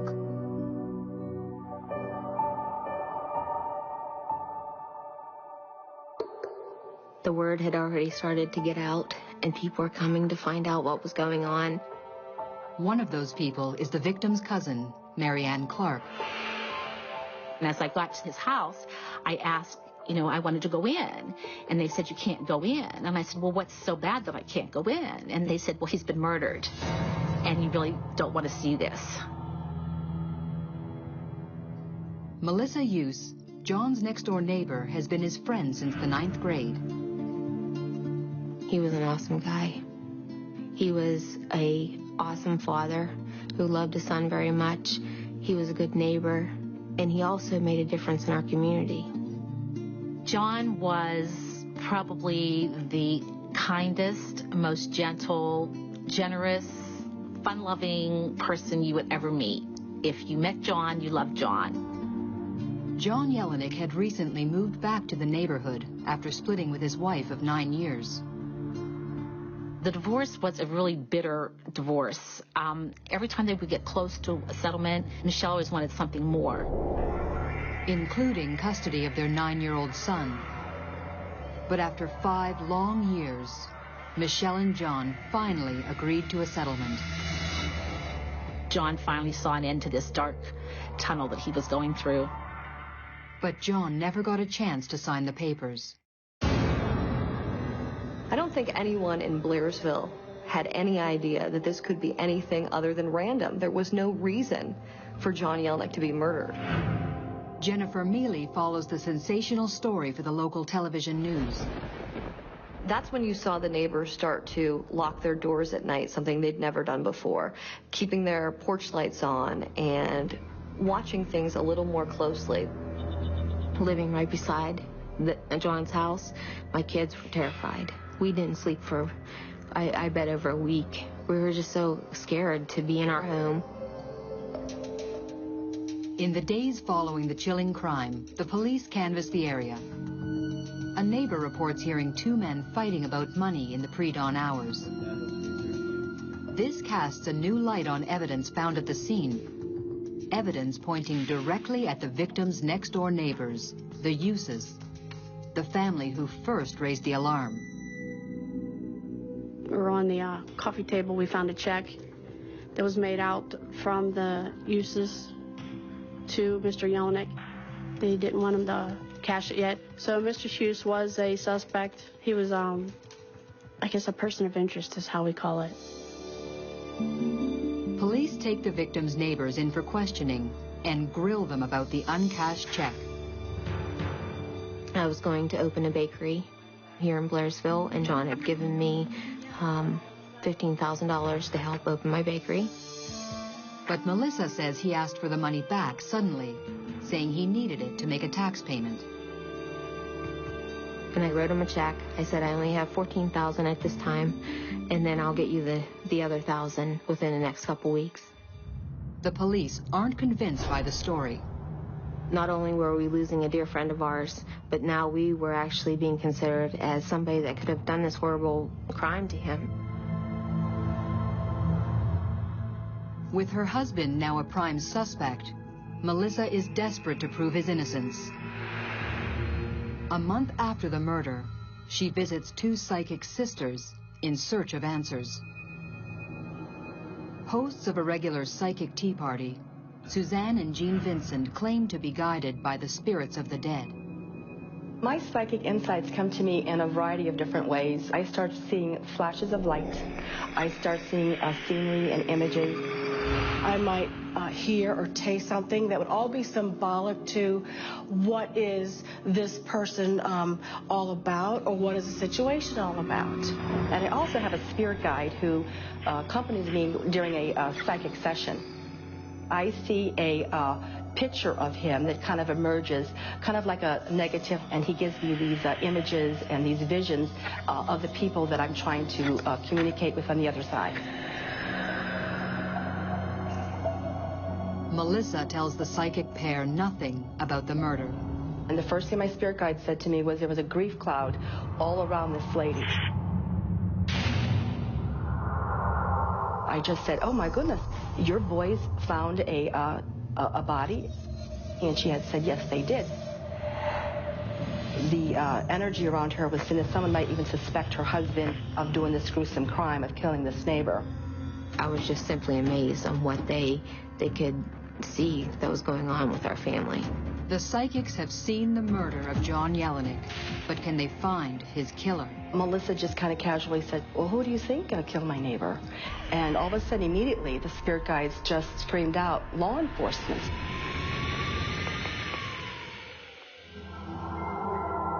When 39-year-old dentist John Jelinek is murdered, his neighbors become suspects. Desperate, they turn to a pair of clairvoyant sisters who say the real killer works in law enforcement.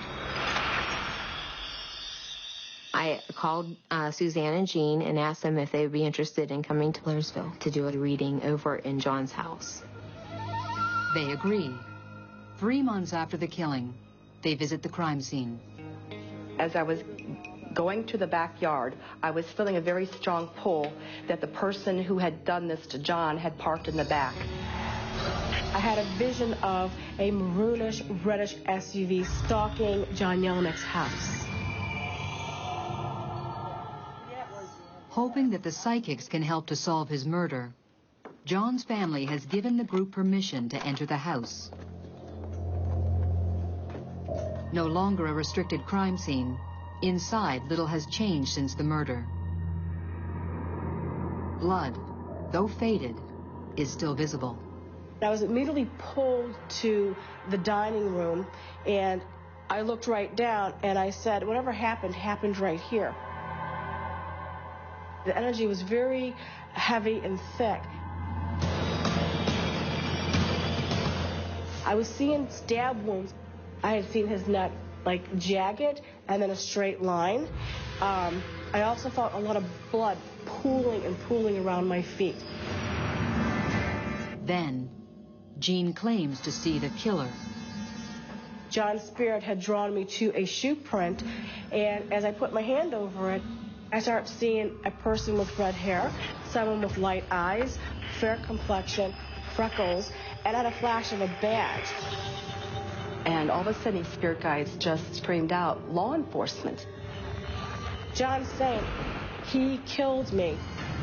Melissa is stunned. I knew in my heart who I thought had committed this crime and how much it resembled that person.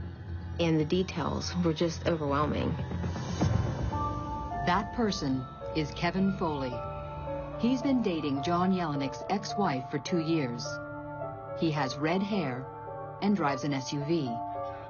And He's a state trooper. He was already the person of interest because he was the boyfriend of John Yelnick's ex-wife. But the fact that he was a trooper made it difficult to believe that even somebody would do that. But it also made me think that he wouldn't have messed up and he wouldn't have left footprints. But once I got the psychic's information, we wanted to look into it a little bit more. Police discovered that there had been bad blood between John Yelnick and Kevin Foley. John Yelnick had frequent arguments with his ex-wife, Michelle. So John Yelnick and Kevin would have words, even to the point where the police were called. The trouble is, Foley is a fellow officer, and they have to tread carefully. And their hands are tied while they await results of the blood and the DNA evidence. That was taking the longest. It was like excruciating for not only the public, but for us. In the meantime, analysis of the bloody shoe print has eliminated one suspect. Tom Hughes wears a shoe a full 3 sizes larger than the killer's. It was a relief to know that Tom was cleared of being a suspect at that point. Her family name cleared, Melissa wants police to meet with the psychics. I was very skeptical of psychics, but I said I would go. I said I would, go down to the house and keep it in the back of my mind that maybe it would work, maybe it would help. 4 months after the death of John Yelnick, the Vincent sisters meet the Blairsville police at the murdered dentist's home. They gave me information about a reddish-colored SUV. I was taken back. Kevin Foley drives a maroon-colored SUV-type vehicle. As we were walking through the kitchen, John's spirit yelled out and said, "Pay close attention to the footprints." It appeared to me that it was an expensive running shoe, and also I could tell the size. It was like maybe a size 10. There's no way they could have known that. Even if they got a tape measure, there's no way they could have known it because it was faded by then. The psychics offer a prediction. The killer did leave evidence at the crime scene. Evidence they believe will be his downfall. John Yelnick has DNA of the killer underneath his fingernails. And we told the police, you need to pursue this. Would the long-awaited DNA results be the key to the case? Then, a final perplexing revelation. Over the footprint, I had a flash of dog tags. Whoever had these dog tags helped kill John Yelnick. This person has a military background. The psychics have given the police more to look into. But will their clues lead the police to the evidence they need to arrest one of their own? 4 months have passed since the murder of dentist John Yelnick. The police suspect a state trooper as the killer. Their suspicions are confirmed by 2 psychic sisters who offer more clues. The psychics actually gave us things to work on. The dog tags, the military, the SUV, and the footprints. The psychics say their vision of dog tags means the killer has a connection to the military. I was sort of skeptical about that, thinking that, yeah, they got the car right, they got the possible trooper right, but he wasn't in the military. He didn't have dog tags. We looked into it further, and indeed, he did have a military background. The police ramp up their investigation into the state trooper and make a damning discovery. We found video evidence from local gas stations that Kevin Foley was driving through town. He didn't have to travel through Blairsville to get back home, and yet he did. Kevin Foley had means. He had motive. And now it's clear he had opportunity. But police still don't have enough hard evidence to make an arrest. And Foley's not talking. He's hired a lawyer. We were unable to get to Trooper Kevin Foley. He was not cooperating with us, so we requested State Attorney General's office to step in and assist us in investigating the crime. A local police department, like the Blairsville Police Department, does not have the resources or the manpower to investigate a murder for months or years on end. So it became quite apparent that they were going to need help. The concern was, should they call in the state police to investigate this, considering one of their prime suspects was a state police trooper? And that's why both the state police and Blairsville police agreed that an independent agency needed to be brought in to investigate this, hence the Attorney General. This was a very circumstantial case. This wasn't a case with a confession or with an eyewitness. So it had to be built piece by piece. Deputy Attorney General Anthony Krastik brings some much-needed muscle to the case. One of the key pieces of evidence in this case certainly were the bloody shoe prints. This was a shoe print made from a Asics Gel Creed or Gel Creed Plus between a size 10 and a 12.5. Only 25,000 pairs were ever sold in America. Krastik learns that Kevin Foley owns a pair. That company had a discount for officers. Kevin Foley was one of their best customers. He bought a lot of things from them, including the exact size and make that could have made those shoe impressions. While there's mounting circumstantial evidence pointing to Kevin Foley, there's still nothing to place him directly at the crime scene. And then the DNA results came back and showed that there was a match to Kevin Foley. Kevin Foley's DNA had been trapped underneath his victim's fingernails, just as the psychics predicted. 17 months after the murder of the Blairsville dentist, the police finally arrest Trooper Kevin Foley. There was shock throughout the community. Half the community didn't want to believe, couldn't believe, that a state trooper could actually commit a murder. The other half had no doubt it was him. This was a 1.5 year long investigation. Clearly, this wasn't going to be simple. This wasn't going to be an easy conviction. The preliminary hearing itself, where the police have to lay out all the evidence they have against the suspect, took hours. We weren't even sure it would get that far. We thought perhaps a judge might throw it out right there, but he didn't. At the trial, prosecutors argue that Kevin Foley had ample motive. The jurors found out that Dr. John Yelnick's divorce was just 1 day away from being finalized. If that happened, Foley's live-in girlfriend, Yelnick's estranged wife, would lose $2,500 a month in support. And Foley had another motive. He had it in his mind that John Yelnick was a bad man, a child molester. During Yelnick's bitter divorce, his estranged wife made accusations. She even took John to court. Although he was cleared of all charges, Foley never stopped believing John was a monster. Kevin Foley made no secret of his ill will towards John Yelnick. He just would tell anybody that John Yelnick was evil, should be killed, even asked one trooper to help him kill him. The prosecution paints the jury a vivid picture of the events of April 13th.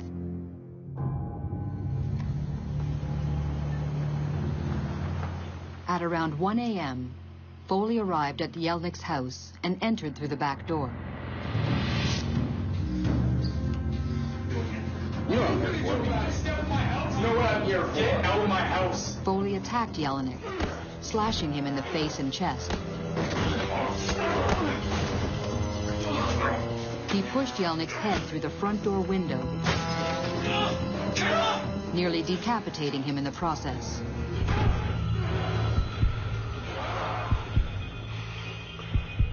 The pathologist testifies it took up to 9 minutes for John Yelnick to bleed to death.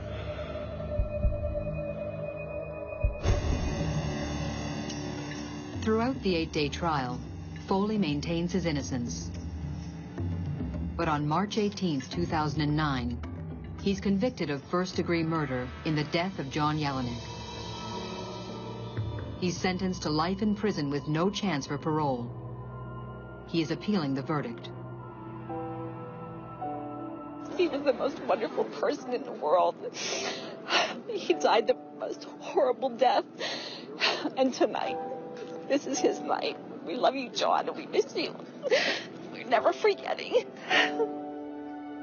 For John's friend and neighbor, Foley's conviction means an end to a nightmare. And she credits the Vincent sisters for their part in solving the case. I believe that the psychics were helpful in this case. I felt like it was just incredible, the information that they knew. What we wanted to do from the very beginning was to make sure that we found out who did this to our friend and make sure that justice was served.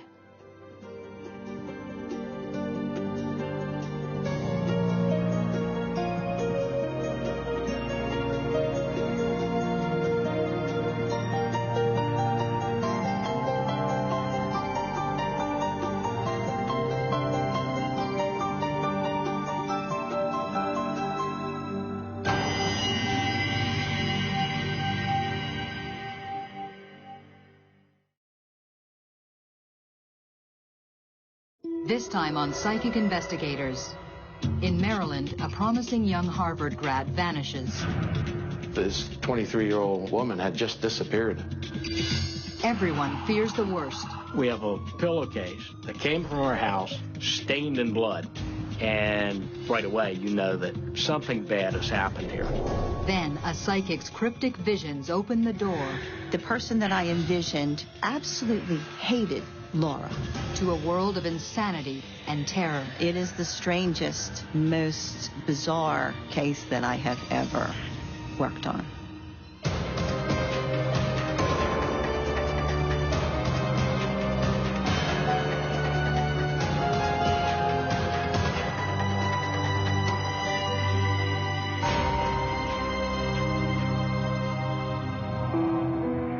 Bethesda, Maryland, an affluent suburb just minutes from Washington, D.C. Home to movers and shakers, professionals and politicians. Home to 23-year-old Harvard graduate Laura Hoatling, who's just moved back in with her mother and landed a job at a PR firm. But on the morning of October 19th, 1992, Laura doesn't show up at work. Her co-workers call. No reply. One of them is a good friend. Concerned, she phones Laura's brother. Laura was extremely responsible, and she was very considerate, so she would have called, and I was quite sure of that. I knew something was strange. Warren Hoatling, a teacher, heads over to his mother's house to check. His sister isn't home. By nightfall, there's still no sign of Laura. Increasingly worried, he calls the police. Sergeant Rich Fallon was on duty that night. The police took the report, and nothing was done for at least a day. You give them 24, 48 hours to show back up, then after that, you start getting concerned. Their mother, Penny Hoatling, is away at a conference. When Warren calls her, she cuts her trip short and returns home. Because the police weren't able to do anything, we wanted to do something. We were convinced that there was something going on, there was something wrong. And so a lot of Laura's friends got real active. They put together a poster. It was very important to us to try to get, information out there so we could find something out. Laura Hoatling's disappearance is big news in Bethesda. In the upper crust homes, a crime or a missing person is rare, especially in a family like the Hoatlings, where you have a daughter who went to Harvard, the mother is a psychotherapist. Crimes like that just don't happen in those kind of families. Adrian Havel writes about the story. Laura was virtually the all-American girl. She had everything going for her. She was very accomplished, a fantastic student. She was 6 feet tall, very long-limbed, and she had a really sweet smile. After 2 days, there's still no word from Laura. The police launch a full-scale investigation, starting at her home. There was nothing suspicious, nothing unusual, nothing disturbed in the house. Didn't appear to be any break-in. The police canvassed the neighborhood. Curiously, A neighbor's nanny tells them she saw the tall, slim blonde leaving for work at 8 a.m. She said every day, Laura comes out of the house and waves to the children and her. And this day before, Laura had walked out of the house. She was wearing a trench coat and slacks, and nothing seemed unusual except for the fact that she didn't wave. If Laura left home at 8 that morning, where is she now? It really was baffling because this 23-year-old woman had just disappeared. Harry Gearing handled the press for the Montgomery County Police. You have to keep your mind wide open to any possibility. Did she have a boyfriend? Did she have some reason to run away? Was she running away from something? So you have to ask some difficult questions. It was very, very uncomfortable to not know what was going on. Part of you says, don't make things up. All we know right now is we don't know where she is. That doesn't necessarily mean anything. But I didn't have any kind of explanation. And so that was frightening. Police interview friends and family. They search local fields and woods. Then, 4 days after Laura's disappearance, a discovery that throws the investigation in a whole new direction. Half a mile from Laura's house, cadaver dogs uncover a bloody pillowcase. The blood-stained pillowcase was not just your average kind. This was a high-dollar pillowcase. The normal person wouldn't have this in their house. The police match the pillowcase to the linens at the Hoatling home and send it to forensics. This is still a missing person case officially because you still don't have concrete evidence to suggest that there's been a murder. But when you have bloody evidence, it really is very strongly suggesting foul play. That was kind of a confirmation for me that something bad had happened, which I already felt pretty strongly was the case at the time. In fact, I remember it was a point of conflict with the police about what kind of investigation it was, whether it was a missing persons investigation or a homicide investigation. The Bethesda community at first was more puzzled than fearful. But when reports began to show up on television about not only Laura being missing, but police crews finding blood, then they began to get worried. 4 days after she vanished, the blood-drenched pillowcase suggests something terrible has happened to Laura Hoatling. But what? A local psychic, famous for locating the missing, claims she can help. This psychic was known to the police because she helped us out in a previous case. I think it was in 1991. We had a police dog go on missing. And with the psychic's help, the officers were able to recover that dog. So when she approached us with information about the Laura Hoatling case, I think the officers were willing to listen. The picture I was seeing was of a woman, but her energy was very masculine. The person that I envisioned was very jealous of Laura, very jealous. A week after 23-year-old Laura Hoatling vanishes from her Maryland home, police have no idea whether she's alive or dead. A psychic offers to help. Deborah Heinecker claims to read energy from photographs and personal objects to help locate the missing. I call it tuning in, and I basically remove everything from my mind, make my mind a blank slate, and then I focus on whatever it is. A police officer agrees to meet with the psychic to discuss the case. While holding the missing persons poster, the psychic sees a puzzling image.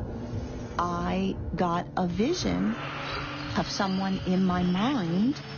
It was a woman, but it was very strange to me because she had a male energy, and the male energy was very strong, and I found that very confusing. The person absolutely hated Laura, and actually this person was very jealous of Laura, very jealous. I had visions of the person wrapping Laura in what looked to me to be a sheet or a comforter, and I felt that the person changed into Laura's clothes. and carried her out. At that point, I felt relatively sure that Laura was no longer alive. A woman with a man's energy, intense jealousy, and murder. Detectives agree Laura might be dead, but they're mystified by the psychic's strange visions. Basically, what is that? What's a woman with a man's energy? And it really didn't fit in because we didn't believe it was a woman that did this. We believe it was a man that did this. As the investigation gathers speed, lab testing confirms that it's Laura's blood on the pillowcase recovered in the woods. That would indicate that something must have happened in the bedroom. So we then went into Laura's house and we stripped down the bed. And her mother mentioned that these sheets that are on the bed don't belong on this bed. These are for the guest bedroom. And there was no mattress pad. And we examined that mattress and there was no sign of blood. Police opt to use a new chemical to look for blood. Luminol reacts with the hemoglobin in the blood, and it becomes luminescent. They sprayed it, turned out the lights, and that mattress glowed. And it was like the 4th of July. All of this blood suddenly appeared, and we couldn't see it because the suspect had cleaned it up. The police are now almost certain that Laura is dead, just as the psychic predicted. What was told to us was that there was blood on the mattress and there was enough blood that a person could not have survived losing that much blood. So that was a confirmation that she was dead. In all likelihood, Laura did not leave her home alive. The idea that she had come out the next morning and was walking down the street did not match at all. The neighbor's nanny, who said she saw Laura leave at 8 a.m., the morning of her disappearance, was clearly mistaken. But if it wasn't Laura, who was it? You have a prominent young woman murdered in her home, so presumably there's a killer running loose. So there's a tremendous amount of pressure to find out who did it and catch him. The police look again at everyone who might have seen Laura. I talked to the mother, asking her about who hangs around here or who are her friends, and Laura Hodeling's mother said, well, we can check with Haddon Clark. Haddon Clark is the family gardener, a homeless man roughing it in the woods outside Bethesda. Laura's mother hired Haddon through a church rehab program and wants the police to leave him alone. She said, he has psychological problems. I'm sure it's not him. He is not a violent person, and I would prefer that you not even think of him as a suspect. Back at the station, Fallon briefs his superiors. The name Haddon Clark has a surprising effect on his captain. And he immediately just said, oh my God. Haddon Clark has a dark and twisted past. He's a paranoid schizophrenic with a string of disturbing arrests, including malicious destruction of property and theft.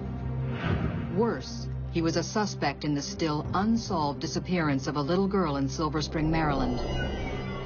We brought in and talked to detectives that had interviewed him years before, and they told us, hey, look, this guy is strange. I mean, he is odd, and he's very capable of doing this.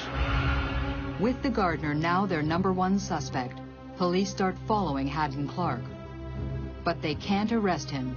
They don't have enough evidence to tie him to Laura's disappearance. There was a point at which the police were suspicious of Haddon, and we were resistant to that, actually. We thought, oh, it could be Haddon. He's harmless. And we caught holy hell over it. Laura Hodeling's mother was furious that we were focusing in on him. It's not fair. He's a very gentle person. The minister at the church was furious and said, leave this man alone. Homeless advocates were calling the police department and raising hell that we were looking at this homeless man. But then, more lab testing on the pillowcase reveals something highly incriminating. An impression of Haddon Clark's thumbprint in Laura Hodeling's blood. And our lieutenant at that time said, notify patrol throughout the county. We want this guy. Find him.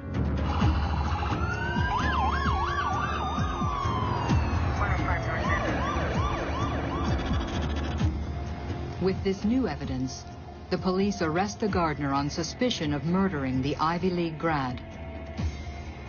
We trusted Haddon, and we found out that that trust was misplaced. And that was very difficult. But the question remains, where is Laura? 23-year-old Harvard grad Laura Hoatling is set for a Washington law career when she disappears under suspicious circumstances. The family gardener, Haddon Clark, has been charged with her murder, but says nothing.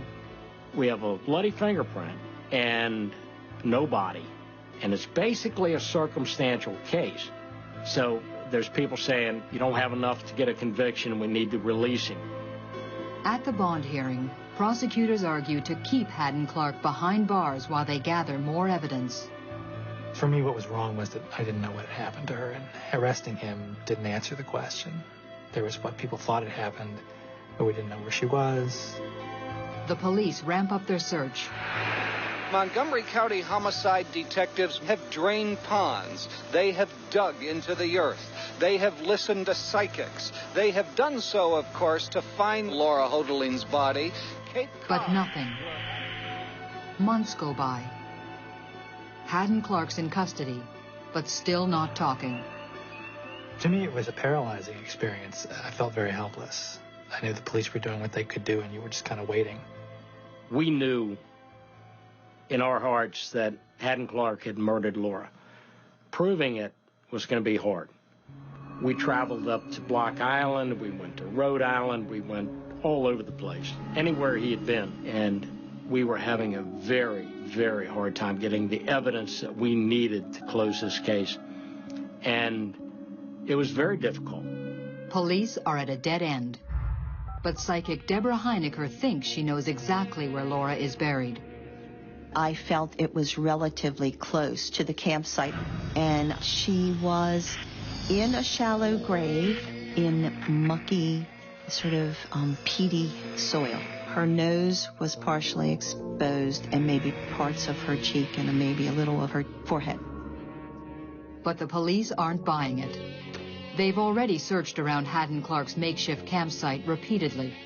You're always going to have skeptics in the police. We're skeptical by nature, and the Montgomery County Police had searched that area over and over again, and they didn't believe that the body was there. But Deborah insisted to the police that they keep looking. On June 13th, 1993, 8 months after Laura vanished, a startling turn of events. Right the day before trial, the scientist has to review all of her findings. She looked at the hairbrush that had belonged to Laura Hoatling and saw something odd and took off a strand of what she thought was hair that just didn't look quite like the others, and examined it, and it was a hair or fiber, as you might say, off a wig. This lone fiber may be the final piece of the puzzle. An earlier search turned up a bizarre storage locker rented by Haddon Clark. We went in, and it was stacked with plastic containers. There were high heels, there was ladies' underwear, ladies' dresses, there were wigs. Just the place was full of female clothing. Then we realized that Haddon was a cross-dresser. Deborah Heinecker's vision begins to make sense. I had the light bulb moment and said, oh, yes, that's what I had to have been feeling when I envisioned this person, but with a male energy. The crime lab makes a positive match. Faced with the damning evidence that puts him at the murder scene, Haddon Clark confesses. In a dramatic twist, the next day the gardener agrees to lead police to Laura's body in exchange for a plea bargain. He takes them to the wooded area surrounding his camp near Bethesda. There, they make a grim discovery. Buried in a shallow grave, they find the remains of Laura Hoatling. It had been several months. The rains had washed up part of her body so that part of her body was now exposed and out of the ground. It's just as the psychic had insisted all along. Deborah's description of the grave site was very close to what it was. I mean, it was excellent. Some of the police officers were surprised when Laura's body was found in that location because we thought we did a thorough search. We didn't see anybody there. So it's a mystery to me. Being able to say I know something about where she is was very helpful for us in terms of having some chance at some kind of a closure and not just not knowing. The not knowing was very hard. The man who killed Warren's sister had a troubled past. Haddon Clark had a terrible childhood. His mother dressed him in women's clothes, or little girls' clothes, I should say, from the time he could walk. We later learned that he liked to kill small animals. He would shoot cats, kill dogs, put them on the neighborhood's doorstep if the neighbor crossed him. This is the kind of person he is. Little did Laura's mother know that the man she hired to help in her garden was a born killer. But why Laura? Penny Hodling may have treated Haddon Clark, her gardener, her handyman, a lot like a son who came around and did odd jobs. Haddon had become attached to Mrs. Hodling, thinking that, she was like a mother figure. What came up is that Laura had just recently returned from Harvard and had moved into the house. He began to think of Laura as usurping him in the household. She was replacing him. Haddon may have thought Penny Hodling was his mother, but she wasn't. He was really, when it came down to it, the gardener and the handyman.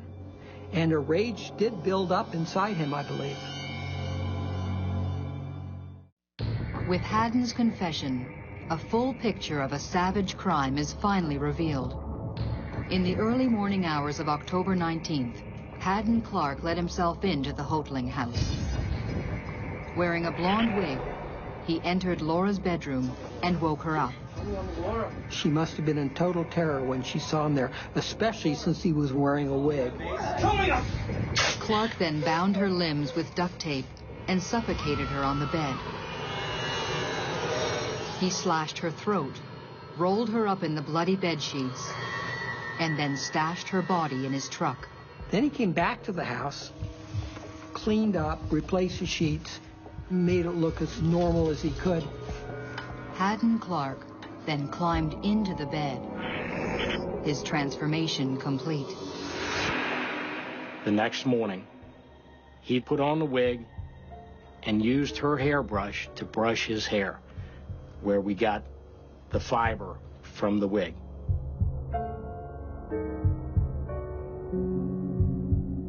At 8 a.m., he left the house with Laura's briefcase, dressed as a woman and wearing a wig. That's who the neighbor's nanny saw leaving. Later that same night, Haddon Clark buried Laura Hodling across the highway from his campsite. For me, sadness was the predominant emotion at the time. And disbelief. Murder doesn't happen to people that I know. It doesn't happen to people I care about. And life isn't supposed to be this way. That was all changed for me. With his plea of guilty to second-degree murder accepted, Haddon Clark was sentenced to 30 years in prison for the murder of Laura Hodling. He later leads police to the remains of Michelle Dorr, the little girl he was suspected of murdering. He claims to have killed others, whose bodies have never been recovered. But the police have recovered Haddon's stash of trophies, including Laura Hodling's high school ring. It is the strangest, most bizarre murder case that I have ever worked on. The psychic in this case helped us out. So I'm open to using psychics. If she can help me, I'm very glad to take her help to help me close cases. I don't think I fully appreciated the impact Laura had on other people's lives until she died. For her memorial service, it was a spectacular group of people, and they really, really loved my sister. And I was very touched by that. She's a beautiful person, and I miss her. I miss her.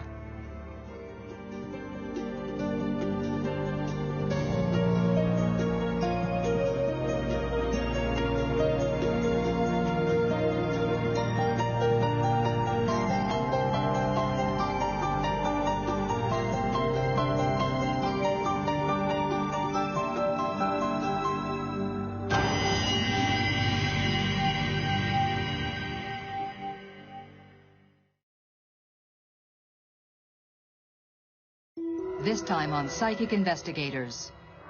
In an LA suburb, a nurse is carjacked. They needed money, let's go steal it. But where is she? And is she alive or dead? Miles away, a woman is jolted by a vision. Like having an electric shock. I could see where she was. But the police aren't buying it. They think she's guilty. And arresting her for murder. Her vision becomes her nightmare. I could feel something. She's in this canyon.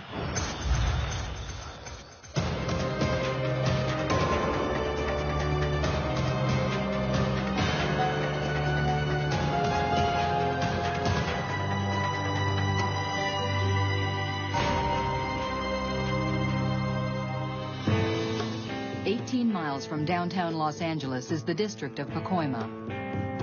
Today, it's a quiet working-class neighborhood. But in 1980, it's a different story. Violent crime was on the rise, and homicides peaked in the city of Los Angeles.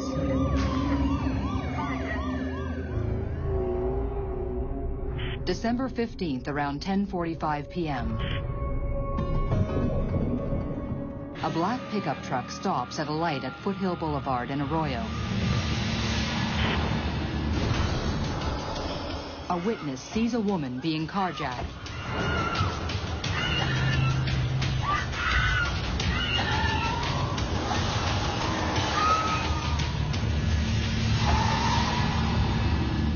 And one of them jumped her on the driver's side, and the other one comes running around on the other side, and she was screaming.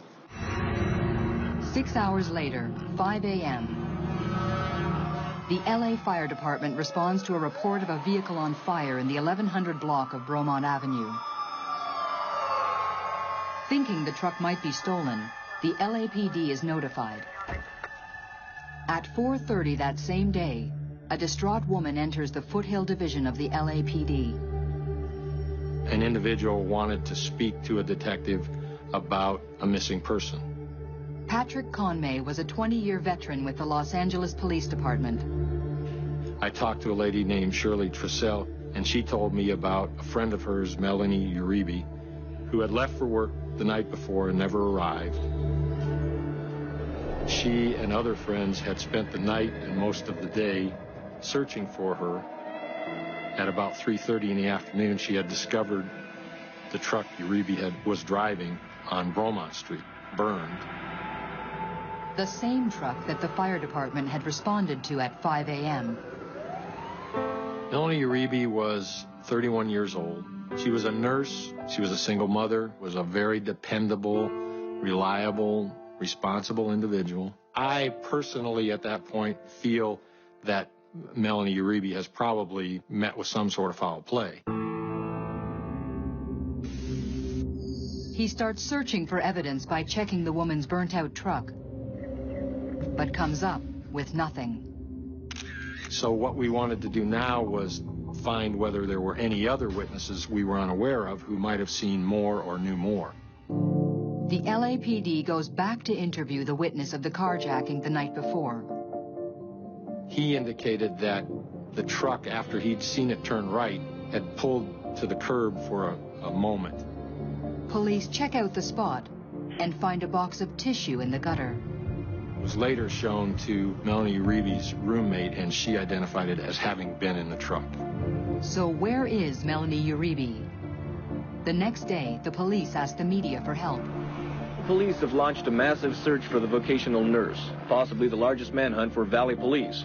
Following a door-to-door search in the area yesterday, equestrian patrols set out along the foothills near Lopez Canyon this morning. We focused our attention on Lopez Canyon because Lopez Canyon was a logical location based on the known factors: where the truck was taken, where the truck was burned. It's a remote area that would be a good place to leave somebody. It wasn't the only area we were looking at, but it was an area we were looking at. 10 miles away, in a Burbank aerospace plant, a 32-year-old shipping clerk is listening to the news. About 3 o'clock, there was some kind of announcement that they had found this missing lady's vehicle. What happens next turns Etta Smith's life upside down. But then they said they were making a house-to-house search. I instantly heard as if someone said to me very clearly, "She's not in a house." As soon as that thought registered, it was as if I were looking at a video or a movie. I didn't know if she needed help or what. No matter what I did, I could get away from it for a minute, but as soon as I had a free space in my head, it would come back to me. Why won't this leave me alone?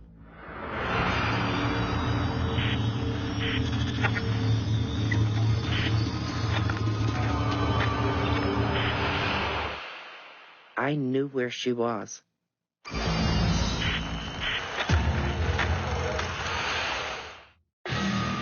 In L.A., a shipping clerk has a sudden disturbing vision of Melanie Uribe, a nurse who had been carjacked the night before. I could see where she was. Going up into the canyon, I could see the curve in the road, a dirt path going to her, and a hill behind her. I've never experienced anything like this before in my life. Nothing of a criminal element.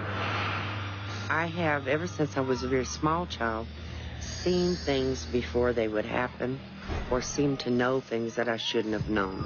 When I shared it with my mother, she said, "Whatever you do, don't ever tell anybody." I just pretty much kept it to myself. Unable to get the vision of the missing nurse out of her mind, Etta knows this time she has to tell someone. When I get to a certain point, if I turn right, I'm going home. If I turn left, I'm almost immediately in front of the police station. So the argument I'm having with myself is, should I tell them or should I not? They're going to think I'm some kind of a nut. So what? What if you don't tell them and nobody gets to her in time? I couldn't turn my back on that if there was a possibility, the slightest possibility, that I was right. I turned left. At the Foothill Division Police Station, the reluctant psychic speaks to a detective named Lee Ryan.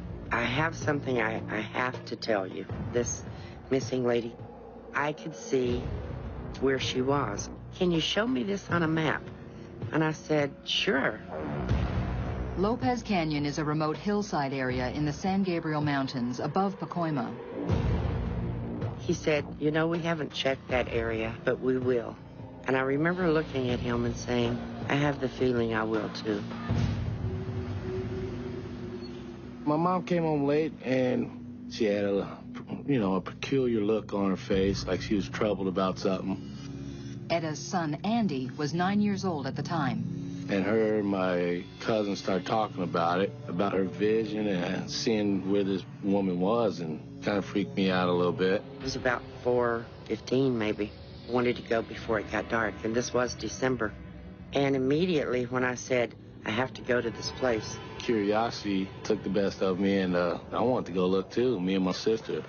So we got in the trans van, and we left the house, and we drove to that area where Lopez Canyon is located. We'd go up Paxton Street, we'd cross Foothill, we'd go under the 118 freeway, and there's a sharp left turn that takes you into this canyon. When we started slowly driving up the canyon, she said, keep your eye out, keep an eye open, be looking left to right, tell me if you see anything. And she was all the while, she was just kind of getting a feel out the air or something, just looking around, trying to catch whatever it was she saw, I guess. We slowly just made our way up the canyon, which was probably about 3 miles to the top. We pull over, and I'm looking around to see if I see anything. And I said, I don't see anything, but I feel her. She's in this canyon. My mom was truly convinced we were in the right spot. It's got to be back down the hill. We started to work our way down. We were just about ready to give up. I noticed tire marks on the left embankment and tire marks on the right side. The area was big enough to where you could pull off and stop. And there's not a lot of areas up there that you can do that in. Something doesn't look right. It stood out. It was pronounced. And so I walked over and I laid my fingers into the impressions of the tire tread. I felt trauma, scared. I knew that this was tires from her vehicle. I pulled back onto the roadway. Had only gone about maybe 25, 30 feet. My sister actually saw something off to the left. She said, "Wait a minute, Mom, I see something." From there, we started to, one by one, go out. The way it looked was just eerie. An open row with bushes on both sides. To me, it kind of looked like a church aisle, you know, with, like, the bushes being pews. I was only 9 years old, so it was kind of weird. And then there she was.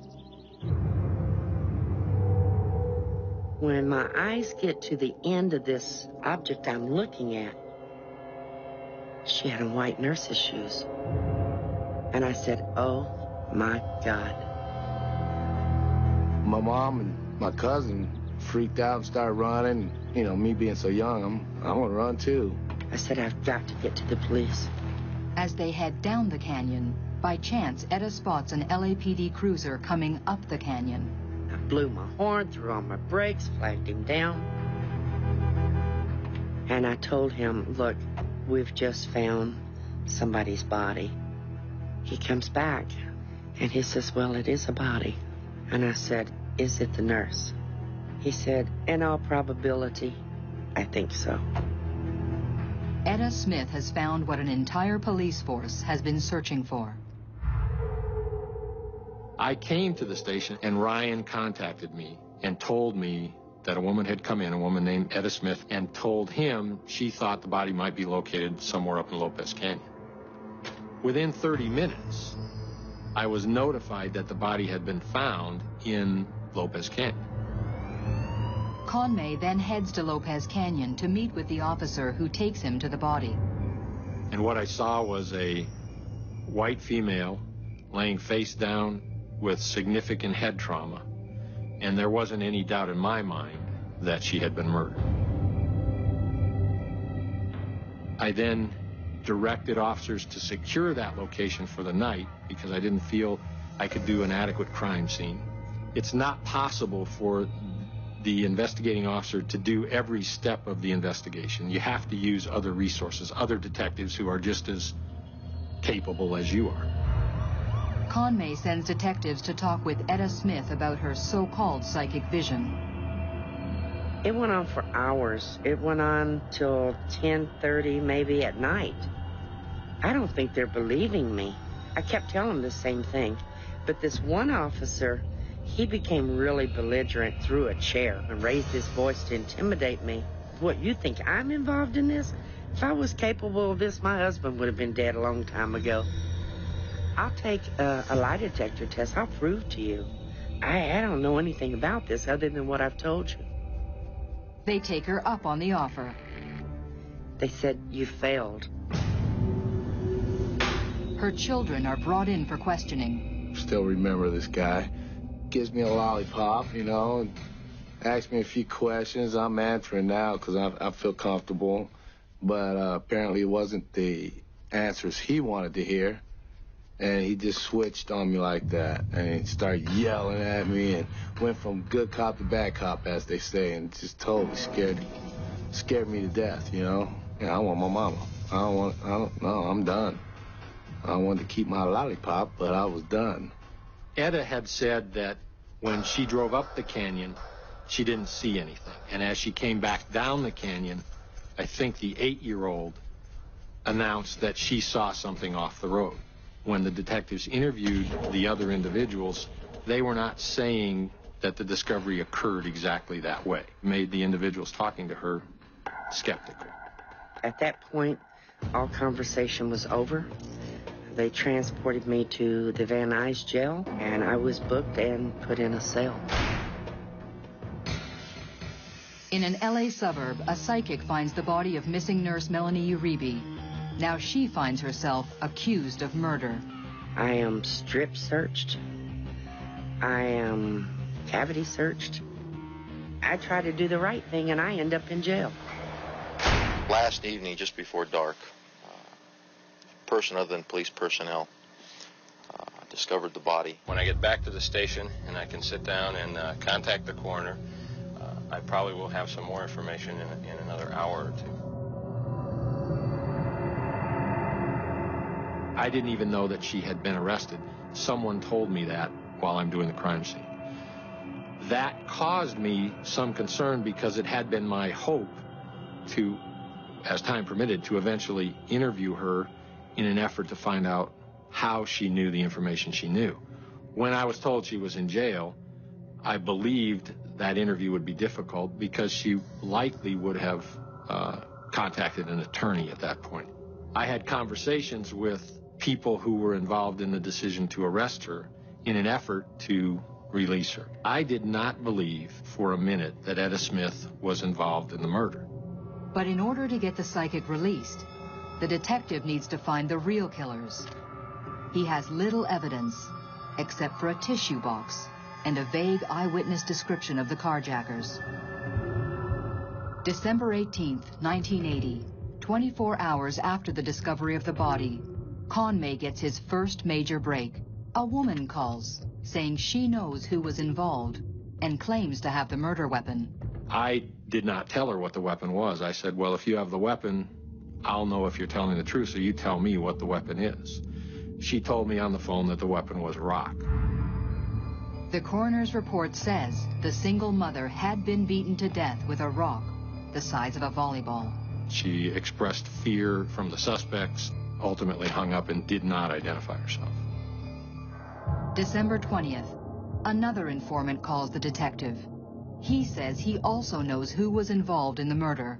He ultimately agreed to meet with me in a parking lot. We then interviewed some of the individuals he named. Those individuals provided us with first-hand accounts of what they had been told by one of the suspects. That suspect is 17-year-old Norman Willis of Pacoima. Willis invoked his Fifth Amendment rights and did not speak to us. But Norman Willis's parents do talk. They identify a friend of their son, 20-year-old Lewis Morgan. He had an outstanding traffic warrant, and we arrested him for the traffic warrant. I advised him of his rights, and he waived his rights. Morgan initially denied any knowledge. He ultimately confessed to being involved. I think he just wanted to tell somebody. Lewis Morgan states that on December 15th, he, along with Norman Willis and a third man, 21-year-old Spencer Nelson, decided to rob someone. Melanie Uribe just happened to be in the wrong place at the wrong time. Morgan told us that when they stopped on Eustis, Nelson got in the back of the truck with Uribe and raped her. They then all got back in the truck and they drove up Lopez Canyon. They walked her back off the road into the canyon. As they were walking back, according to Morgan, Nelson told Morgan, "We're going to have to kill her." Morgan said that he didn't want to kill her, he just wanted to tie her up. Morgan turned to go back to the truck to get something to tie her up with, and he heard a thump and he turned around. He saw Uribe laying on the ground, and he saw Nelson striking her several times with a large rock.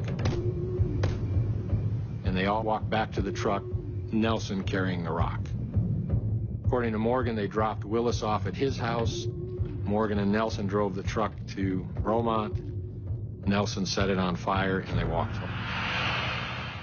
Morgan then takes the detective to where they left the rock, in the gutter near his girlfriend's house. But it's gone. On the way back to the station, Conway remembers the call from the woman informant. And I speculated that the lady that called me was likely his girlfriend, and I returned to the house and confronted her. She said, "I will give you the rock, but I have to go to the location by myself." I took the risk and let her do that, and 20 minutes later she came back with a bloody rock and a pillowcase. Morgan never tells me anything about an Etta Smith or any female being involved. December 21st, 1980. Etta Smith has been in jail for 3 days. At about 2 o'clock, all of a sudden, somebody appeared at my cell door, unlocked it, and said, "Come on, you're free to go." I didn't know why, didn't care why. I just wanted out of there. She just looked pitiful. She looked like she lost weight in 3 days. And she just looked beat up. I mean, not physically beat up, but just emotionally beat down. It's an experience I hope I never have again. I don't know how people have that experience and then turn around and repeat it and do it again and again. I felt that the case, as we prepared it for court, was pretty solid. The truck was located at the place they said they burned it, and it was burned.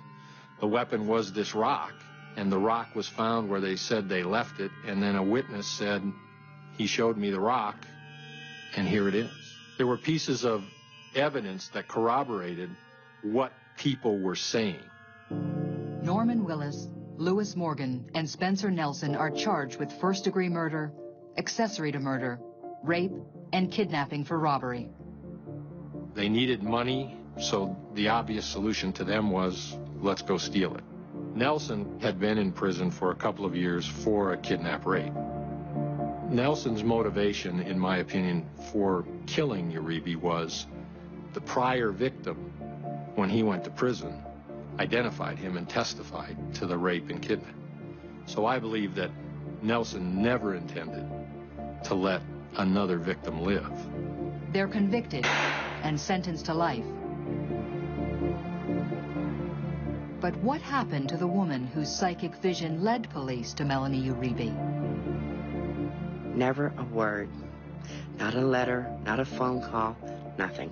They treated me like so much dirt that you kick out the door and the wind blows away, you know, with never another thought. And that really hurt. That really hurt because they were wrong. A year later, Etta Smith sues the LAPD for false arrest. Just because you're unusual, it doesn't mean you don't have rights. James Blatt was her attorney. She went out on a limb to try and find someone, although in an unconventional way, and she was successful. And for that, she was literally brutalized for 4 days. I got dysentery and lost 12 pounds in 72 hours. There was no probable cause for her to be arrested, simply because she found the body in an unusual way, and arresting her for that, for murder. I'm glad the jury agreed with us, and the judge agreed that having a psychic phenomenon is not probable cause to arrest someone. I'll entertain anything that might provide me with information that's helpful in a case. Police agencies have long talked to and used information from people who say they're psychic, frequently with some success. The answer to some questions is that there is no answer. And sometimes individuals have different gifts, and they could utilize those gifts to help people. Yeah, I still pray for that lady. Every now and then she'll cross my mind, or I'll say a prayer for her and everything. And I'll never forget Melanie Uribe. I'll never forget what happened to her. Melanie was a victim of a senseless crime. I have no regrets of making the choice that I made. I didn't understand what made me do it then, but if I had it to do over, that I would do the same thing today.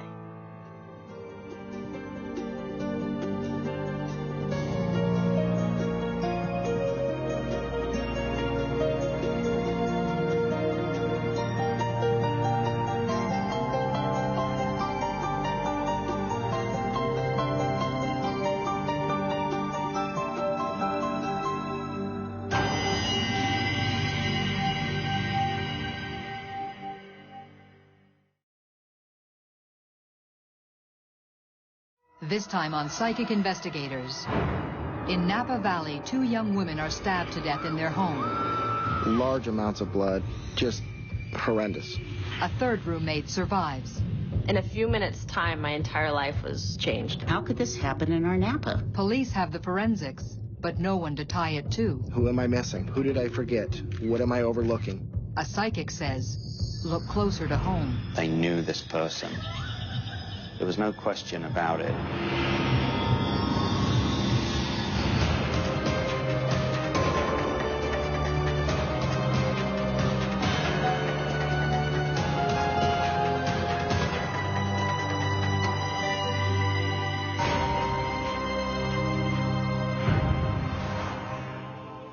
Napa Valley, the heart of California's idyllic wine country. a place of vineyards, breathtaking views, the good life, and if nothing else, a safe place to live. And then, Halloween 2004. This is 911 emergency. What are you reporting? Oh my God, we got attacked. Who attacked you? I don't know. I don't know what happened. Okay. Most of my roommates are hurt. Oh my God. I think they're dying. I swear to God. Do you know who might have done this? Oh God. When the police arrive at the house on Dorset Street, they find 2 women dead. The scene is so gruesome, a female officer feels ill and has to leave. More police descend on the house. The homicides had occurred in the upstairs of the residence. As we approached the staircase, there was an enormous amount of blood. Detective Kirk Primo was a 14-year veteran with the Napa Police Department. Not wanting to contaminate the evidence on the stairs, Detective Primo uses a ladder to get his first look at the carnage. Large amounts of blood. Just horrendous. A double homicide. Leslie Mazzara and Adrian Insomnia, both 26. I always live by the rule of the crime scene's always at least twice the size as what it appears. Outside the house, one of the first pieces of evidence Detective Primo finds is a pile of cigarette butts. They didn't appear to be weathered. They didn't appear to have been there for a long time. The lone survivor of the vicious attack is 28-year-old Lauren Mianza. The bedrooms of Adrian and Leslie are on the 2nd floor. Lauren's bedroom is on the 1st floor at the back of the house. I got a phone call, so I went into my room and took it, and I heard Adrian say goodnight, and that was about 10, I think. I went to bed about 11, and probably by 11:30, the house was pretty quiet. By midnight, the young women are sound asleep.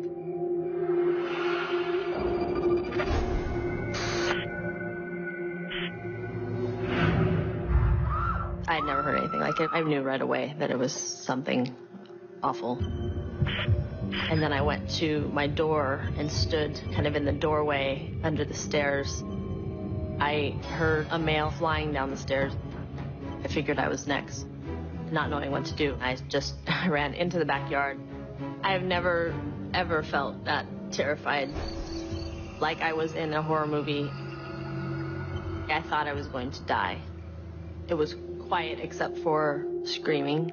I heard him kind of leave the house. Adrian, which I knew was her voice, she'd stopped screaming, but she was calling out for help. There's blood everywhere. Adrian just lying down next to her bed. She was alive still, but I could tell in her eyes she was gone. I had never really seen someone die before. To the right of Adrian was Leslie lying face down in a pile of clothing. I just turned around and went down the stairs, and I called 911. In a few minutes' time, my entire life was changed. I'd lost my friends, my roommates, and I'd been left untouched. The only one who lived to tell the tale, police turned to Lauren for answers. Who would want to kill her roommates? Leslie Mazzara had moved to Napa about 6 months ago and landed a job at the vineyard of Hollywood legend, Francis Ford Coppola. Leslie was very, very outgoing and very spunky. I had never met anyone like her. Just warm and just Southern hospitality, everything. Guys really liked her. Everybody kind of was drawn to her.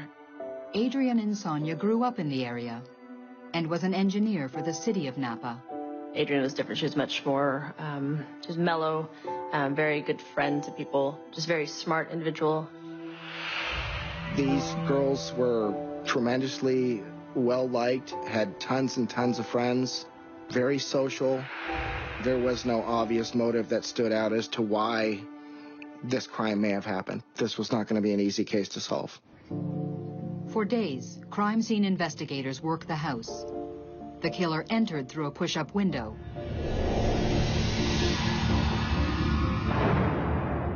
There they find fibers and what they hope is his blood.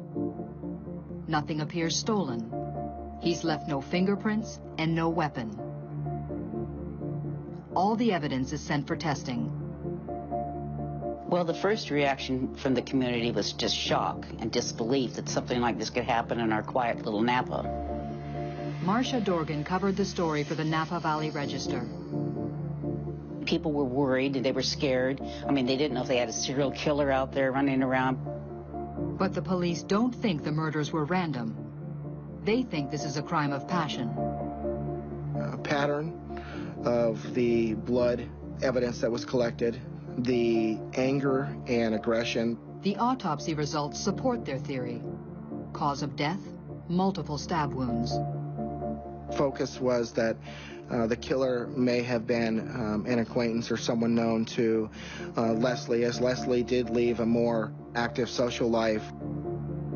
Leslie just attracted males. She had a lot of men interested in her.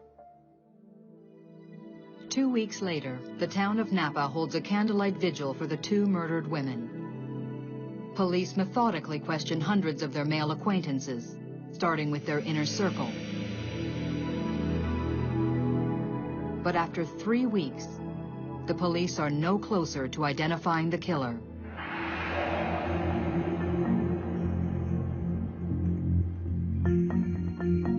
Daylight savings had started, so our days were very short, unfortunately. So any darkness, I couldn't stand. Lauren and I, from the day of this incident, we met or talked on the phone daily. Lauren was very eager and very helpful in the investigation and wanted to be kept abreast.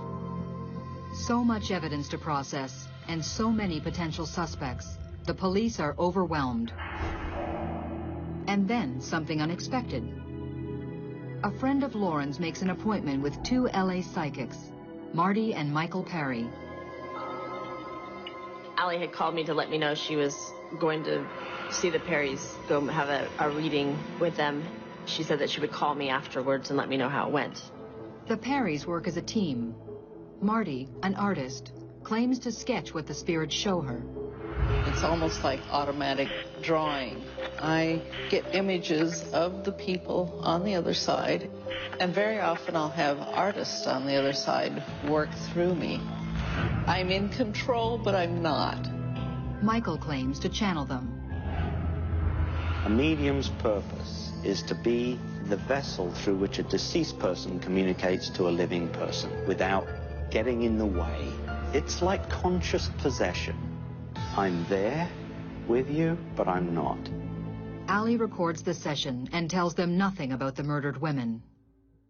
Michael Perry appears to fall into a trance.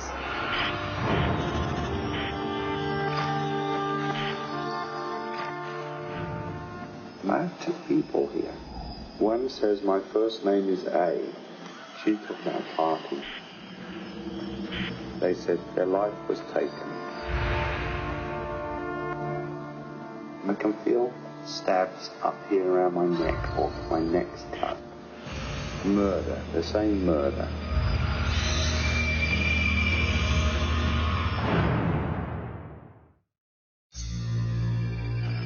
Two young women are stabbed to death in their Napa Valley home, while a third roommate escapes.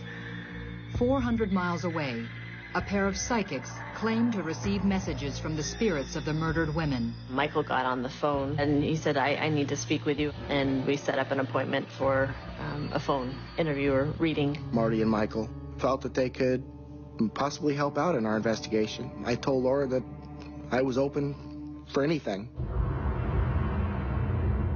A month after the murders, a phone reading is arranged. Lauren takes notes while Michael and Marty Perry record the session.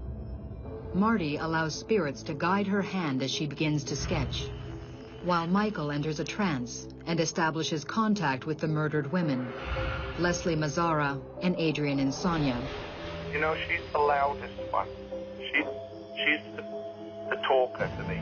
Michael had told me that Adrian was coming through more clearly. She had a very analytical mind. She was definitely in the forefront of everything, whereas Leslie kind of stood back. She says you to say you'd be dead soon. You understand? Adrian knew that I had left the house. She would have not known I would have left the house unless she was already past and seeing things. Michael claims to see the female police officer who first arrived at the murder scene. She couldn't take it or didn't want to be in there. She left, didn't she? Is what she says. When I heard that, I was very surprised, and I looked over to Kirk. I said, "Did that happen?" And he said, "Yes." That kind of sealed it for me. You know, I had goosebumps just like she did. Those were details that were not released. Those were details that were kept very private as to not inhibit the investigation. All this time, Marty Perry has been sketching the face of a man.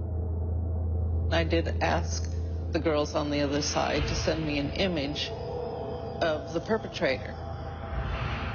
The biggest feeling was the goatee. When I get facial hair, and I'm drawing it, I start itching all over the place, and that's what I was getting when I was drawing that. After the session, they emailed it to me, and I remember looking at it. It actually looked familiar. I wasn't sure why. Could this be a portrait of the killer? Detective Primo adds the sketch to the case file in hopes it will trigger something. This could be for real. Perrys were interested in coming up and meeting with us in person, and so he definitely wanted to pursue that. DNA results from the blood taken at the crime scene identify 3 people: Leslie, Adrian, and what police believe is the killer, a white male. But these women were very popular women, and they had tons and tons of friends. Leslie had ties to so many different cities and states that they had to do all of that, and they just interviewed people. Police ask all of the women's male friends to provide voluntary DNA samples. There was several pools of individuals to be interviewed and to be sampled. It wasn't just a local police department investigation. There were several state and federal agencies involved. There was a lot of high and lows periods during the investigation when we felt that we might have somebody whose DNA was eventually going to come back and be a match to what we had. And then there was the lows when those didn't. Over the next 6 weeks, DNA results eliminate suspect after suspect. Police are no closer to catching the killer. We knew we had what it was going to take to link our assailant to the crime. It was just finding that assailant. Looking for anything that might help to solve the case, the police meet with the psychic couple, this time in Napa. Michael Perry claims to connect once more with one of the murdered girls, Adrian. I said to Lauren, "Who's Lily?"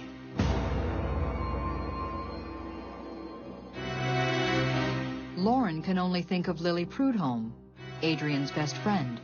They worked together very closely, so they knew each other well from that. Adrian, when I met her, lived across the street from Lily. The two were so close that Lily had postponed her wedding so that she and Adrian could travel together. But what could Lily have to do with the murders? There was no way that I even would second guess any Lily or anyone related to Lily being involved with this crime. It's something I completely dismissed. I didn't even write it down in my notes. Focus was more on Leslie. So anyone kind of on Adrian's side was not as heavily focused on. So there weren't a lot of flags going up at all. Lauren felt just as I did that it was just Adrian's best friend and that it really didn't have any significance other than Adrian was trying to maybe get a message to Lily. Maybe there are more answers at the house. Lauren was clearly traumatized. You could see it. Yeah, she didn't want to go to the house. I quickly learned my limitations on what I could give and what I couldn't. Even before the police officer and the psychics enter the house, Michael Perry claims to key into the crime. I said, "Oh, there are blood splats that you found out on the porch." I said, "That's his blood."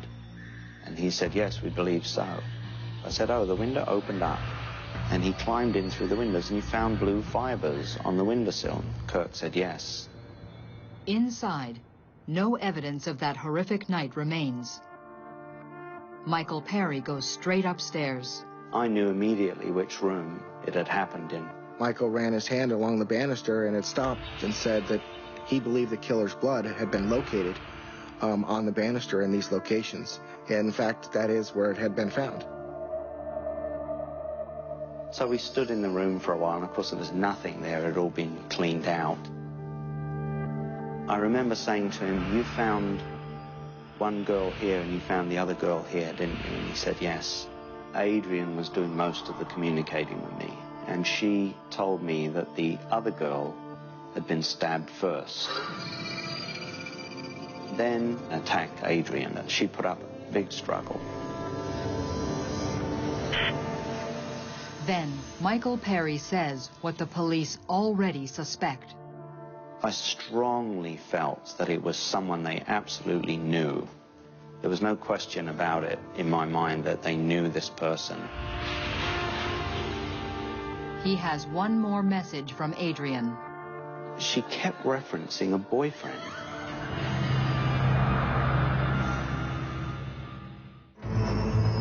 Months after the stabbing deaths of 2 young roommates in Napa, a pair of psychics give police a name they claim comes from the dead women themselves.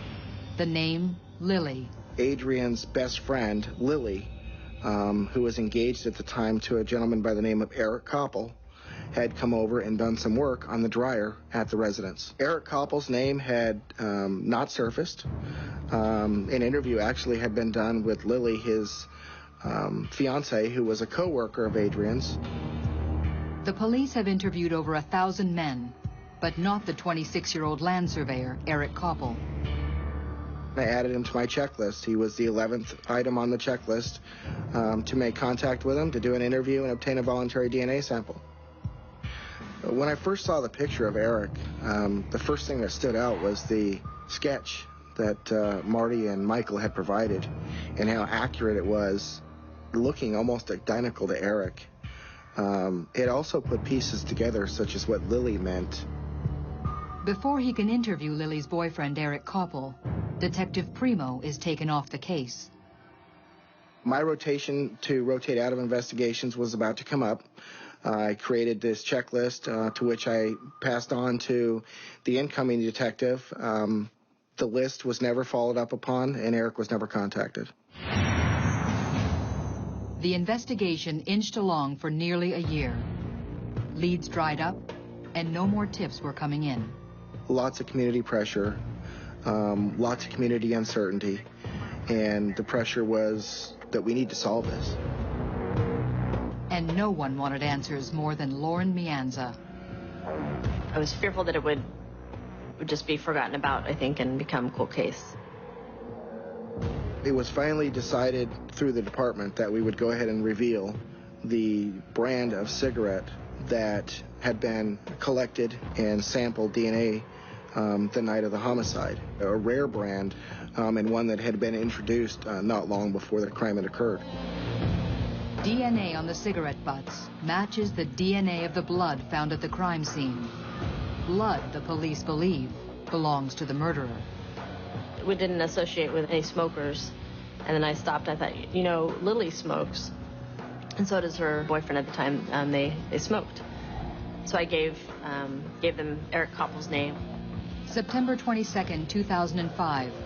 The police released the distinctive brand of cigarettes to the media. Camel Turkish Gold. Eric Koppel's brand.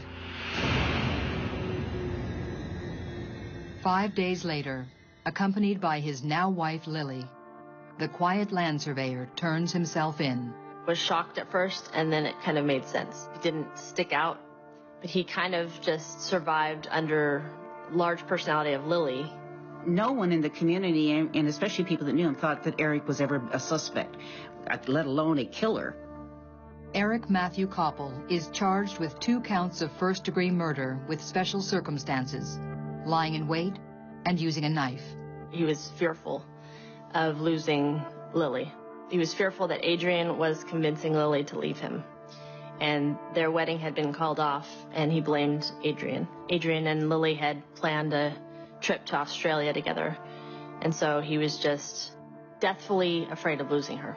So his answer was, kill the one that's in the way of my happiness with Lily. Kill the problem. On Halloween night 2004, Eric Koppel admits he drank heavily at a party, during which he quarreled with Lily. A few hours later, armed with a knife, he entered the house on Dorset Street through an unlocked window. He creeps upstairs, and at this point the sequence of the attack is only known to Eric. But in the end, Adrian and Leslie lay dying in Adrian's room after being repeatedly stabbed. Adrian was the intended target. It seems Leslie Mazzara may have died trying to help her friend. Still today, I can speculate on why he didn't touch me or, he avoided my room. I'm not sure. It's always a big question, so. January 2007. More than 2 years after the murders, the quiet land surveyor faces the court. Do you plead guilty or not guilty? Guilty, Your Honor. His wife, Lily, who the Perrys had named as key to the case, was there at his sentencing. Eric, there is nothing in this world that you could do to make me love you less. I am a broken man. Oh, it sucks. A man splintered by penetrating awareness of my own potential for wickedness. And it has ordered Eric Matthew Coppos to serve a life sentence without possibility of parole. Finally, some closure for the family and friends. I was just so thankful that there had been a resolution to everything. After having gone through this and having the experience of working with mediums, don't overlook. They may be a very good asset to your investigation, and at least they may be a small piece to that puzzle that you're missing.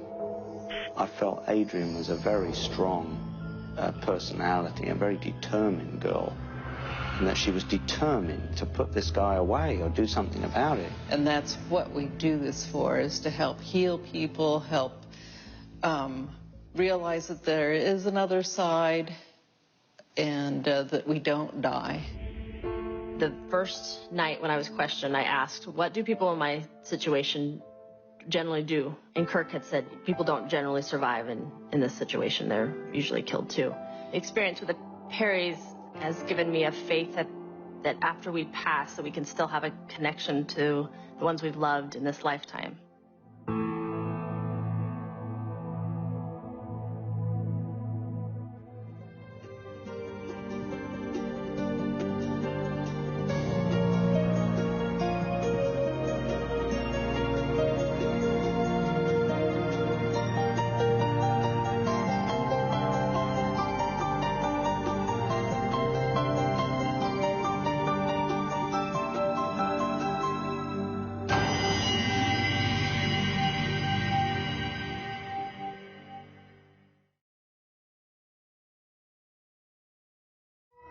This time on Psychic Investigators.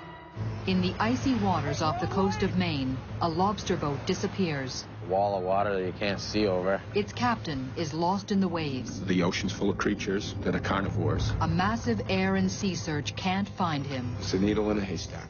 But a New York City psychic says she knows where he is. It's an island. He's to the left of that. Laughed my butt off. And she knows exactly when he'll be found. He would be found within 2 days. I know I'm right.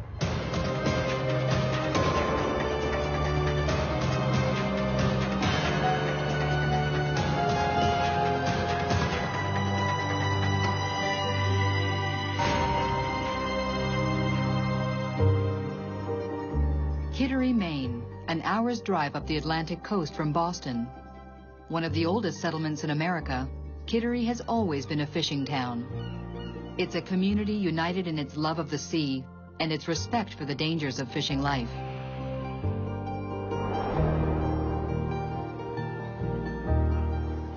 Mother's Day, May 11th, 2008. Chris Toby, a fifth-generation fisherman, readies his lobster boat, the Save-A-Buck. With him are his 16-year-old son, Christopher, and 21-year-old deckhand, Robert Blackburn. This time, Chris's dog Black is left behind as he makes the 10-mile trip to Duck Island, where the Tobys set their lobster traps. Although the sea was rough and the wind was picking up, it was just another normal day for the fishermen. The following morning, Chris Toby's daughter realizes her father and brother are not home. Maybe they docked somewhere else for the night. She radios them. No answer. Something is wrong. No communication, no phone calls, no radio calls. That's a huge red flag. That's an immediate response. Something is desperately wrong. John Bennett is a retired deputy chief of the Maine Marine Patrol.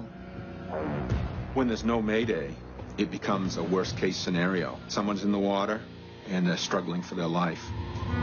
The Coast Guard sends out a rescue boat and a helicopter to look for the 3 missing men. Their mission is search and rescue. They are out to save people's lives. At this time of year, the Atlantic waters are frigid. Hypothermia is a real danger. You have a very short time to get saved. It's very difficult to find someone on the coast of Maine because of the tide, the currents, the weather conditions. The success rate is not very high. Along the coast, word spreads of the missing fishermen. Everybody knows everybody else, so there's so much community. Karen Dandurant covers the story for the Portsmouth Herald. It's a fishing village. Boats are going to get in trouble. But everyone kind of rallies together. I rallies around the family because it's one of their own. Guy might be your worst enemy yesterday, and today's in trouble, and you're rushing out there to help him. Dozens of local fishermen join in the search. The 3 men have been missing for over 12 hours, but they could still be alive. With the threat of hypothermia, every minute counts. The Coast Guard estimated safely be in the water for 2 to 3 hours. For almost 2 hours, the Coast Guard searches the waters in the Isle of Shoals off Kittery. Mid-morning, a local fisherman spots a plume of smoke over Duck Island, 10 miles out from Kittery, where the Tobies had set their traps. My cousin called me and said they found everybody. Oh, God. Yeah, cool. Mike Waldron is one of Chris Tobey's best friends. And then I got the other reports. They had 2 out of the 3. So immediately, my heart sunk. Safe but suffering from hypothermia, deckhand Robbie Blackburn and young Christopher are brought to shore by the Coast Guard. But where is Captain Chris Tobey? My grandson and another boy were picked up off the island, and they were at Portsmouth Hospital. Thornton Tobey is Chris Tobey's father. I saw my grandson, who was beat up from the incident, but nonetheless okay, sort of in a state of shock. I asked him what happened, and he told me the story. Sitting there all looking forward, we weren't looking behind us. I hear rogue wave and turn around. There's, a wall of water that you can't see over. Just a freak wave, really. Picked up the stern, it kind of went like that. I didn't know where the hell I was. No life jacket, no survival suit, 10-foot waves and 55-degree water. It's a life or death situation. The waves were going in, but the current was pulling me out. And I just flew away from the boat. My dad kind of saw me floating away and thought he could save me, came after me. We were with each other, and we were trying to swim back towards the boat, but too much current, just too much waves. You just couldn't do it. His mouth was gone. You hear stories of a couple people swimming to shore, they're talking to each other, they're looking at each other, and then one of them just disappears. No sign of struggle, just to go down. All Chris Tobey can do now is save himself. Current kind of whips around, caught me, and started bringing me back in. And it brought him to Duck Island, where deckhand Robbie Blackburn had managed to swim ashore. I was with my old man all the way till the end. Chris Tobey would give you the shirt off his back. He was very generous. He just wanted to be a fisherman, and boats were his whole life, from the time he was a little boy. Couldn't keep him off the water. How could he be gone? He was always trying to help someone, get going, or someone start a business, or, someone just catch up in life. The Coast Guard continues to look for the missing fishermen. They wouldn't have called it off immediately. You would continue in a good faith effort for a while. For the next several hours, they cover 270 square miles of the Atlantic and make more than a dozen sweeps. Nothing. The Coast Guard calls off the search. It changes from a search and rescue to a recovery. You're now looking for a body. Everyone was just desperate to bring him home. When the story appears in the paper the next day, Portsmouth resident Joseph Churchwell thinks of his sister in New York City. My brother said there was a drowning. A lobsterman had drowned in the waters of Maine. Helen Churchwell Ligotti is a psychic who has a personal interest in finding the lost at sea. Her father died in World War II. My father was killed at sea. I didn't search for him, but I could search for somebody else. Helen uses what she calls her sixth sense. This is like a premonition immediately, but it reacts in the solar plexus. It's a quickening, and that gives you your answer. So I never doubt when I get this quickening. I never doubt when it flashes in my mind. I know I'm right. And I said, well, give me his name. And he said, Christopher Toby. Told me about his son and his friend. I just read his name. I touched his name.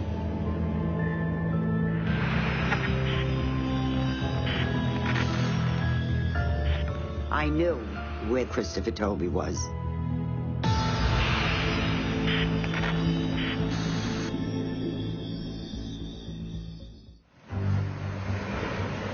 A lobster boat capsizes in high seas off Kittery, Maine. 2 crewmen are rescued, but the captain is lost. A New York psychic claims she can see the location of the missing lobsterman. Helen Ligotti uses what she calls her sixth sense to find the lost at sea. It's how she located her own grandson who drowned in 2001. The Coast Guard came, brought nautical maps, put them on the table. I looked at the maps, pointed to the spot, and said, he's right there. The police at this time in New York, most of the time, the authorities do not accept information from a psychic. They dropped it. Mark came out 42 days later in here, the spot I said he was in. The psychic asks her brother to put her in touch with the woman who wrote the newspaper article about the missing man. She called me, introduced herself, told me she was a psychic. I'm a news reporter. I'm like, sure. She said, I can help find him. So I let her describe it to me. And I kept picking up a diamond. I mean, how do you say a diamond's in the middle of the water? I thought I was nutty. And I said, why would a diamond be there? And then a letter R kept flashing in my mind. Christopher Toby is near the diamond. I do see foliage, I see trees, and I see land. It really didn't mean a lot to me. It sort of sounded to me like the Isles of Shoals, but I don't know enough about them to call up Marine Patrol and go, this is where she thinks he might be. I told her I'd pass the information on. Called Maine Marine Patrol and talked to Sergeant Rick LaFlame. Gave him the information, and he said, well, I'll give her a call. I think at that point they were willing to try anything. I doubt that they believed she'd be accurate. May 14th. Christopher Toby has been lost at sea for 3 days. When someone drowns and they swallow water, they get negative buoyant. They go straight down and they stay there. You have a short amount of time to recover somebody before the damage to the body is so great, it disintegrates. The ocean's full of creatures that are carnivores, and they attack pretty quickly. Depending on the water temperature, how big he was, he could have started to float a little bit. That means Christopher Toby could be pulled out to sea and lost forever. There's been a lot of people that have drowned and never recovered. The same day, Sergeant Rick LaFlamme of the Marine Patrol gives the psychic a call. He said to me, tell me what you see or feel. I concentrate on a map. I will concentrate on the particular area. I will concentrate on a landmark, the person. I constantly saw a star. That's when he explained there was a Star Island. He called that one into me. I said, I keep feeling a diamond. Somehow another R is connected there. So he said, I know what you're talking about. Looking at the nautical maps, Sergeant Laflamme knows the diamond is an icon for a type of buoy called a red nun. Around the Isle of Shoals, there are only 2 red nun buoys. Which one is it? I kept smelling apples. And he told me on the phone it was Appledore. There's an Appledore Island. One of the red nun buoys is just off the coast of Appledore Island. The patrol sergeant wants to know if the psychic can zero in even further. She turns to a divination tool taught to her by her grandmother. He makes forms for me. What I did was concentrate on the location of this particular person. And I said, wait a minute, we got an N. That meant I was picking up on north. North, it has to be north. Kept feeling foliage. Once I started to see foliage, I knew there had to be land there. I sketch what I see. This is a crude sketch. I take it and I match it to the map, and I pinpoint the spot. To the left of that land. The psychic told Sergeant Laflamme where she felt the body was. I have it, Helen. I know where you're staying. He marked it on a chart. An area northwest of Duck Island where the divers have already searched. Marine Patrol shares the information with the local search teams. Every available boat is out there helping. You know the guy all your life. You know, he's in the water there somewhere. Everybody's wondering if he's dead, alive. Did he swim to Bermuda? You know, there's no closure. You know, it is, without everybody looking at a body. They're never going to stop wondering what happened to him if they don't actually physically get to bury a body. They want him home, even if it's to bury him. Black Dog Divers had a team down. There were a couple of independent divers that went, that knew Chris. The Maine Marine Patrol sent a lot of divers. It may have been 10 divers. The divers try to search the murky waters around Duck Island. By afternoon, the foul weather returns. The seas were high, the water's cold. There were storms coming in. They had to think of the safety of their crews, too. And that's why the Marine Patrol would have called off the search, because it's just too darn dangerous. It doesn't make any sense to risk somebody else to recover a body at that time. Then, a piece of wreckage from the Save-A-Buck washes ashore 25 miles away from the search area. Have they been searching in the wrong place all along? Could have drifted that far. Odds weren't very good. Eventually, all bodies will float, so. The psychic said he would be found around Duck Island. And she had told the Marine Patrol sergeant when Toby's body would be found. Kept getting a chew.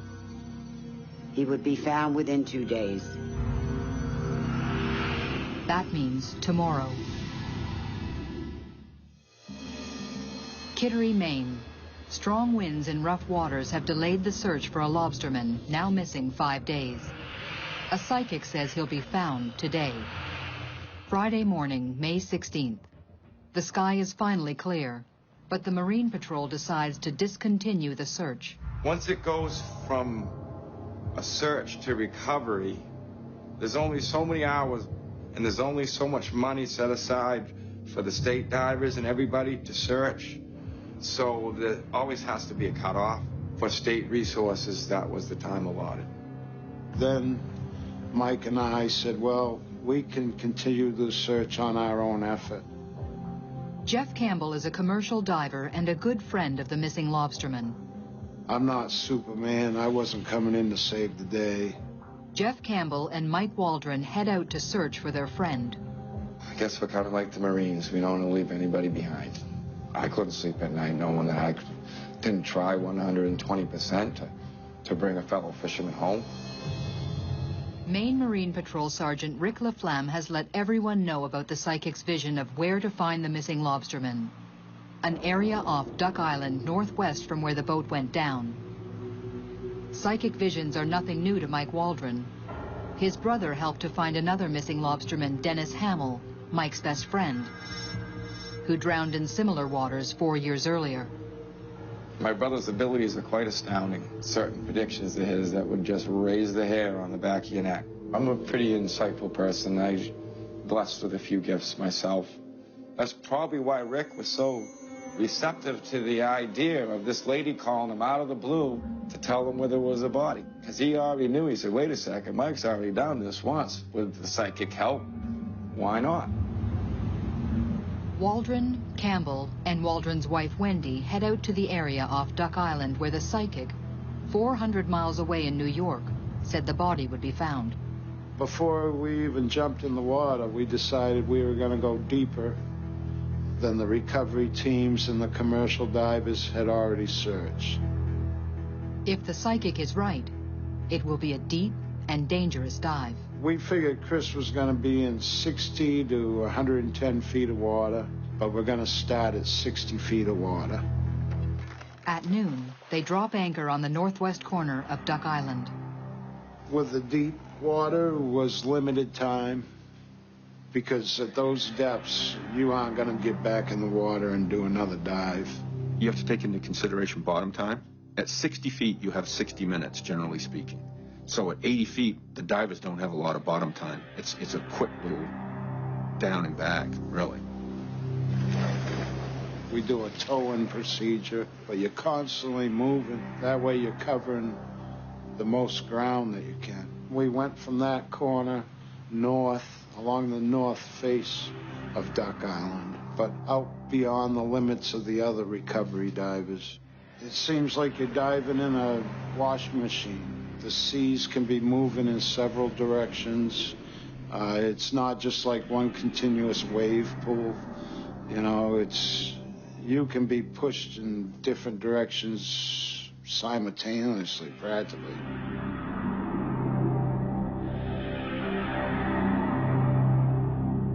"15 minutes into the dive, Campbell sees something. You know, I'm looking down like this.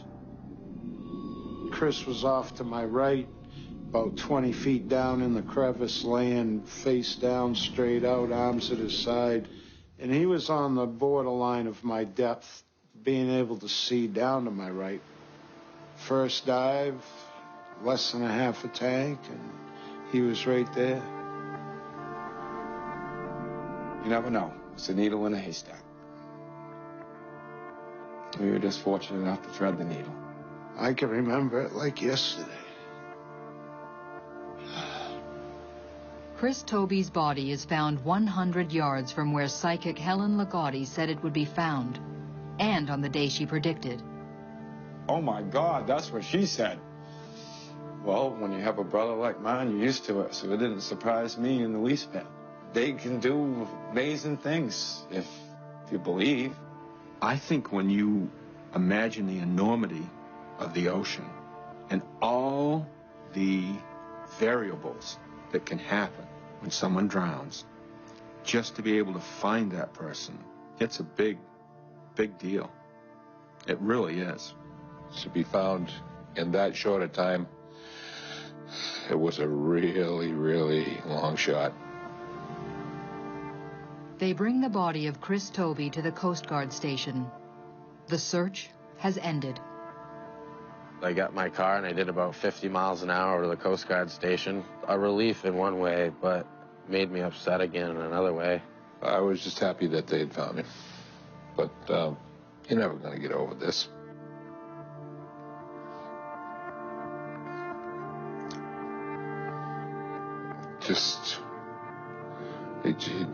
It just leaves a big hole. You never get over it. One of the authorities called me to tell me he's been found. He said, Helen, you were right. You have no idea how close you are. He was found within the 2-day period, and we got him home.